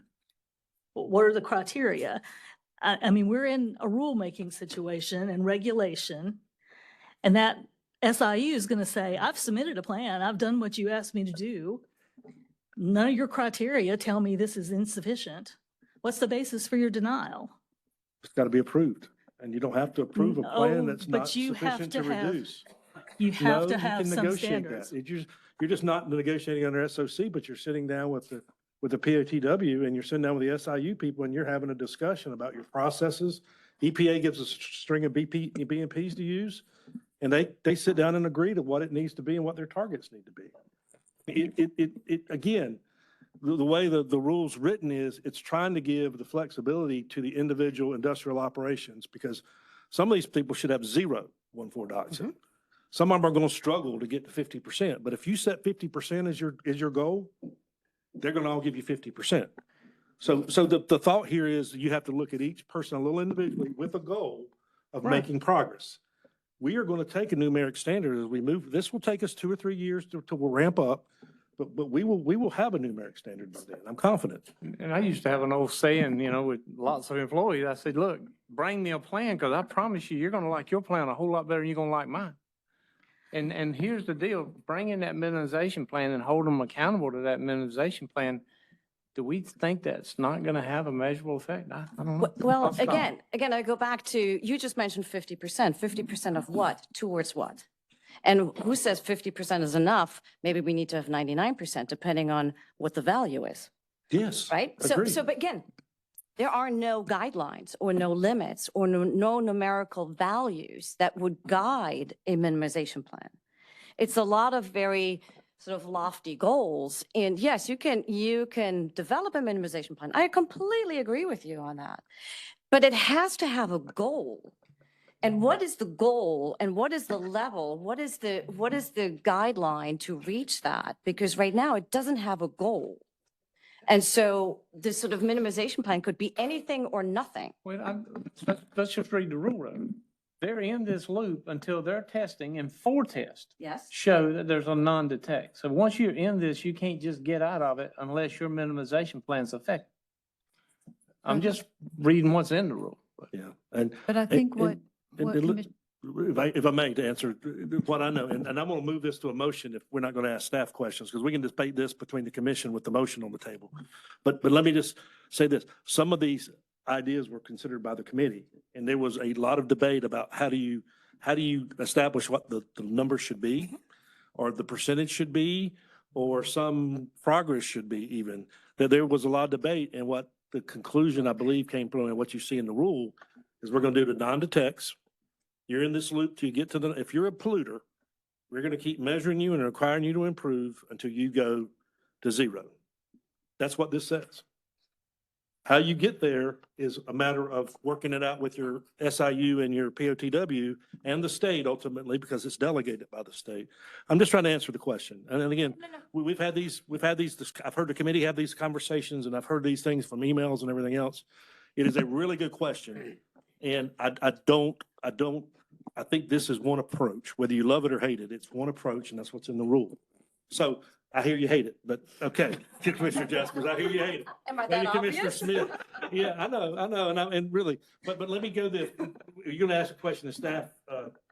I do have one question for staff and one comment. Okay, please, go ahead. Mhm.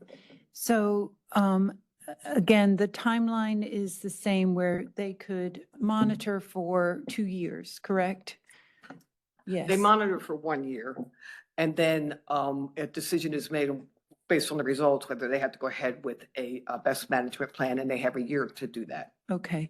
And so say using the Ashboro facility as an example, do we have 4.5 years of data, do you know, to? We have 7 years of data. Okay. And we have a great deal of data, so Okay. already on 1,4-dioxane. So if you saw exceedances and you could go to them and say, you need to start your minimization plan now? That's my understanding how the rule reads, is that we could use that historical data to go to them immediately and ask them to start, develop a best management plan. But there are no targets, so they could minimize by 3%, or they could minimize by a higher percent. I'm struggling with that myself, because I am sure I will get a call from a small town who employs most everybody there and says, how do I send this best management plan back? Okay, and what citation will they use to send that back? And that's what I'm struggling with that. Right, and I think we will hear, I think we will hear comments on that when it goes to public comment. All the things I just, percent reduction, total reduction, work it out between the engineers, reductions, all that. We're going to hear all those comments probably when it goes to public. And we're going to have to make a decision when it comes back to what the rule would actually look like. I mean, and it may be exactly this, or it may be something else.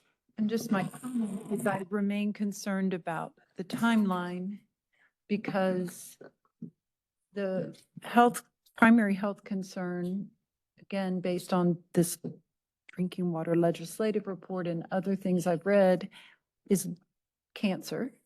And it's designated as a likely carcinogen, which sounds vague, but likely is up there just below known. And that's because we cannot do randomized control trials with giving people 1,4-dioxane. We don't have that human evidence, but we have strong animal evidence of liver tumors. Correct. And for oral ingestion, it took 2 years in animals to develop the outcome. So it's not like we're talking decades to see this health effect in animals. So my concern is when we know that there are exceedances, they could still delay for another 2 years because they're not specific targets in the minimization plan. Mr. Tweedy, question of staff or? I was trying to catch Ms. Green before she left, but I get a few extra steps in today. My understanding is if there, let's say there's an entity that falls under this regulation of this rule, but they are not a discharger. They will have to do 4 quarterly samples to prove they're not a discharger. That would be the minimum they would have to do they would have to do that to show that they're not a discharger, at which point they would be released, whatever the term is, that they're not discharging and therefore they're not a So problem. the way this rule's written, that this is a little different than PFAS. It specifically says those identified under a certain SIC code or a toxic release inventory analysis, or that the UCMR 3 showed that the water treatment plants being impacted downstream. So that's how we make a basis. And once we decided that they need to sample, they would be notified that they have to do this baseline sampling. And if they showed non-detects for all samples, that would take them out of doing anything more. Okay, follow up. What's the price for processing a sample? And really what I'm trying to get is what's the cost for processing those 4 samples for that year? Do you know that? Ballpark? Anybody? Maybe? This is for 1,4 now. About Um, 150 per sample. Thank you. let me see. Do I see Greensboro in the room? Do I see a head nodding? Do I see a head nodding? That's about right? Okay, just wanting to confirm, Julie. They're in the room, so I thought I would ask. I thought he was. They've done a lot of them, so I'll just make sure he's nodding his head, so thank you. Okay. Any other questions, staff? Commissioner Baumgartner? I'll make one point. Department wrote to RA, right? Y'all stand by it. On page C17, it seems to support this process as well as support voluntary minimization. It states additional outcome of the monitoring requirements of this rule is an increase in public awareness of 1,4-dioxane, of where 1,4-dioxane is detected. Identifying and implementing BMPs through these rules could be an additional opportunity for industry to show environmental stewardship through voluntary minimization of 1,4-dioxane in their discharge. I just want to point that out, that when talk about voluntary minimization doesn't work and maybe some, maybe non-support of some of these things from the department, but you guys seem to support this in the RA. And I'd like to follow up. And let me Please. follow up. Follow up with you. And the EPA has their source minimization plan. It's not necessarily for 1,4-dioxane, but all times voluntary source reduction does work according to EPA and their stats for that. Now, does it work the whole, Bonnie? Does it do the whole thing? Yeah.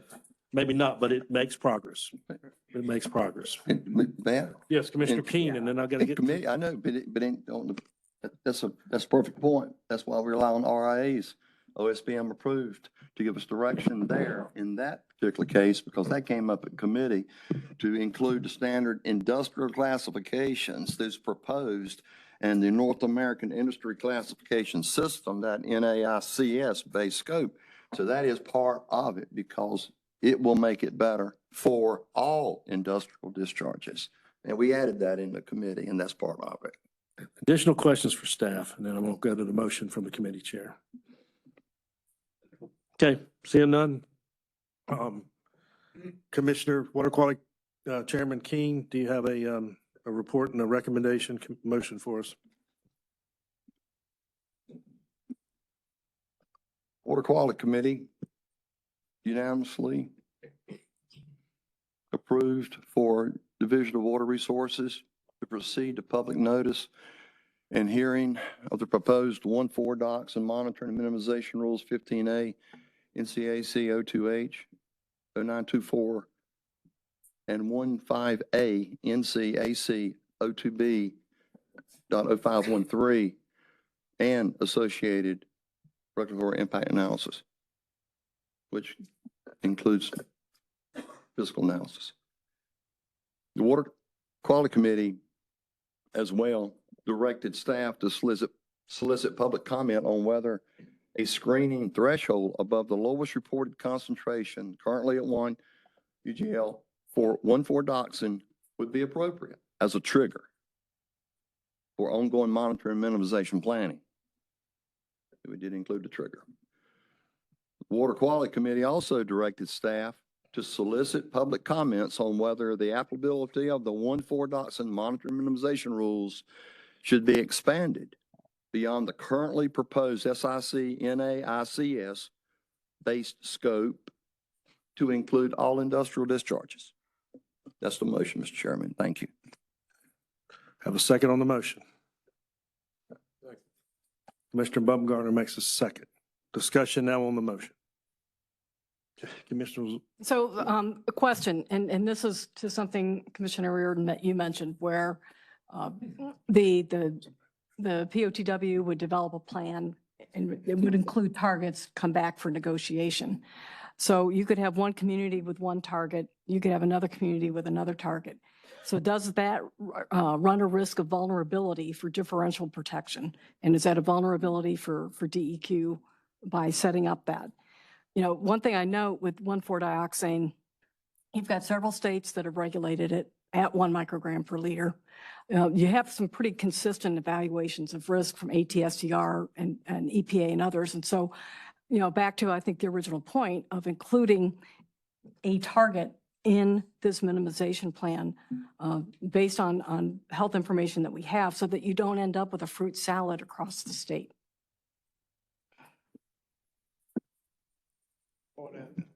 Respond? yeah, that's, she asked you that. Yeah, okay, Commissioner great. Reardon, Yeah. Yeah. So, you know, I listened to what you said. It makes an awful lot of sense. With the exception that is cleaning up this different at every place.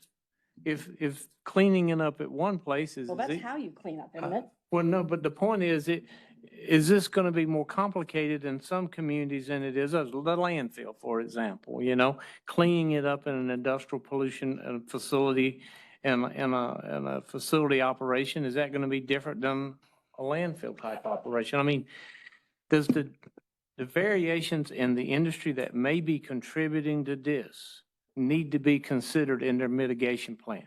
You know what I'm saying? Well, All things are not equal here. So to having, you must with 90 days reduce your concentration by 20%. Well, in one group, it may work. In the next group, it may not work. So I'm not even talking percent. I'm saying clean up to 1 microgram per liter, Mhm. however you get there and however long it might take based on your specific circumstances. But again, if you're thinking about public health protection into a particular level, whether it's 1 microgram per liter or 10 or, 22, but setting a consistent level that's applied across the state and then providing some variation in the ability to meet that level for the specific sites, depending on their circumstances. In their mitigation plan you're talking about, because obviously the level of detection is what we're testing and shooting to, right? I mean, that's the only way you can get out of this loop is to show four testing results that are less than the level of detection. Yeah, one of the criteria that's in the requirements is, as Ms. Gribb mentioned, was your distance to a water treatment plant. And the in-stream standards work in the sense of kind of dilution and distance is the solution. So, no, just because it's one in the middle of the river, if you're 5 miles up, your number may be bigger than one. Right? And that's a little bit of a gross simplification, but that's kind of how it works. So it is kind of tricky to say at the fence line before it gets to the public system, what should it be to not impact the downstream? Now the staff can do that and calculate that, and that's kind of inside baseball type of stuff and negotiate it too, right? So I think we're all aware of that, or most of us are aware of that. I'm just saying it is also not just the industrial process, but it's also the external factors in this case that may be playing into that. But the POTWs in a number of senses know their systems better than anybody else. And people like Greensboro prove that. Yeah, So- and I would think if in that case, if you have a discharge and the number's way up here and the POTW is downstream, you know, I would think that would also impact the designated use for maybe people can't fish in those waters where the concentrations are really high, and that you hold the POTW to reaching a certain level that might be for different designated uses. So it feeds all into all of that. That's right. But the main point is providing a level of, to reiterate Commissioner Smith, some level of certainty for wherever the permit applies or the standard applies. And then if it takes time and distance, you know, then that would factor into other considerations for the Clean Water Act. Okay, I'm just making the point. Commissioner Gibson. Yeah, I was just going to say, just a point of clarification maybe. I think, I do agree, once you discharge 1,4-dioxane into a river, you're taking a smaller discharge volume and putting it into a larger volume. It will dilute, but the compound is very recalcitrant, as I understand, and unlikely to partition to sediment. It won't biodegrade. And so it's almost like very conservative in that way. You dump some in here, you're going to find it as far down as you go. But I think that's where having a requirement that the discharge doesn't cause an intake of a public water system to exceed a certain level is useful. That provision's in there, but even that can be negotiated because the technology at the water plants will vary and won't necessarily be just designed for 4. As you know, you're an engineer too. It may treat 10. Right, but I In think some at the cases, it may treat intake is just the 4. idea. You want to make sure that the water that gets to the water intake before treatment doesn't have a level of 1,4-dioxane in it that would require treatment. Above Yeah. a certain, above the design, because the water treatment plants are going to have control technology built in. They are. They're going to pay hundreds of millions of dollars to do that when the MCLs are enacted. They've got to be able to assure their. Only if they have 1,4-dioxane above the level, but if the source of it is eliminated, then they're not going to have it in their intake water and they're not going to have to pay for that extra Well, treatment. again, if you go back to the Greensboro data, they see some in just domestic water moving around. And so there is some form of ubiquity. I'm not trying to argue this. I'm just saying it's not as clean sometimes as just saying a polluter caused it. But anyway, let me move on. Commissioner Smith, go ahead. I'm going to keep moving. I'm trying to keep us on track, guys. I'm glad you're not arguing it. I'm relieved to hear that. The last 5 minutes of argument is the Okay. case for having an in-stream water quality standard, because that is the way we calculate these things and can calculate them back to the POTW that has the discharge. It's why we need a standard. I'm going to vote against sending this rule to public notice because I think it is so flawed. If you want to call this a monitoring rule, it's a fabulous monitoring rule. If anything, it is overly broad as a monitoring rule. As a minimization rule, it isn't there for the same reasons we talked about with PFAS. And I will be fascinated to see what the Rules Review Commission has to say about a requirement for a minimization plan that has 0 criteria in it. And I hear what you're saying about negotiation, but when that day comes that an SIU looks back at the POTW and says, this is all we can do, this is all we're going to do, and the POTW is not satisfied, there's going to be a legal argument there. Good. And there's going to be nothing to enforce. And that's the problem. And I do worry, as I said before, we're going backwards. And partly in response to Commissioner Reardon, isn't this better than what we've been doing? No. We've gotten substantial reductions using the NPDES permitting program and our toxic substances standard in 2B. And I worry about whether enacting this rule will actually make it less feasible to use those tools to get the kind of real reductions that we have gotten so far. So, fabulous monitoring rule, if that's what we want, take minimization out of the title, and let's not pretend we're getting real reductions. Appreciate that. Further discussion, Commissioner Tweedy on the motion. I agree with pretty much everything that's been said in the last some minutes here. No, But you can't possibly. No, I think there's a lot of agreement. So many contradictions. There's So many There's a lot of agreement. You're very broad-minded. But there's a piece missing for me that maybe we can address. And it's hard for me to not cloud the PFAS with the 1.4 discussion, but in the PFAS discussion, there was I'll say a commitment, hopefully that's not too strong of a word, that if that rule moved forward to public comment, there would be an immediate move to developing a standard, working on developing a standard. Is that same commitment for 1,4-dioxane here today? Yes. If we move this rule forward as it stands today to monitor and maybe minimize, are we going to start work immediately on the work that's going to be needed to do a Yes, and standard? let me put the honest caveat against. You want to go, you answer, Well, Commissioner no, Jaspers. I just want to sort of maybe clarify that. With PFAS, it's a little different because of what the standard might be, because there's no real precedence for that. With 1,4-dioxin, we do have precedence for what the standard could be. So I think that for me is a big difference.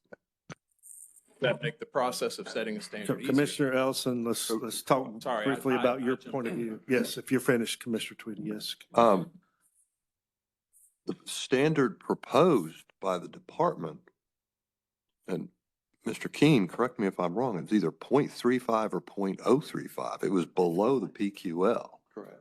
That's an unreasonable standard if it cannot be determined whether or not you meet the standard. So again, this is a viable means of making progress as opposed to the standard. And there were stakeholders who felt comfortable of getting to 10 relatively rapidly. You have, the department pointed out that 1,4-dioxane is commonly a solvent. That may be an easy product substitution for some industries to find a different solvent. I also understand that it is a byproduct of some plastics manufacturing, which would be much different if you're in the plastics business. If that's what you make, that might be a little harder for you to get. But with all the regulated entities doing the best they can, let's see where we get, while we're also refining a potential numeric standard. That's the intent. Mr. Chairman, if I may, that's the intent. And it started in May of 24, legislation, wanted a health assessment on 1,4. Triennial review, as you've already covered. Yes. To get a number, numeric standard. The intent is to get to a number, to get there. But what number is that scientifically? And the Secretary's Science Advisory Board as well, getting to a point where 1,4, what is it? And that was driven through the committee, and it is before you today in reference to the findings, but we've studied all of that, but we want the public to respond to this motion. We want everybody at the table. Thank you. Thank you, Mr. Chairman. Right, and let me make a comment too, because to address you, Commissioner Tweedy. That was comment. Yes, it was. It was all, this is all good. We will move on it. To me, there is a little bit more difficulty, and this is me as one member, to sort through the 1,4-dioxin, because what EPA at the national level is saying now is they're reevaluating all of what was done previously. And like PFAS, but differently, there are two big lawsuits at the federal level that I understand EPA is, that they're kind of waiting on EPA to finish their 1,4-dioxin before they get ruled. And unlike 1,4-dioxin, unlike PFAS, there's not some MCL sitting out there at the federal level waiting to be triggered. Now, there is some existing data, and I can acknowledge that. I just don't want to give you, if we start working on this, it feels like it could be a little tougher or a little bit longer sledding than maybe people, but that's J.D. Solomon sitting here just by what J.D. Solomon reads and follows. I may be 180 degrees wrong, but I'm just giving you an opinion. I don't want to give you but I will promise you, and I've promised everybody, that we will start moving on the numeric standards to collect the data and the research and do what it takes. Once we get this part A done, we will do part B, which will be the numeric standard. It doesn't end here. I do agree. I think, and again, I think less people maybe at the table agree with this, but most people at this table agree that there needs to be a numeric standard for 1,4-dioxin 2. So that's where we're going to try to go. Yes. So take this with some humor. I will. I'm not taking offense to anything. I'm just trying to steer us, guys. And we're not in Texas, but I feel like it's a two-step. And Two-step, okay. And by that meaning, if we're really intending to do a standard, aren't we going to be adding additional cost and burden to the broader community by going out with the monitoring and minimization and then following it up? So if thinking of people's time, energy, and monies, doesn't it make more sense just, if we're going to do the standard, do it, get it started? Yes, let me answer the question. Go ahead. Yeah, Commissioner just to Jasper. Would you follow- like to come in there? To- I'll answer both at the same time. Just to follow up what was Jennifer was saying, is I agree. I think why not take, a little bit more time to make this ruling so it does potentially include a numeric standard. And then actually the efficiency of rolling it out and implementing it will be much faster than waiting for public input, coming back, realizing the public wants to have a numerical standard and we're going back and we've lost 6 months in the process or 8 months. Okay, so you would just pull it back and go back Eddie with it and rework it Yes. with the numeric standard? Yes. Okay, well, that's a possibility. So let me go back to the two issues we're going to public with, right? Right now, we're forcing people to keep their minimization plans to the PQL. Is that necessary? Is there not a better trigger with 1 Oxen? Because when it was in the first rule, it was 0.35. When it came back in Trina View, it was 0.33. The detection level's 1, and people do say in the industry, we can get it to 5 to 10 pretty easily. We have a hard time getting it to 1 or 0.35 or 0.33. So there's some range there.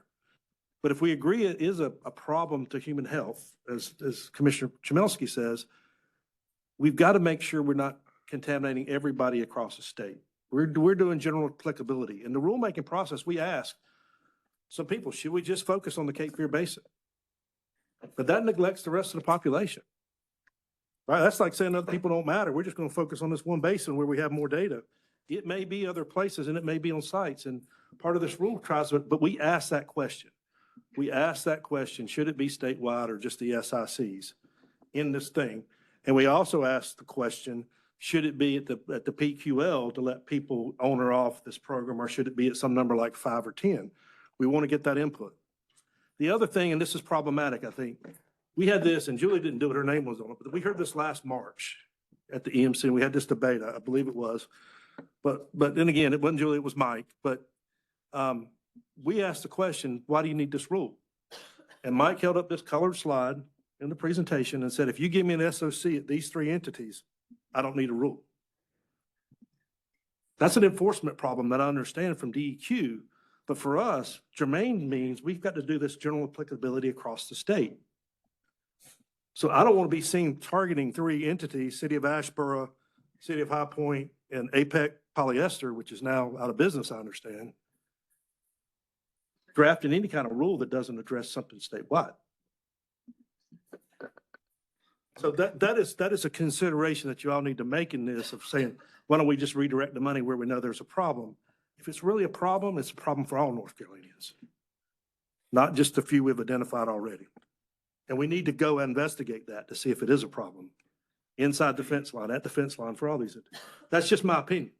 And that's what this motion would do, is get that out to public comment so the whole state could see this and tell us whether this needs to be North Carolina specific, or as we say as a commission, whether we should just spend our money going after 2 or 3 entities.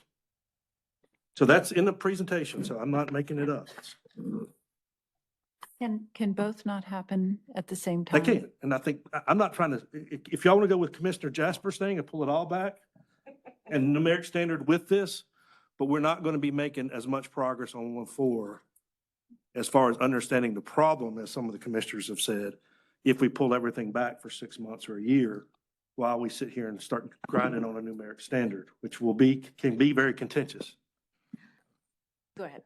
Oh, Commissioner Smith, yes. yeah, I was just going to say, if the concern is about having additional data statewide, again, this is a pretty good monitoring rule. It is not a good minimization rule. Okay. And if we want to roll this back and say, okay, we want to do a certain level, a phase 1, then phase 2 monitoring, start out statewide, focus in on that, gather more data at the same time we're looking at adoption of a standard, I think that's a great idea. What I don't want to do is create an impression out there that we have a serious minimization program if we don't have any teeth in it. And everybody here, I mean, the people supporting this rule today have acknowledged the only penalty for failing to achieve the goal, whatever the negotiated goal is of your minimization plan, is you have to keep monitoring. Oh, well, okay. I have to keep taking samples. That's the only penalty anywhere in here for failing to even comply with your plan, and there are no criteria for the plan itself. So I think we need to be honest with the public about what this rule does. More data is great. Statewide data is great. And if we want to do a monitoring rule, I'm for it. I am not for something that calls itself a minimization rule that doesn't have any enforcement attached to it. Okay. Okay, and that's fine. We all have our opinion. That's good. Commissioner Tweedy, any comments? You look at me like you got one. Anybody else with any comments before I call the vote? Just to reiterate, I don't think this is like starting from scratch to come up with a new ruling. So if we bring it back to committee, I don't think this is like starting from zero. I think this is literally refining it. It may be taking one, maybe two meetings, and then it can go back out for ruling. I don't think this is a year-long's worth of process. We're finding ourselves back here in 2027, moving forward as action items here. I don't think it will take this long. Commissioner Ellison. And what would Commissioner your Tweedy. proposed I'm sorry, numeric I saw him standard be? first. I think that's for the committee to decide, but I think there is lots of precedence as to what it could be. It could be we're going back to what they said about 5 micrograms per liter. Sure, anything is on the table, but there are precedents from other, from basically existing examples here, as well as other regulations across. So we're not starting from zero. Kevin, yes, Commissioner Tweedy. You'll be K pretty Speaking soon. as if an it goes optimist, this I long. appreciate your optimism. Having seen how it's gone over the last 2 years, I'm not as optimistic on that point. I think it's going to be a bit of a slog, and it's going to take some time to get through that. So I think I will leave my comment. Yes, So I'm just curious because we're talking. don't do a straw poll. That's not legal. We can't do that with Robert. No, but I'm just curious, how people feel about the idea of striking the minimization thought from this and keeping it strictly to a monitoring. Is that something that's palatable? We can't, Roberts, we can't do that. We need a substitute motion to do that somehow on the board. Is it a motion? Is it an amendment or is it a? It's be a substitute motion because you would strike half the rule and that part of the RA would be in jeopardy. There's opportunity to vote it up and keep moving. There's opportunity to vote down. There's opportunity to amend and there's opportunity for substitute motions. But those are kind of our options at this point. Question. One concern I have is whether if this rule goes forward, would it restrict the, and this has been raised by others, but would it restrict the department's ability to require reductions from known dischargers through their permits? No. No, that's the short answer is no. There can be some We've discussion confirmed around that. legal, there can be discussion around legal issues, but we are not adopting, again, we're not adopting the rule today. Part of going to public comment is to get those arguments. If there's arguments that says that, even from the department, we can take those into the public record. And again, the General Assembly, the governor, the EPA, and the RRC will all see it in the record. So those arguments have Go ahead. already You wanna been say brought paragraph 5? forward. There's paragraph 5 in the rule, if I can, counsel. I can't see Commissioner it. Kaminsky, there's, the last paragraph of the rule actually says that the department, nothing in the rule limits the commission's or DWR's authority to impose additional requirements. Okay, so any amendments, any substitute motions, anything before we vote this up or down? Okay, hearing none, I'll call for the vote. All in favor, please, to move forward, raise your right hand, say aye. Aye.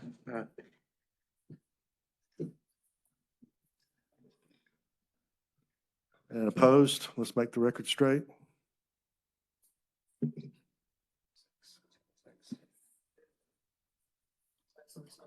No, we're missing one. Am I 14?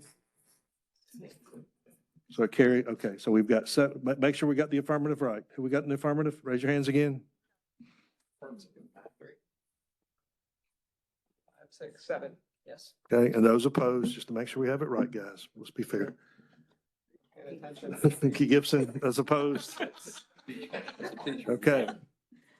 Anybody want to change a vote? I'll declare the motion then passed 7-6. Thank you. All right.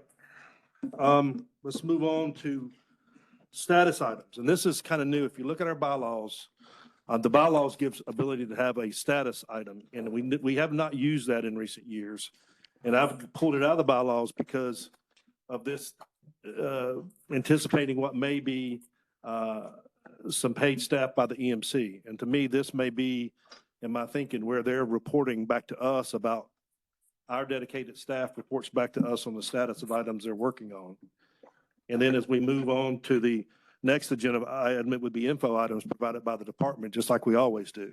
So all we're doing here, in my way of thinking and the way I see the requirements of the agenda, is to insert an area in there where EMC staff would make this. And since I would look at it that way at this moment, without changing the bylaws, this is the point I want to give you guys, EMC update on the executive recruiter position. So as you guys are aware, that job description was developed with the help of Commissioner Reardon, input from council, input from the State Office of Human Resources, input from DEQ HR, and we based it on what other executive directors, one in particular job description seemed to be, and it was customized by those bodies for my consideration and to advertise. So we advertise that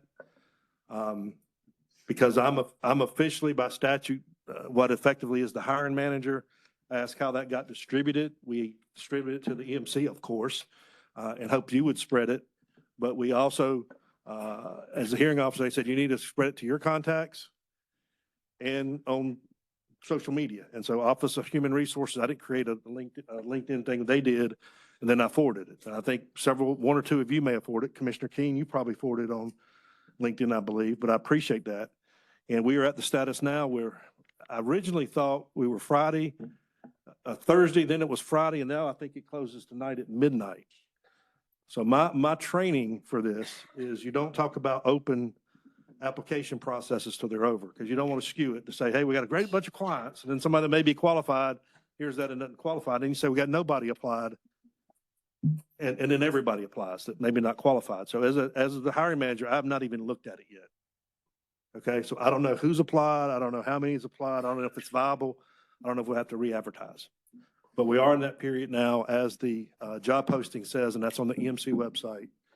It is about to close to consider those applications.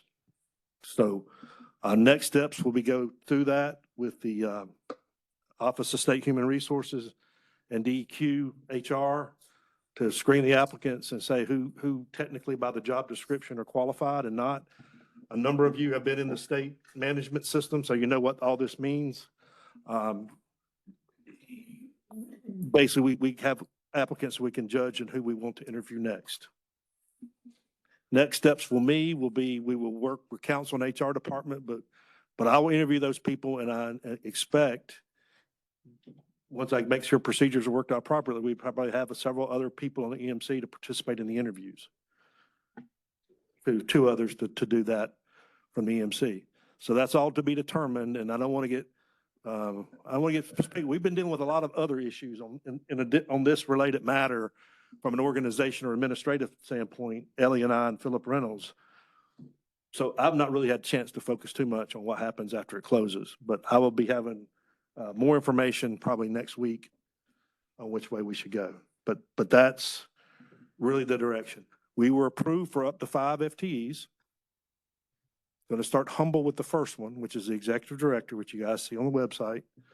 Once we get the executive director hired, then that executive director will work with me and the commission as a whole to look at all those scopes of things that we have to do by legislative mandate and to evaluate what things we need additional help on or not.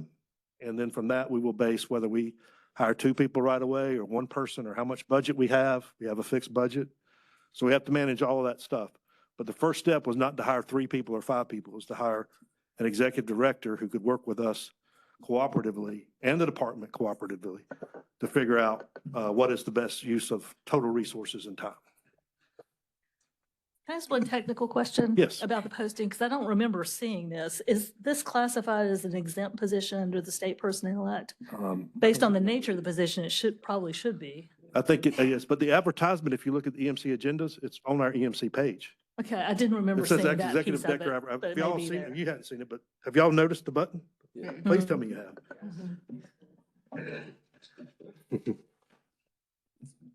The, What is exempt? Exempt, so I mean. It means essentially that it's a political position not protected by the State Personnel Act, which means it's easier to hire or fire the person based on changes in administration. Yeah, I don't want to speak off wrong because I don't remember. After all we've talked about today and what we got ready for this and other things we've gone through, I just don't remember. She's 100% right on it. Well, I know she's right on that. She's right. What was the term? Everything. What was the term? However way you want to do it. What was the term? Yeah, exactly. You do you. You do you. That's what I'll say today. You do you. That's really all I got on that. Any other questions on where that's at and where that's going? I'm just glad to know I have a few more hours to apply. I think you do. Yeah. All right. What are you laughing at, Richard? Okay. That's fine.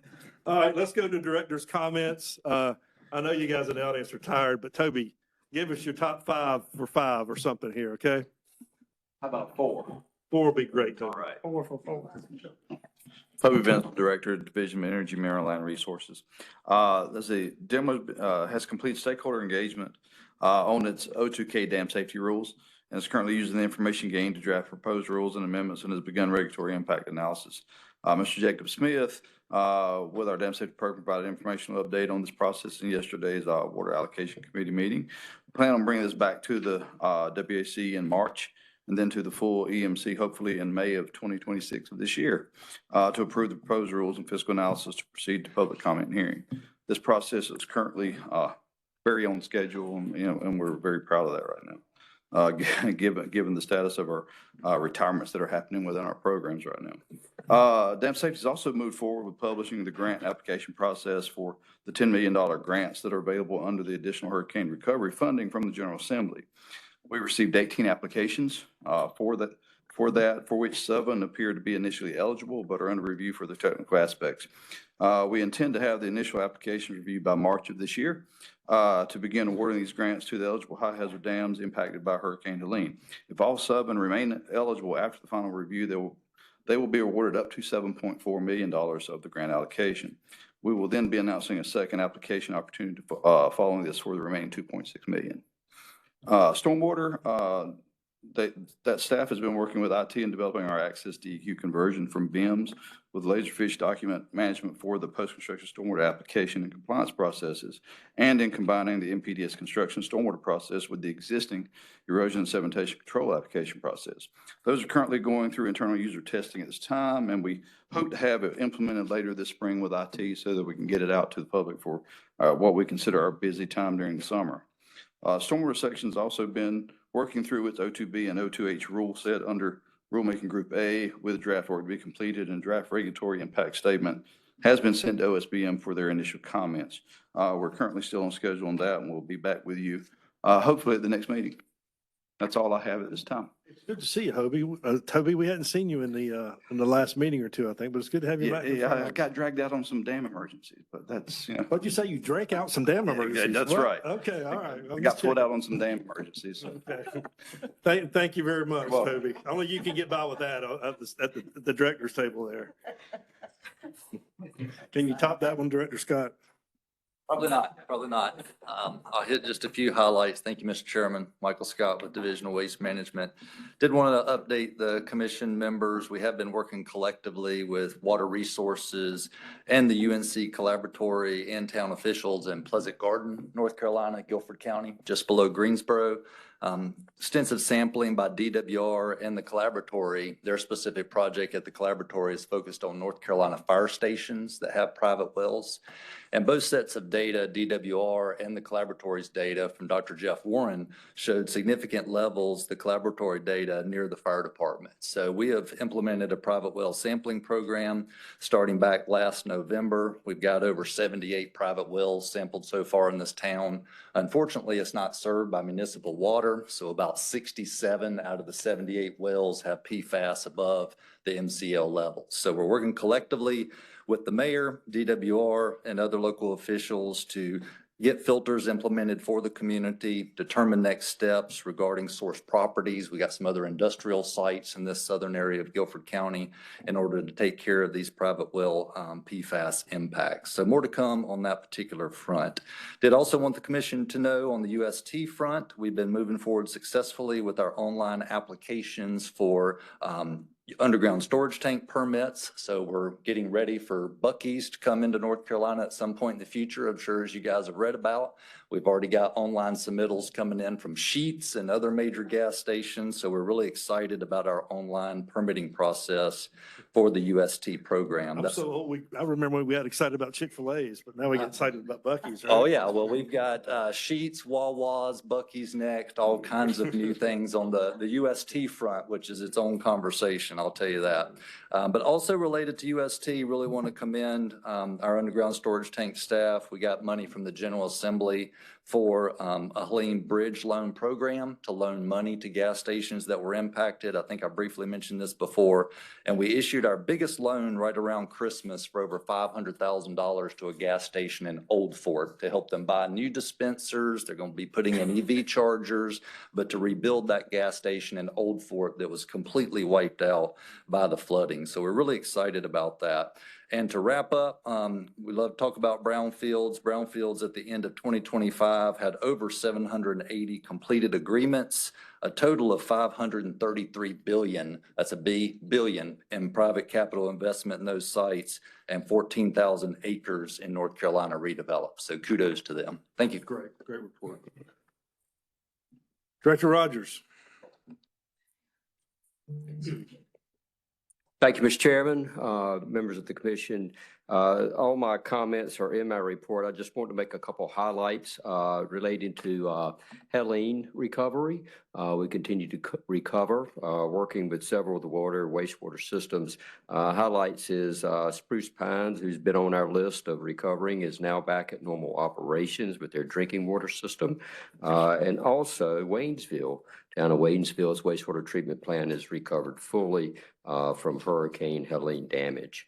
Another area of interest that we took on in 2025 was pipeline certifications for 401s. We had 3 of those issued last year. So we appreciate the staff's work on that, the Transco pipeline, Mountain Valley pipeline, as well as the T15. So they have been issued. Let's see. Also, with regards to, let me find my place. Public hearings, we did have public hearing before the end of the year back in November. Chair Keene was a public hearing officer on our low flow, zero flow rule. We're in the process, public comment period is closed. We're in the process of getting with Chair Keene on that. We'll be meeting with him next week, begin development of the hearing officer report as well. I also want to make you all aware that we're not looking very good in rainfall in North Carolina. Drought is expanding. 32 counties are currently under severe drought. 53 are in a drought condition with 15 that are abnormally dry. So praying or dancing for rain might be a good thing for us. We're really not anticipating getting any significant rainfall probably till spring, but please keep that in mind as well as you use water. So those are my comments, Mr. Chair. Thank you. One question, one request. Thank you for that too. Can we get another Helene update at the next meeting? I think we've gone, my fault for not putting it there, but it's probably, we've not had one for a couple meetings. We probably need to start working through our lessons learned. Yes, sir. Continue that. Okay. Anything else for Director Rogers? One other thing, I do appreciate, we had, our division had two big items on the agenda today. Certainly want to thank the staff for all their work over the last several years in pulling this together, and appreciate it, and we'll continue to support the commission in the efforts. Thank you. Thank you. Thank you. Director Abrazinskis. You've had a light couple days. It's coming the next You meeting. We're gonna jinxed put us for something the on rest of the year in the Air Quality Committee, so you did it. Well, thank you, Mr. Chairman, and good afternoon to everyone. Mike Abrazinskis, Director, Division of Air Quality. In my prepared remarks, there are a few select 2025 division accomplishments listed there. I won't bullet through all of those, but just highlight that the 10-year consecutive years of attainment in North Carolina that happened this past year as a major accomplishment. No ozone exceedances in 2025. We've talked about some of those previously. Continuity on my leadership team in DAQ. Our top 13 management positions did not have any turnover this year. Those top 13 positions have a combined 351 years of air quality experience. So I'm very lucky that I'm surrounded by such great experienced staff. There are some other highlights listed there. I'll just peck through a couple of the others. We issued 682 air quality permits this year, despite staffing issues in that area. We've successfully launched a digital invoicing process that now delivers monthly billing via email to thousands of facility contacts across the state. This eliminates the manual labor of mailing paper invoices, of course. And we also launched an online permit application system for general permits for air curtain incinerators this year. So a couple big accomplishments there.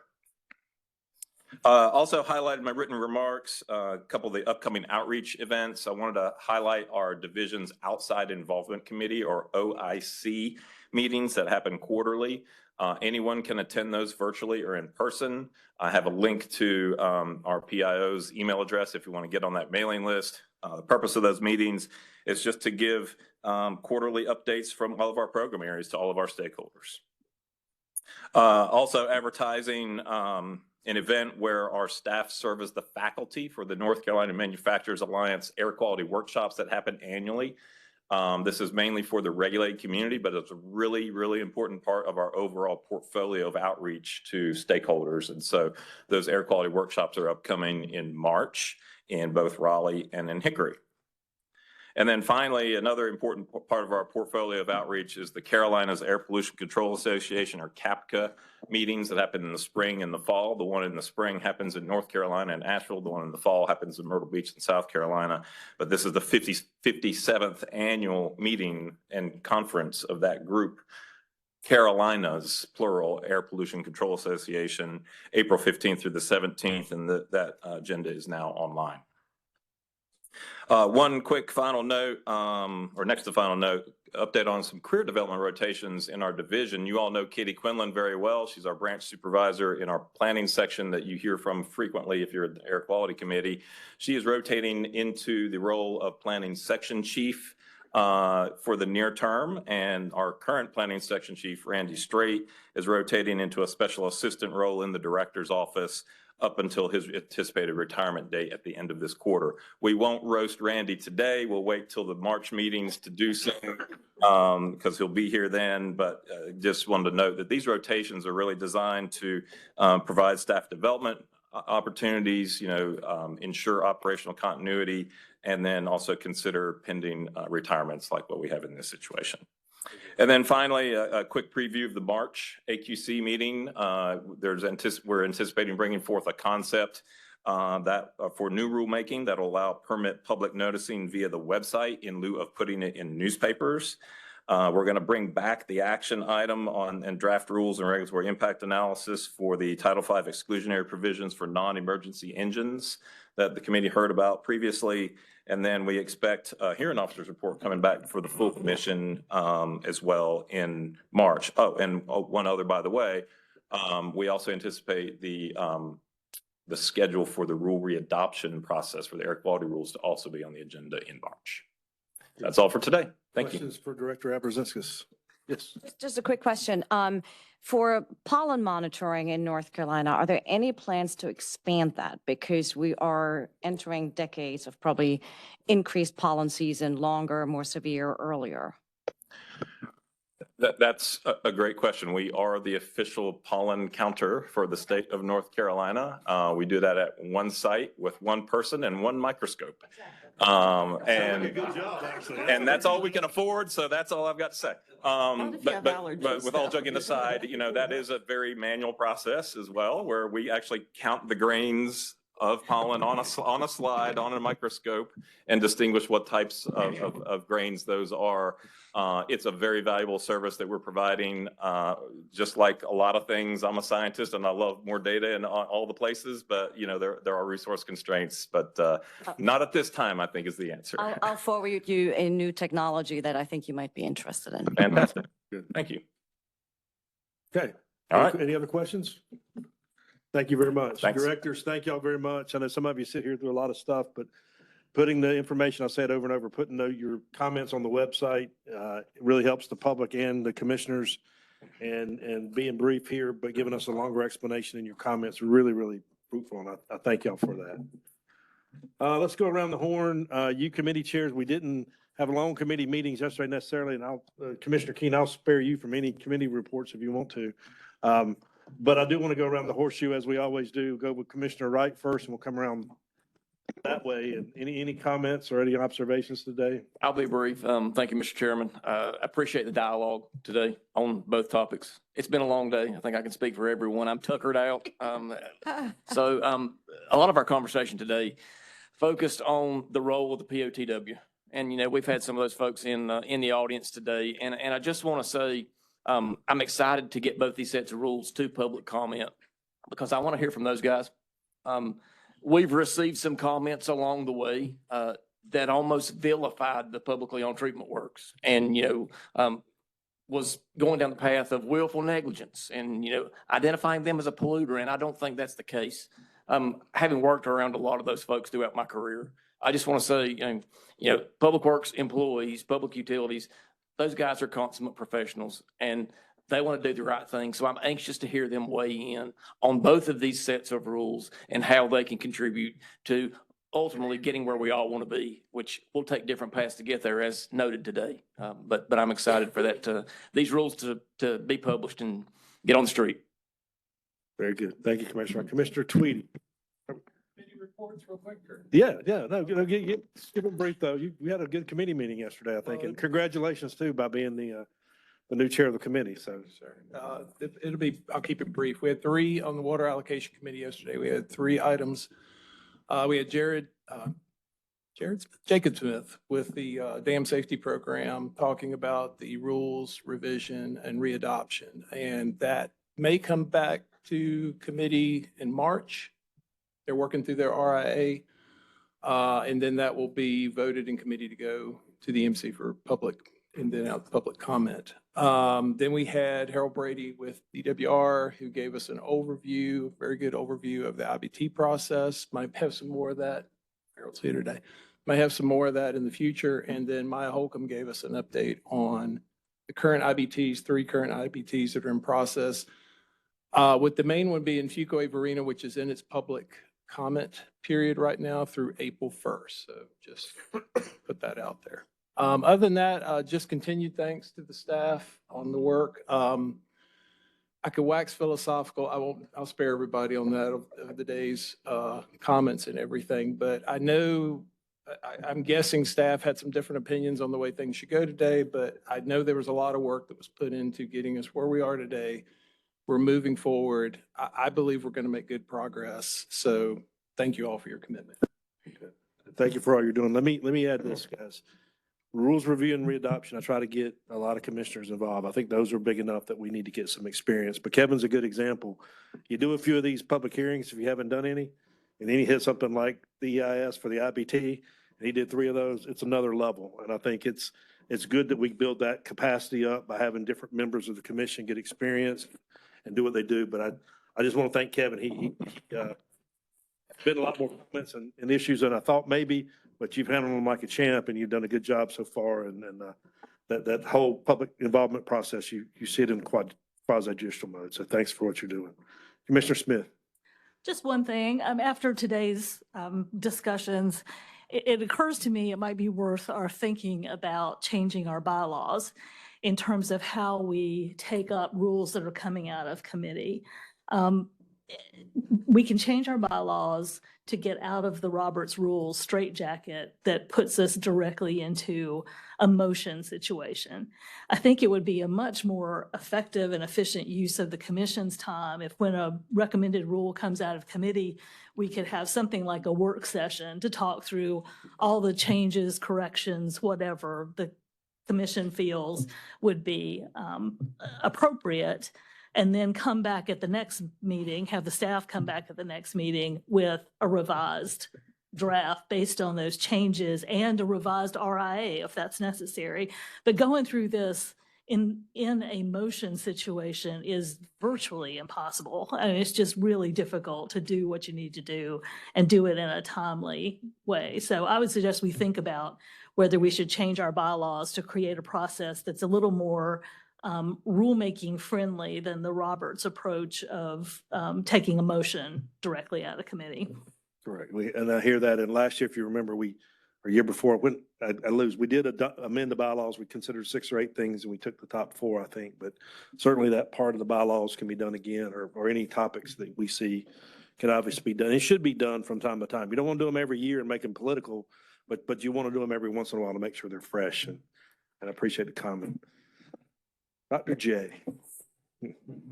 Commissioner Horn Zavaleta, go ahead. Oh, this is going to be interesting. Any comments on today? No, well, so I do appreciate all the conversation today and the ability to get a variety of perspectives and thoughts. And I agree with what Commissioner Smith just proposed, the idea of making it a little bit more practical, not political, but more practical, that allows us to talk through these issues and see what makes sense and see if it can be, more efficient as we move forward. And then also just again to thank DEQ and all their efforts and their patience in sitting through and humoring all of us. But thank you. Happy New Year. Thank you for the presentation. Commissioner King, be light. You said you weren't even going to give a committee report, but be light if you do one, and let's, any high-level thoughts on today? Well, just real quick, the animal feeding operation on ag yesterday was a good topic of getting to know more about the rulemaking and the readoption on that issue. And we'll still continue to look over that. There was a lot of questions, a lot of dialogue there, and bringing ag and profiling that in a way that we could learn more about what's going on in the big picture of agriculture.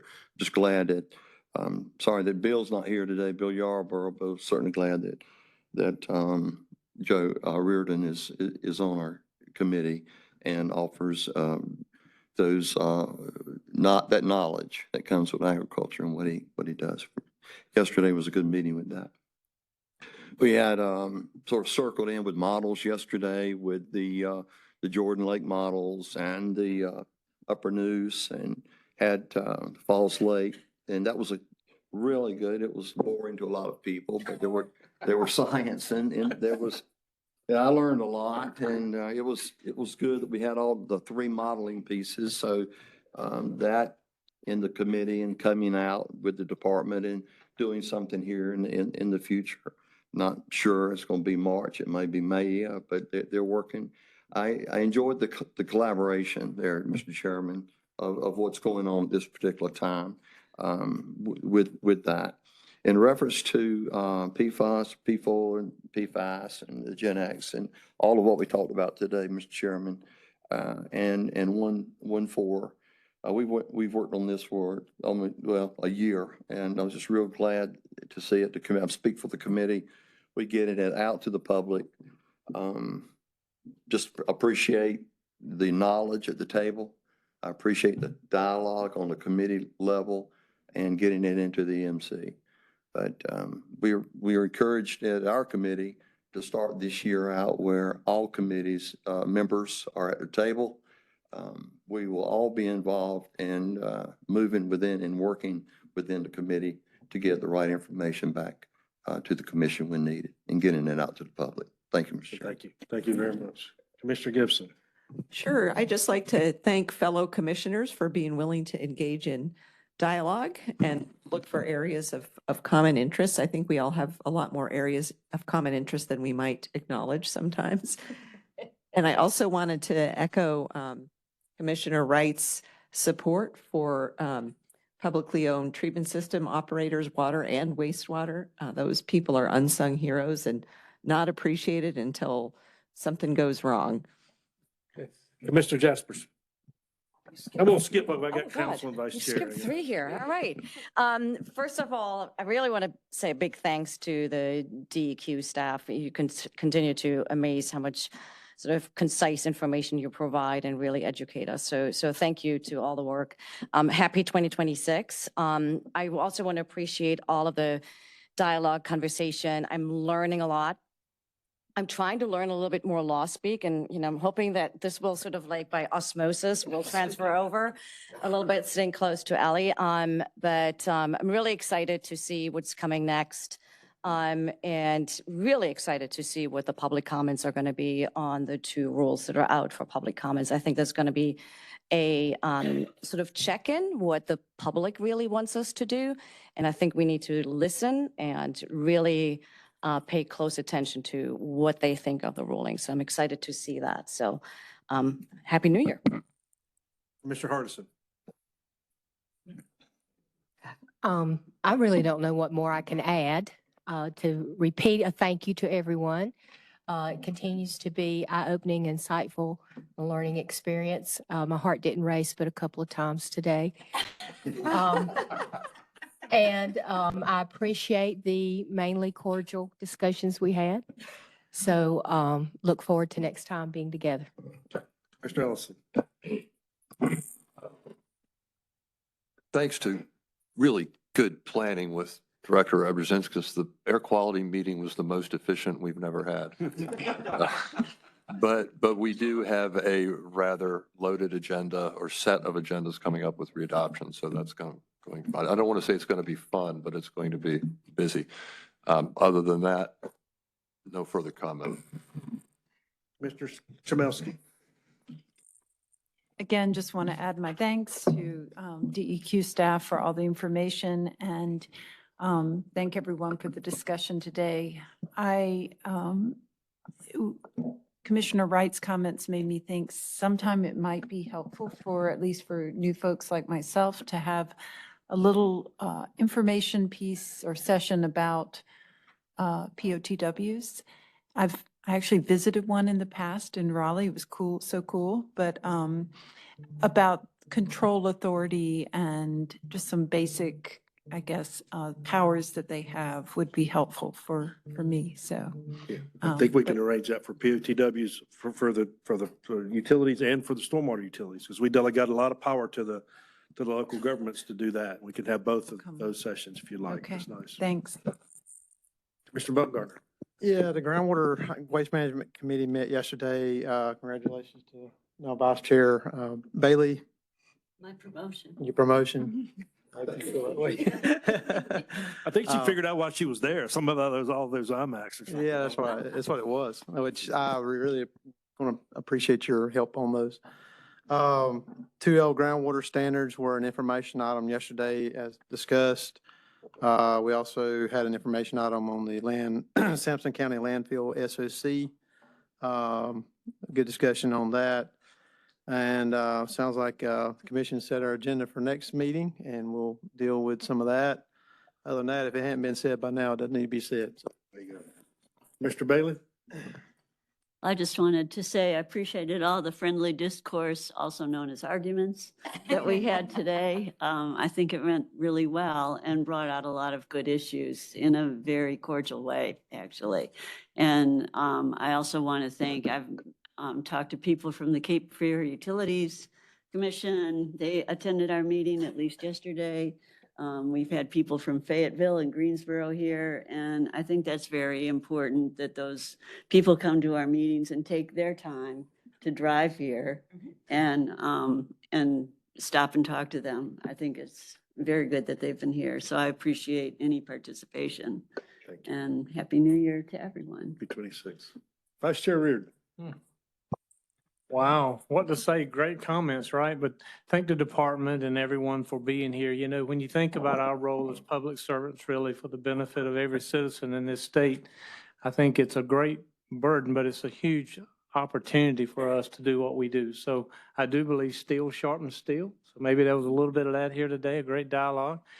Commissioner Gibson and I are not going to apologize for our NC State collaboration up here. We do appreciate that. Go back. There's three of us in a row. I just can't get over there with you as much.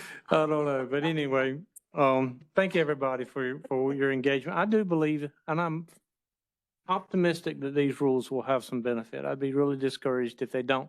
And if they don't, then there's a plan B. And so for those that listen to this and understand it, this is about some goodwill here. If we got a problem, let's put a process to mitigate and resolve it. If that doesn't get us where we want to go, then we are going to move forward with looking at what the standards might be. I think Commissioner Twitty Commissioner Solomon up here guaranteed that we would move forward on that. So I think that's in the record in the minutes. So a lot of good work here today. I'll start with that. Thank you. Thank you, Vice Chair. I'm gonna turn it over to Council Young. I just want to thank the new commissioners for attending the orientation back in December. Thought it was a great overview that Chair Solomon gave, and I appreciate y'all taking the time to pick up the phone and call me whenever you have questions. Thank you all for doing that. To the commissioners, older commissioners that attended, it was great to have your input.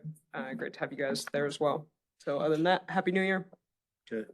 Before I forget it, I want to thank both Ellie and Council Philip Reynolds. Both of them behind the scenes have been helping me quite a bit over the past, well, over Christmas and even before. So there's been a number of issues with fault behind the scenes, and I appreciate their support for that.